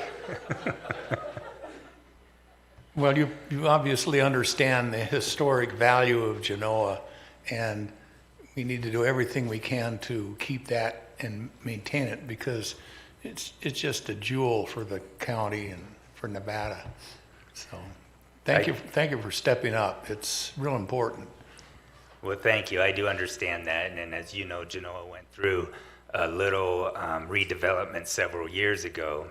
And I was close to that, being close to that, meaning that I had a lot of conversations with the locals, from 8th generation Genoans all the way through to new people that have relocated from other areas.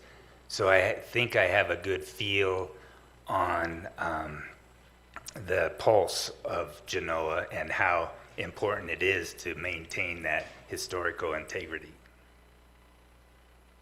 Greg Brown, who passed away last month, was a real strong advocate, not only for Genoa, but also for the Genoa Stagecoach Project.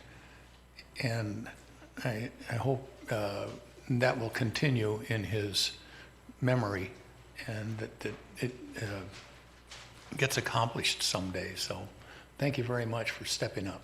Thank you. Mr. Chairman, I have one question. Sure, Commissioner Rice. I see that you're a retired firefighter. I am. Where? From the city of South Lake Tahoe. I also worked for the Forest Service for several years before that. And for almost 15 years, I've been volunteering for Genoa Volunteer Fire Department. Thank you for your service. Thank you. Well, your experience was almost put to work here. And one other thing, if you end up getting this job, don't mess with the saloon. Don't what? I'm sorry. Don't mess with the saloon.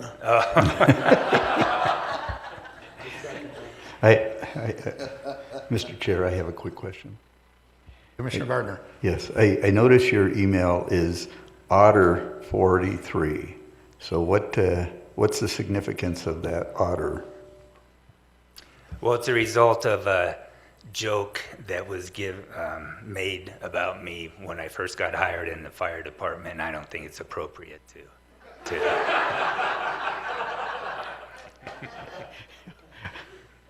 Fair enough. With that, Commissioner Gardner, would you like to make a motion? Sure. And as Mr. Cates expressed, I'm disappointed that we really are having to make this motion. The untimely death of Mr. Brown. I knew him personally, and it's disappointing, and I share Mr. Stand by. Yes, Stand by. okay, public comment, I'm sorry. Yep. Open the floor to public comment.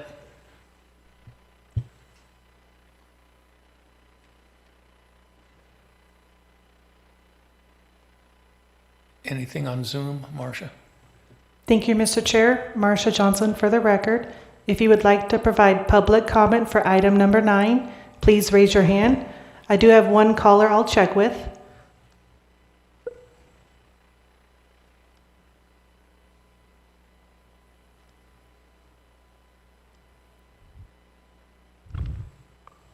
Caller, do you have public comment on item number 9?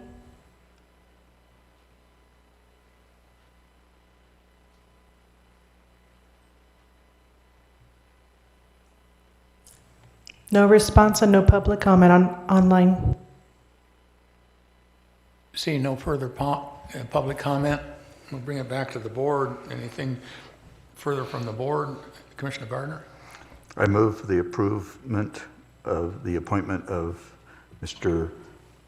Rick Myers to the Genoa Historic District Committee to fill a vacancy due to the vacancy of Mr. Greg Brown in accordance with County Code 18.02.040 and NRS 2.5.170.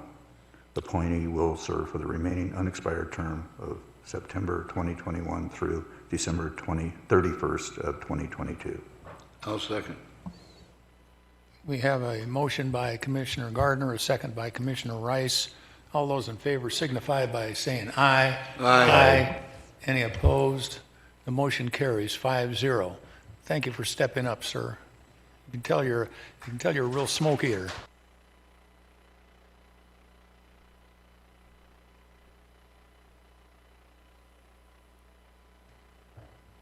All right, we'll move on to item number 10.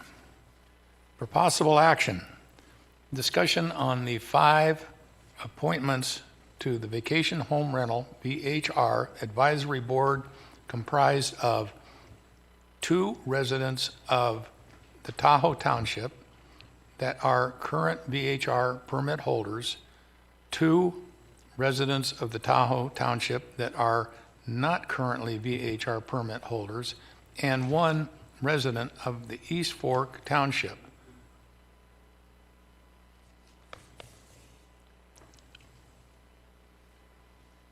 Jennifer, you have the floor. Thank you, Mr. Chairman, members of the commission. Jennifer Davidson, Assistant County Manager for the record. If you'll bear with me for just a moment, I am attempting to share my screen so those following along electronically can see the same that we see in the meeting room today. We are before you again today to make some appointments to the VHR Advisory Board. There are new considerations for you to go through.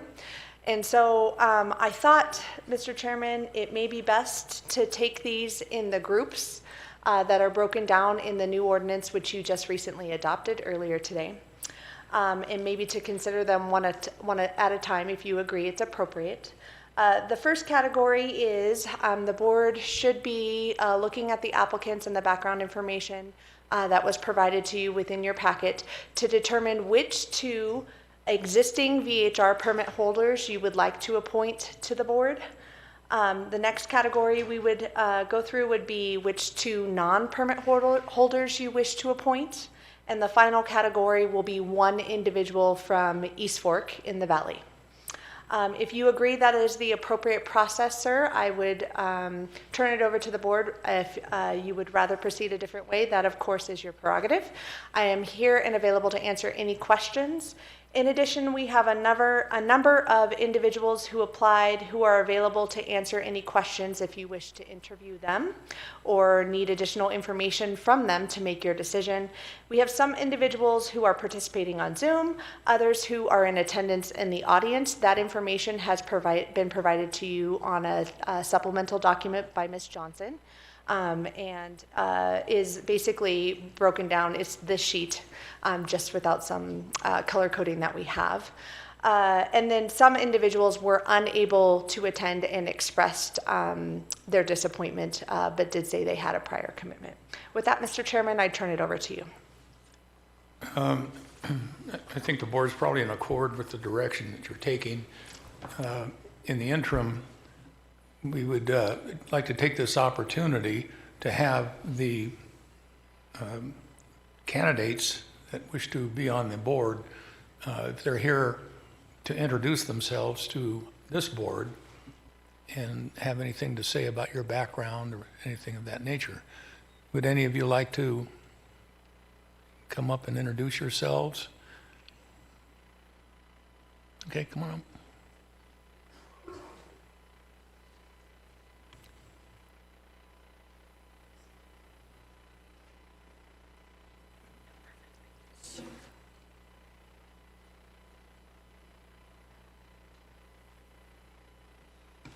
Hello, Commissioners. My name is Patty Graff, and I live in the East Fork, down here in the Valley.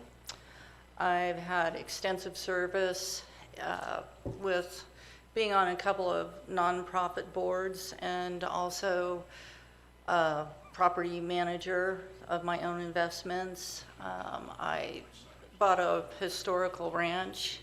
Well, it's designated historical for the state of Nevada that I renovated, and it took me about 5 years and it's finally done. I'm really excited about it.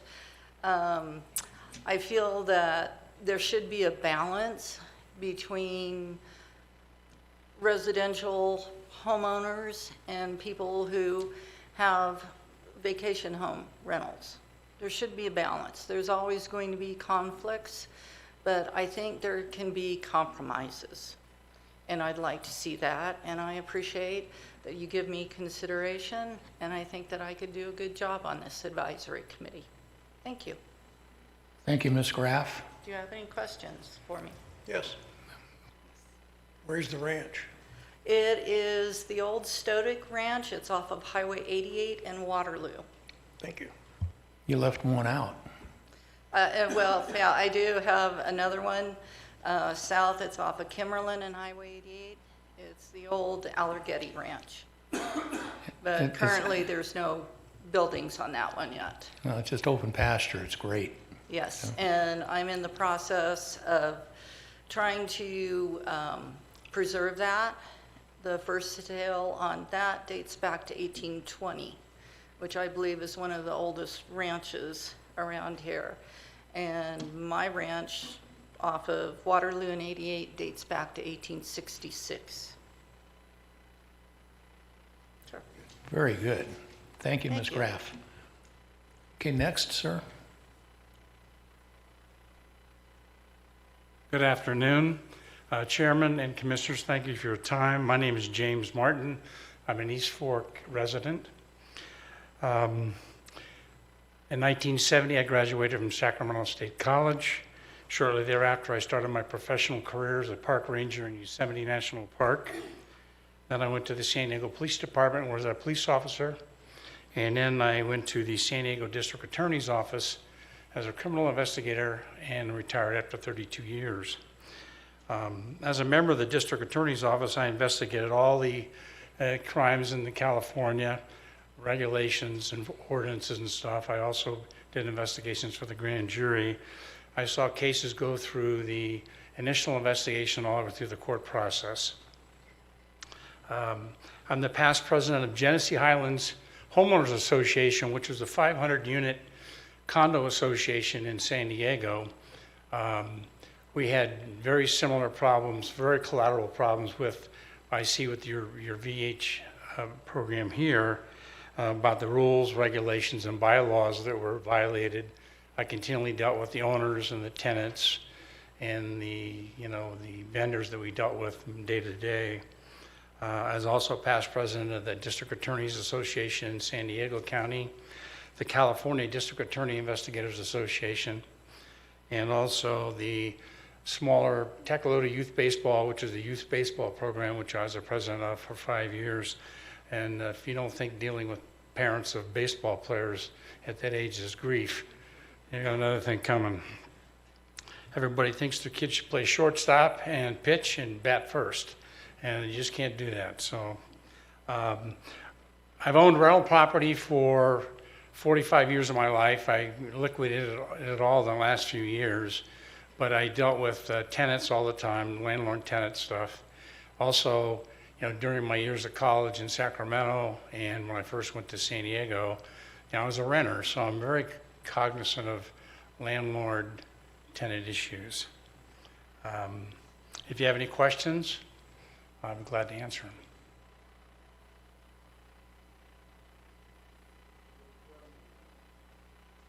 Mr. Chairman.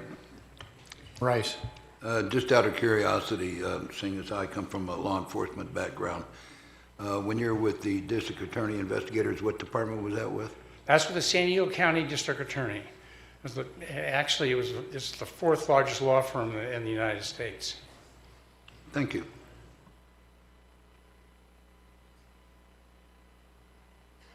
Thank you for your Well, time. Very commendable, sir. Thank you. Good to have you in this community. Thank you.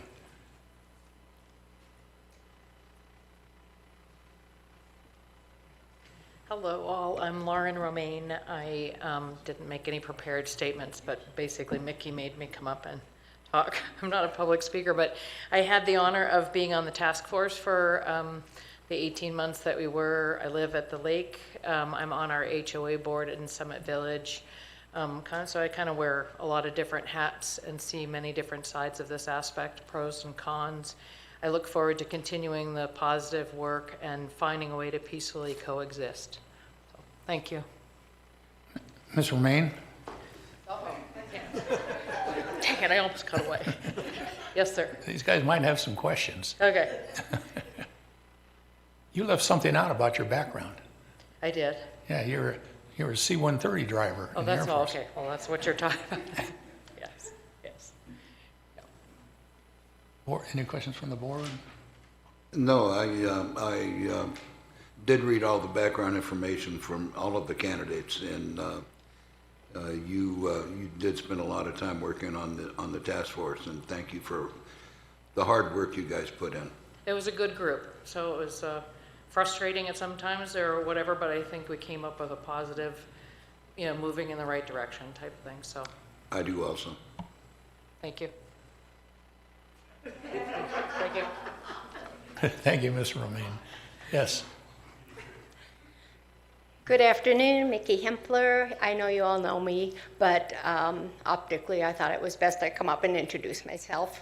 I was on the task force as well. It was a great honor, as well as a great education. I've lived in Tahoe for 44 years, and the task force was a great opportunity, and I want to continue the hard work and see this through. Thank you. Oh, questions? Any questions from the board? I didn't fly a plane. Thank you, Ms. Empler.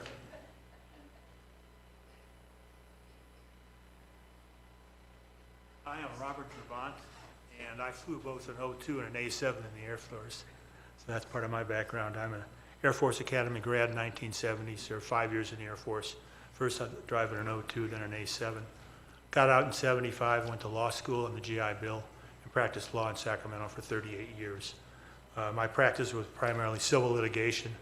I got every kind of case from opening the file on the day of the accident to losing it on appeal before the Supreme Court. I think I'm suited for this position because it's going to be involved in finding facts and finding what the law is and getting them together with a resolution. And this would be then to report to you, so you would be well educated as to where the cases come from and what they should be done. I am a resident of Township Tahoe. I am not a permit holder. I live in Lake Village. We have 320 units in Lake Village. I've been the vice president, the secretary, and the vice president on a couple occasions of the homeowner associations. I've lived in Tahoe for the last 7-8 years. I had a rental house up here for 25 years in Lake Village. So I'm knowledgeable of all sides of that issue. Are there any questions at all about my background or experience? I was appointed before on June 3rd. As you'll note, I'm item number 7, and I submitted my application at that time. I did not submit a new application because I was told it'd be okay just to rely upon the existing one that had been filed. So, any questions? Yes. Could you state your name again, please? My name is Robert Drabant, D-R-A-B-A-N-T. Thank you, sir. I'm number 7 on the sheet.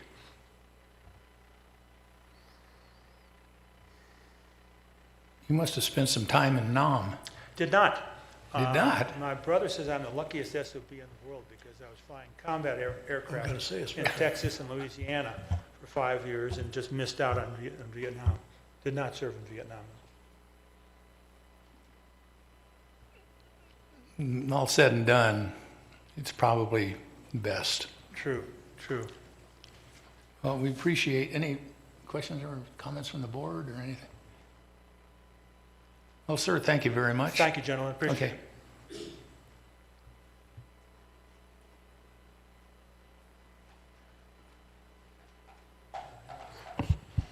For the record, Janet Murphy.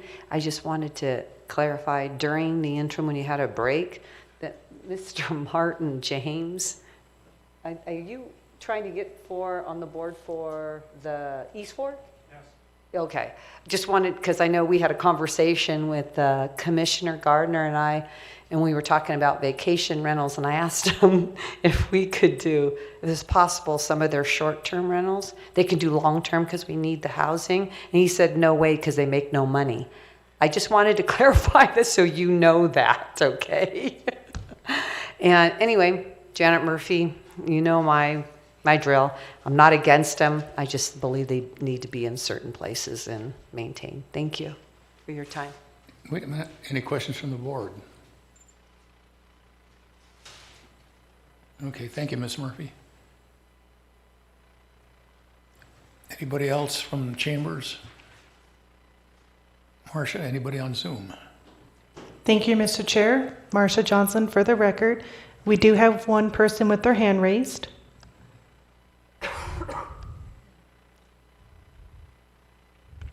Michael, can you hear us? I can. Please state your name for the record. Sure. Michael Sloan, and I live at Lower Kingsbury. Would you like me to give you further information?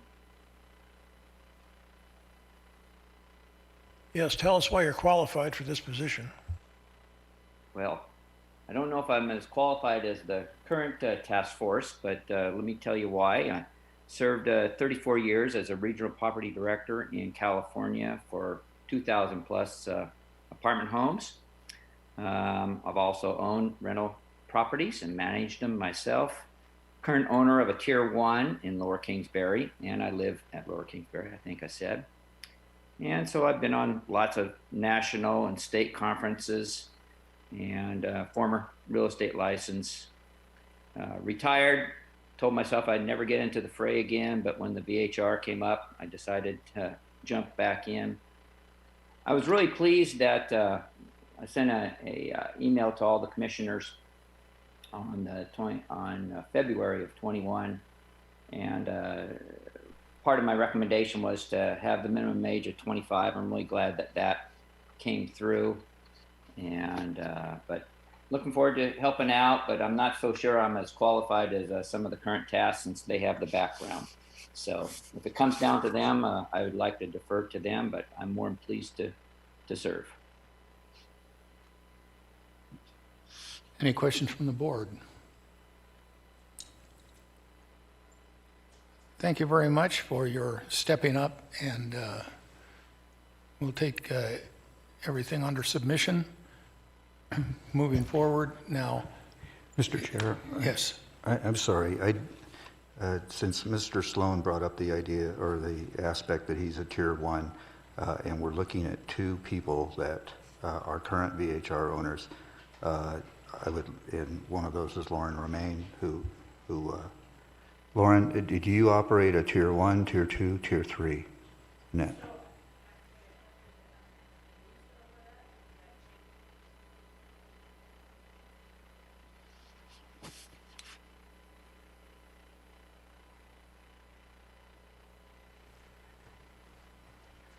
Is it on? Yes. Okay, thank you. I get a little confused over that because it changed from the time of the task force till adoption, so the terminology changed. But I'm not a true host because I don't say that I'm there all the time when someone rents. I think that's the point. I think that's the point I was trying to get to. Okay. Is that you wouldn't be the same as Michael Sloan with as a Tier 1. You would be a Tier 2. Okay. Yeah. Okay. Thank you.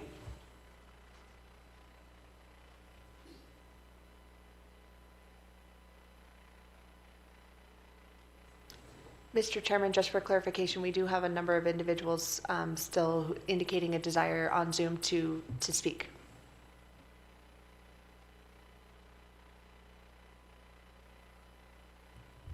Natalie, are you there? Yes. Please state your name for the record. For sure. So this is Natalie Yanish. Am I coming through okay? Yes. Great. Thank you so much. So thanks for considering my application and credentials. In a nutshell, I live on top of Kingsbury Grade. I live at 425 Andrea Drive.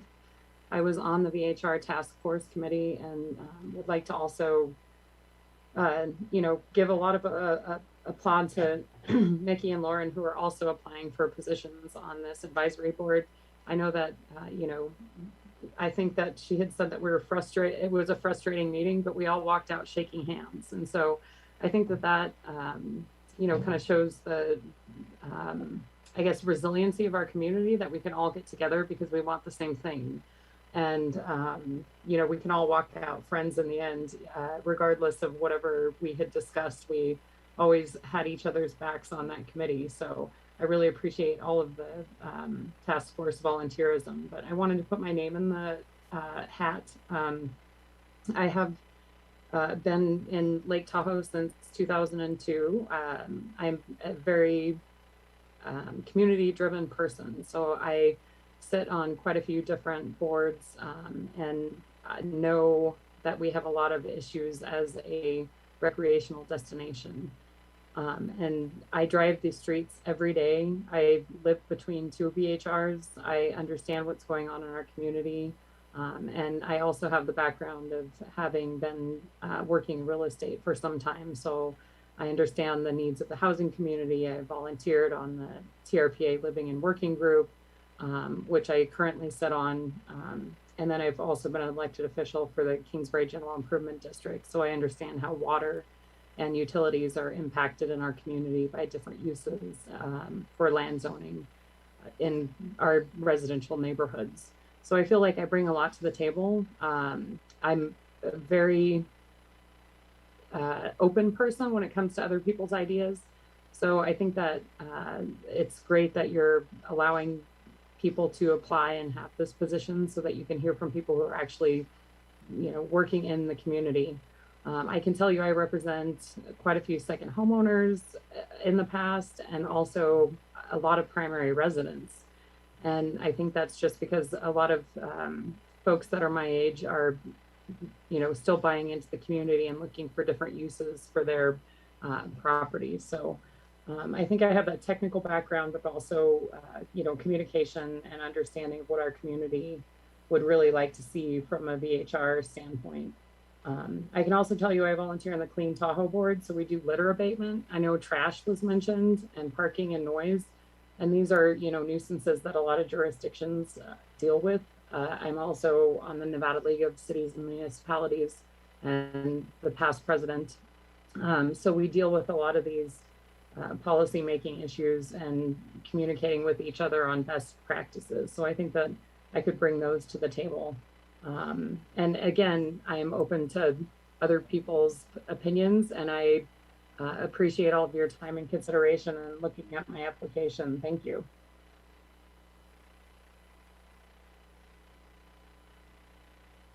Mr. Chairman. Commissioner Rice. One question. Ms. Yanick, would you tell the board about the distinguished, how do you put it? The award that you just received for the North Shore? Oh, Wes, I'm blushing. So I was very honored to be the Public Official of the Year for the Nevada League of Cities and Municipalities, which was just awarded to me this last month. And the last honoree was the mayor of West Wendover, and previously that was the mayor of Sparks. So I feel like I have a pretty good regional understanding and state understanding of the state issues that come down to local jurisdiction levels as well. So I think that that's something that I could bring forward, but I was totally shocked and surprised that they gave me that award because it's really an honor. It's probably the best honor that I think I've ever received from that group of folks because, the Nevada League of Cities is composed of people who are the mayor of Las Vegas and, very influential folks in the world. And so having that ability to contact them and talk to them on a person-to-person basis on local issues has really given me a lot more insight, especially when we're talking about vacation home rentals and land use. But thank you for bringing that up. I am blushing once again. So Congratulations and thank you.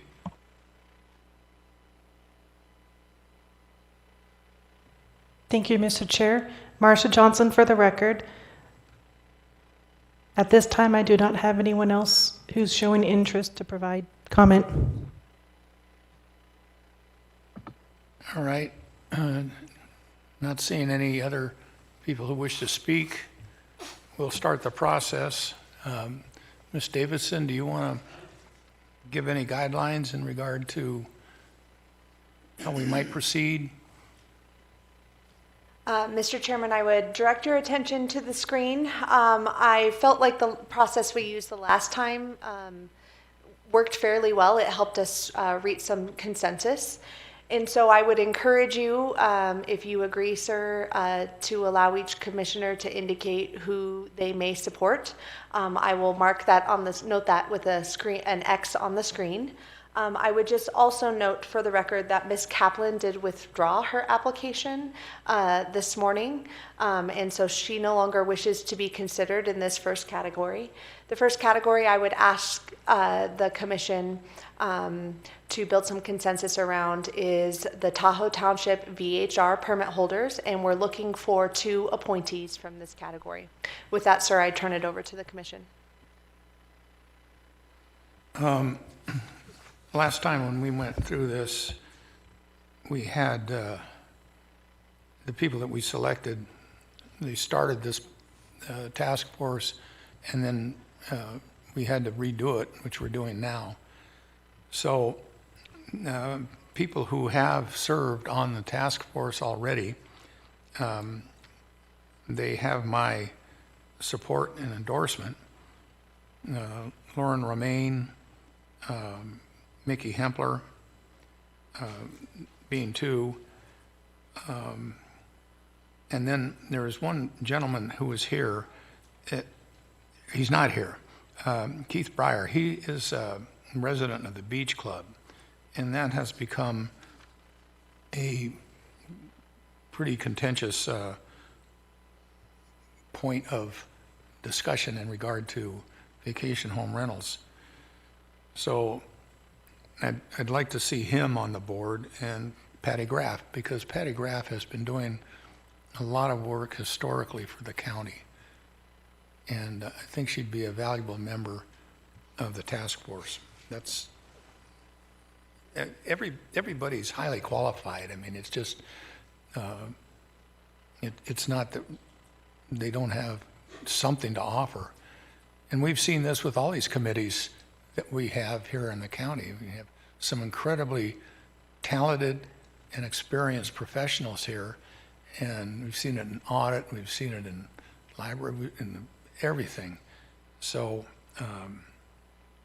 thank you all for participating. It's important, and we have 23 names here, 22 now, and it's not easy. But anyway, those are the candidates that I would support, so that'll be a starting point. Thank you. I'm always impressed by the amount of volunteerism that goes on in this county. And the people who are on this list are really stellar. My choices are Lauren Romaine and Michael Sloan, Mickey Kempler, Keith Beyer, and Patty Graff.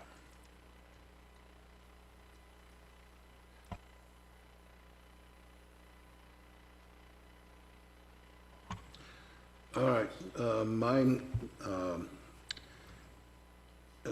definitely Lauren Romaine, and secondly, Drew Murrin of State Line.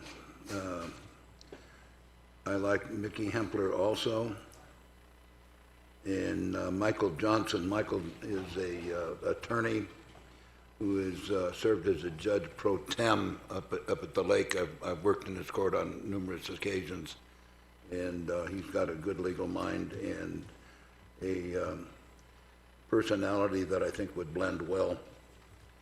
And I noticed that Nancy McDermott is one of the ones in the valley that's applied, and she's the one that got me into this mess to begin with. So I'll go with her as retribution.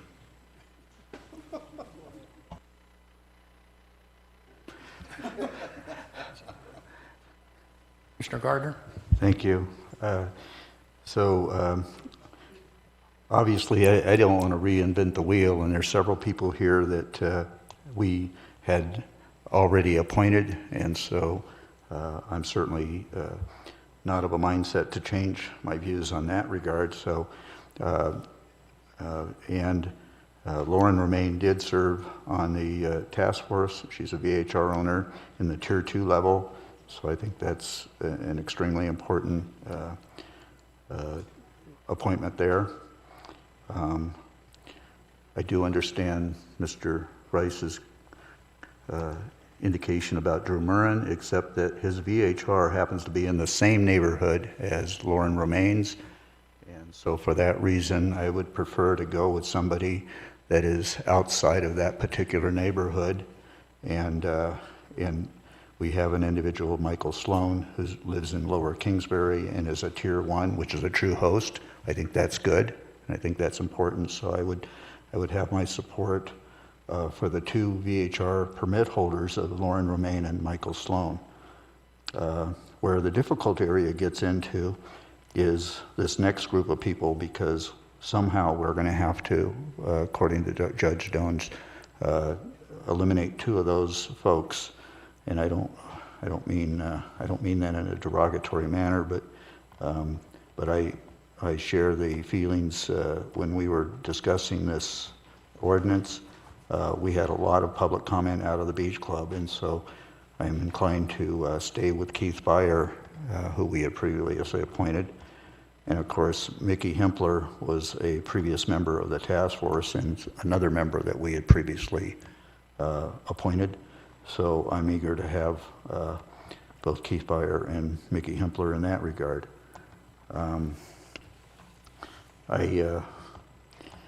We have a couple of commissioners who have indicated Patty Graff.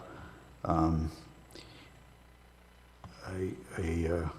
would have to pretty much concur with that feeling as well. So that's kind of where I stand. That would be the 5, right?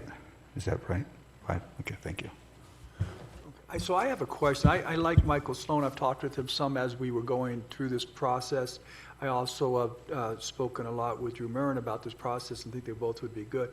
Looks like Michael Sloan would win this, but I just got a question, and I mean, because I could put my name, his name for me too, is if you're a tier 1, does that make you a permit holder? Okay, because you don't get, he's not counted on the 600 permits. But if you guys count that, then I guess I'll go with Michael. Keith Beyer and Mickey Hempler, I voted on for the last time, and I don't see any reason to change my votes for them. And I'm going to tell you, the last one with East Fork, first of all, Nancy's a former county commissioner, should be great. Daniel Ainsworth has talked with me from day one, given me some great advice, and I think he would be really good. It looks like Patty's going to win anyways, but I just want to say I would pick Daniel in a second because he was so informative to me and gave me so much help. The guy who was great was James Martin. I can't believe anybody has a better background than you, Mr. Martin, to be on this board. I mean, you have the absolute best background. If you had a chance to win, I'll put my name next to you because I think you would be great. So that being said, I guess Patty's already won, so I might as well go with the winner.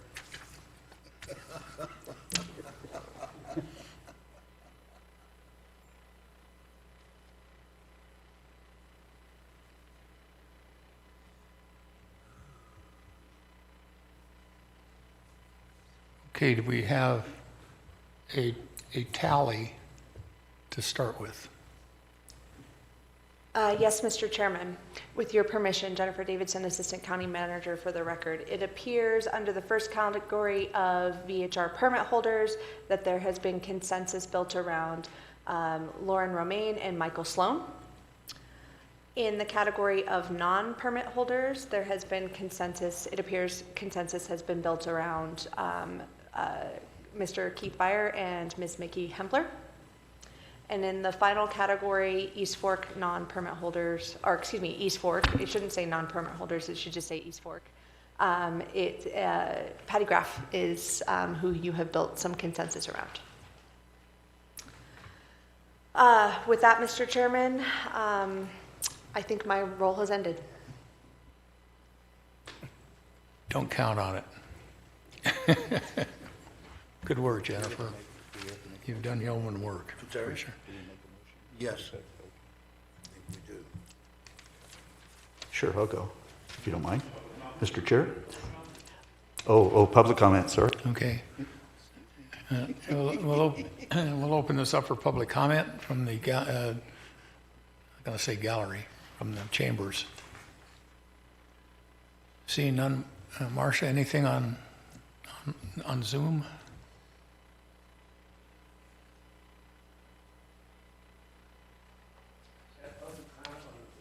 Oh, okay, Ted?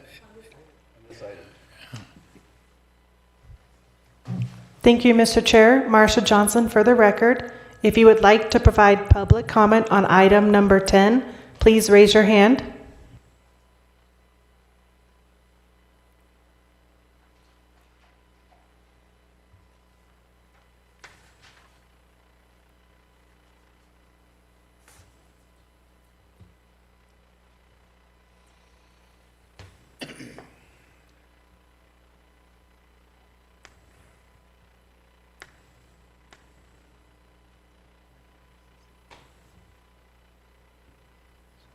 No response?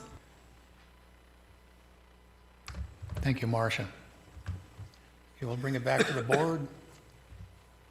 Do we have a motion? Mr. Chair, I would like to make a motion. I would move. Wait.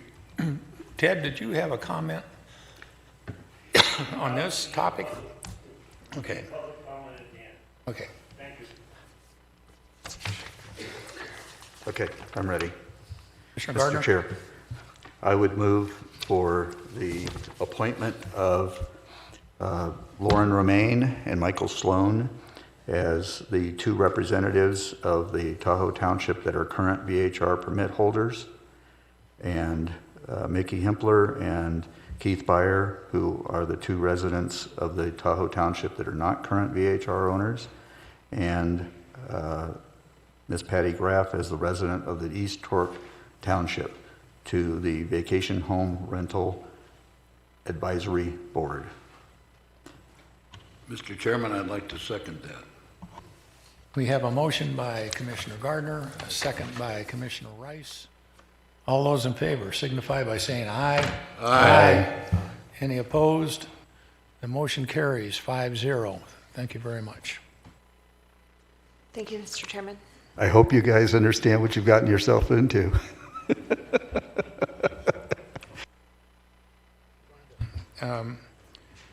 All right. We're going to have, for presentation only, reports, updates from county commissioners, members of, concerning the various boards and/or commissions that they may be a member of, or liaison to, or meetings, functions that they have attended. Do any of you have any pertinent information of late? I just have a quick report. Okay, Commissioner Gardner. As our representative to the Nevada Association of Counties, I just want to inform the commissioners that I will be participating in the conference scheduled for the 28th, 29th, and 30th of this month out in Fallon. So I will be representing us in that regard. I believe there's another commissioner here that will probably talk about the same thing. We are required to provide an item for the silent auction, and I have been gathering items that are reflective of and particular to Douglas County. And I'm proud to say that Bentley Heritage has provided a spirits package, and Blind Dog Coffee is providing some coffee. And we're going to talk to the chocolate factory about providing some chocolate, because what goes better with spirits and coffee and chocolate, and hopefully they can enjoy that up at Lake Tahoe. So. And there will be, I can't announce it yet, but there will Okay. be 2 nights and a dinner. Very good. Thank you so much for your help with that. Thank you. That's it. I would have thought you would have donated one of your many hats.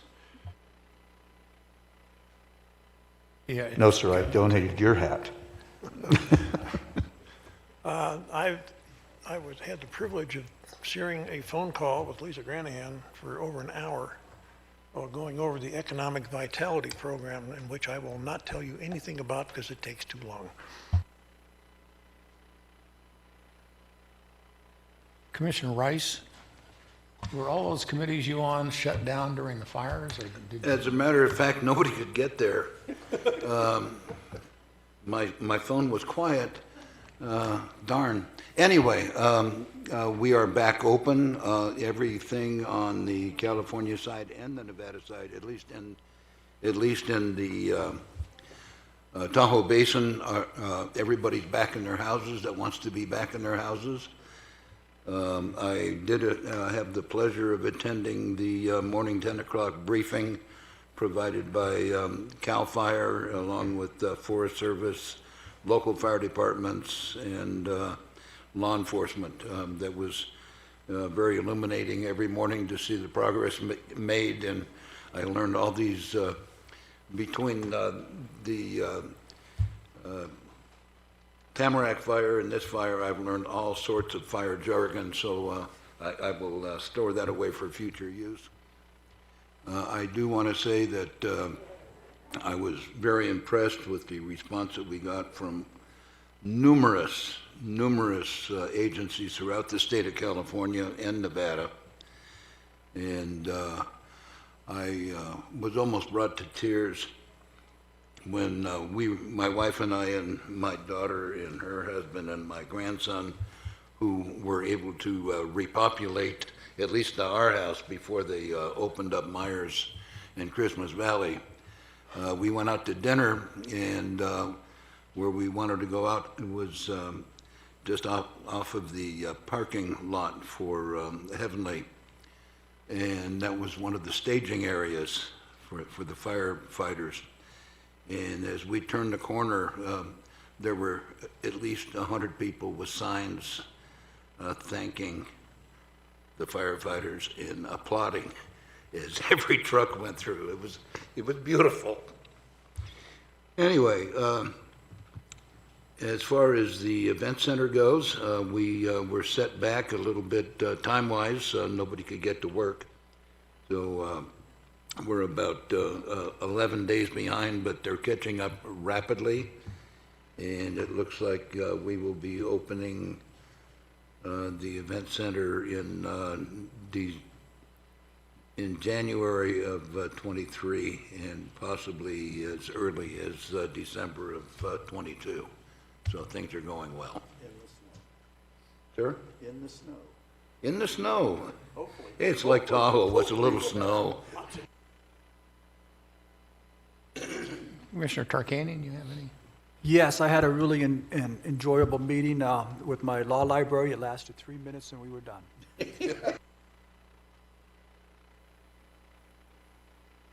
I was going to thank the chairman of that board too, but he got off too quick. I don't know where he wanted to go. Well, there's no question that we all have experienced a significant historic event with the Tamarack and Caldor fires. And that was 2.5 months of something, I'll tell you. Last evening, we attended the Carson Water Conservancy meeting, and most of it was just legal stuff. One of the things that did come out of it, though, that should interest everybody is that Ed James presented a long-term weather forecast, and it looks like another dry winter. And the Farmer's Almanac, which some people discount, but commodity brokers use the Farmer's Almanac, and they are forecasting a dry winter again. So this board is going to have to take that into consideration about how we proceed into the next season and beyond. So this is very serious. With that, if nobody else has anything to Ted, Mr. Gaines, we'll open it for public comment. Thank you, Mr. Ingles. Am I supposed to sign again? Yes. I mentioned earlier, some people management in this county want to say I have a feud going with somebody. My feud is with Douglas County because they're not doing what they're supposed to do. They're harassing, intimidating, and if you want to talk to the inspectors that I mentioned earlier, I'm sure they'll tell you they were told not to talk to me. Now,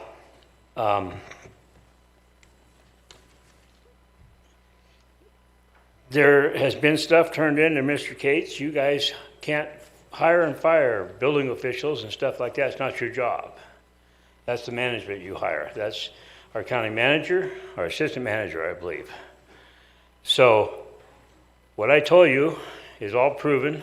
I give you pictures of that, give you the other stuff. I'm going to give you a lot more. But we have right now, it's going to come out of the public Acela website, your website, 166 items of generators. Every item is exactly the same cost. Every item has a $156 fee. Well, if you guys, when you leave tonight, look at the generator out here when you go past Sharkey, that generator alone costs $20-some thousand, not counting the hookup and whatnot. We got some houses that got 2 generators. So we're losing money every day. And if our management in this county don't want to do anything about it, wants to keep the people in place to do this and intimidate and harass people, along with our management of this county has put out memos, don't talk to anybody outside the county. Well, I get calls constantly at my house, probably some of you guys, thanking me for what I'm doing and talking about it and questioning me on what we're doing and giving me other stuff that they're doing. Now, these 166 generators I just mentioned, probably 160 of them this county lost money on. Unquestionably.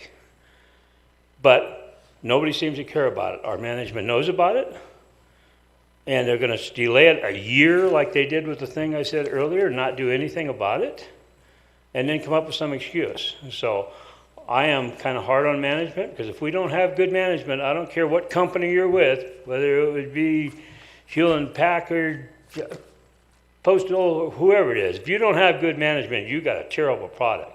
And right now, our product's not very good, and we got to rely on you guys. Thank you very much for listening to me.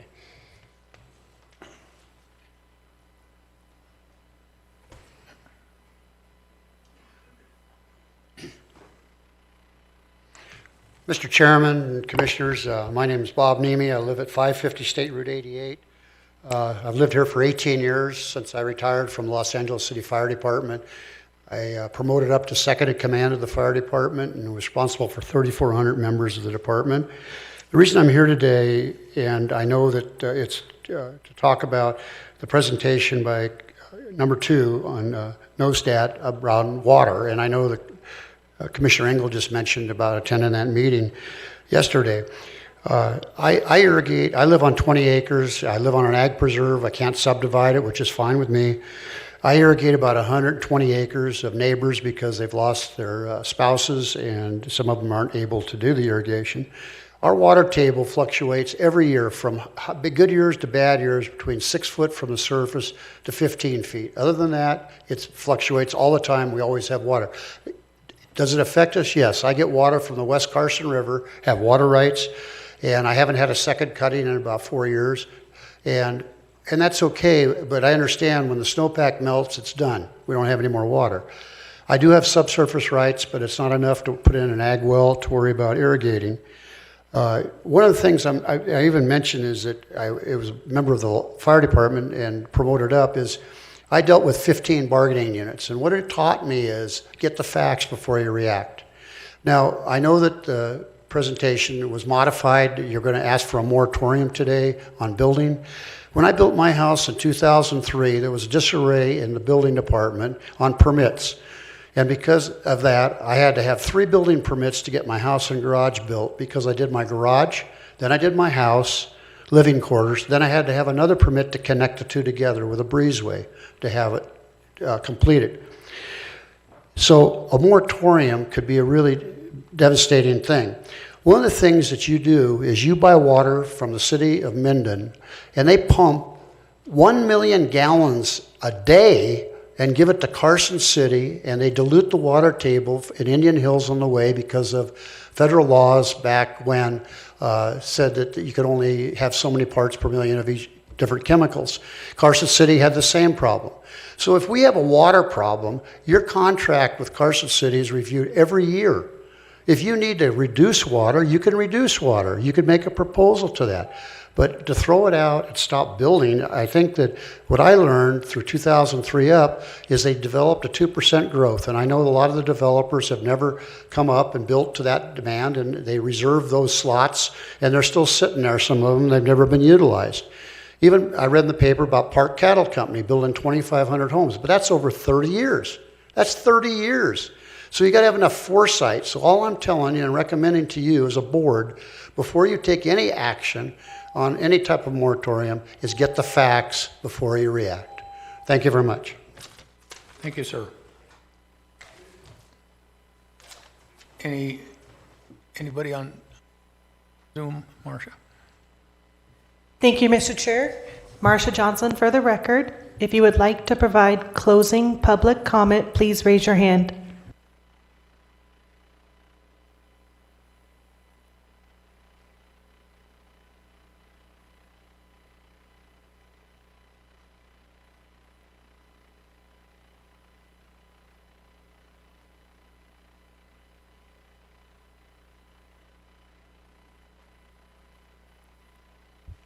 No public comment online at this time. See no further public comment. Commissioner Nosad? Move to adjourn. Second that. Okay. This meeting is adjourned. Thank you very much.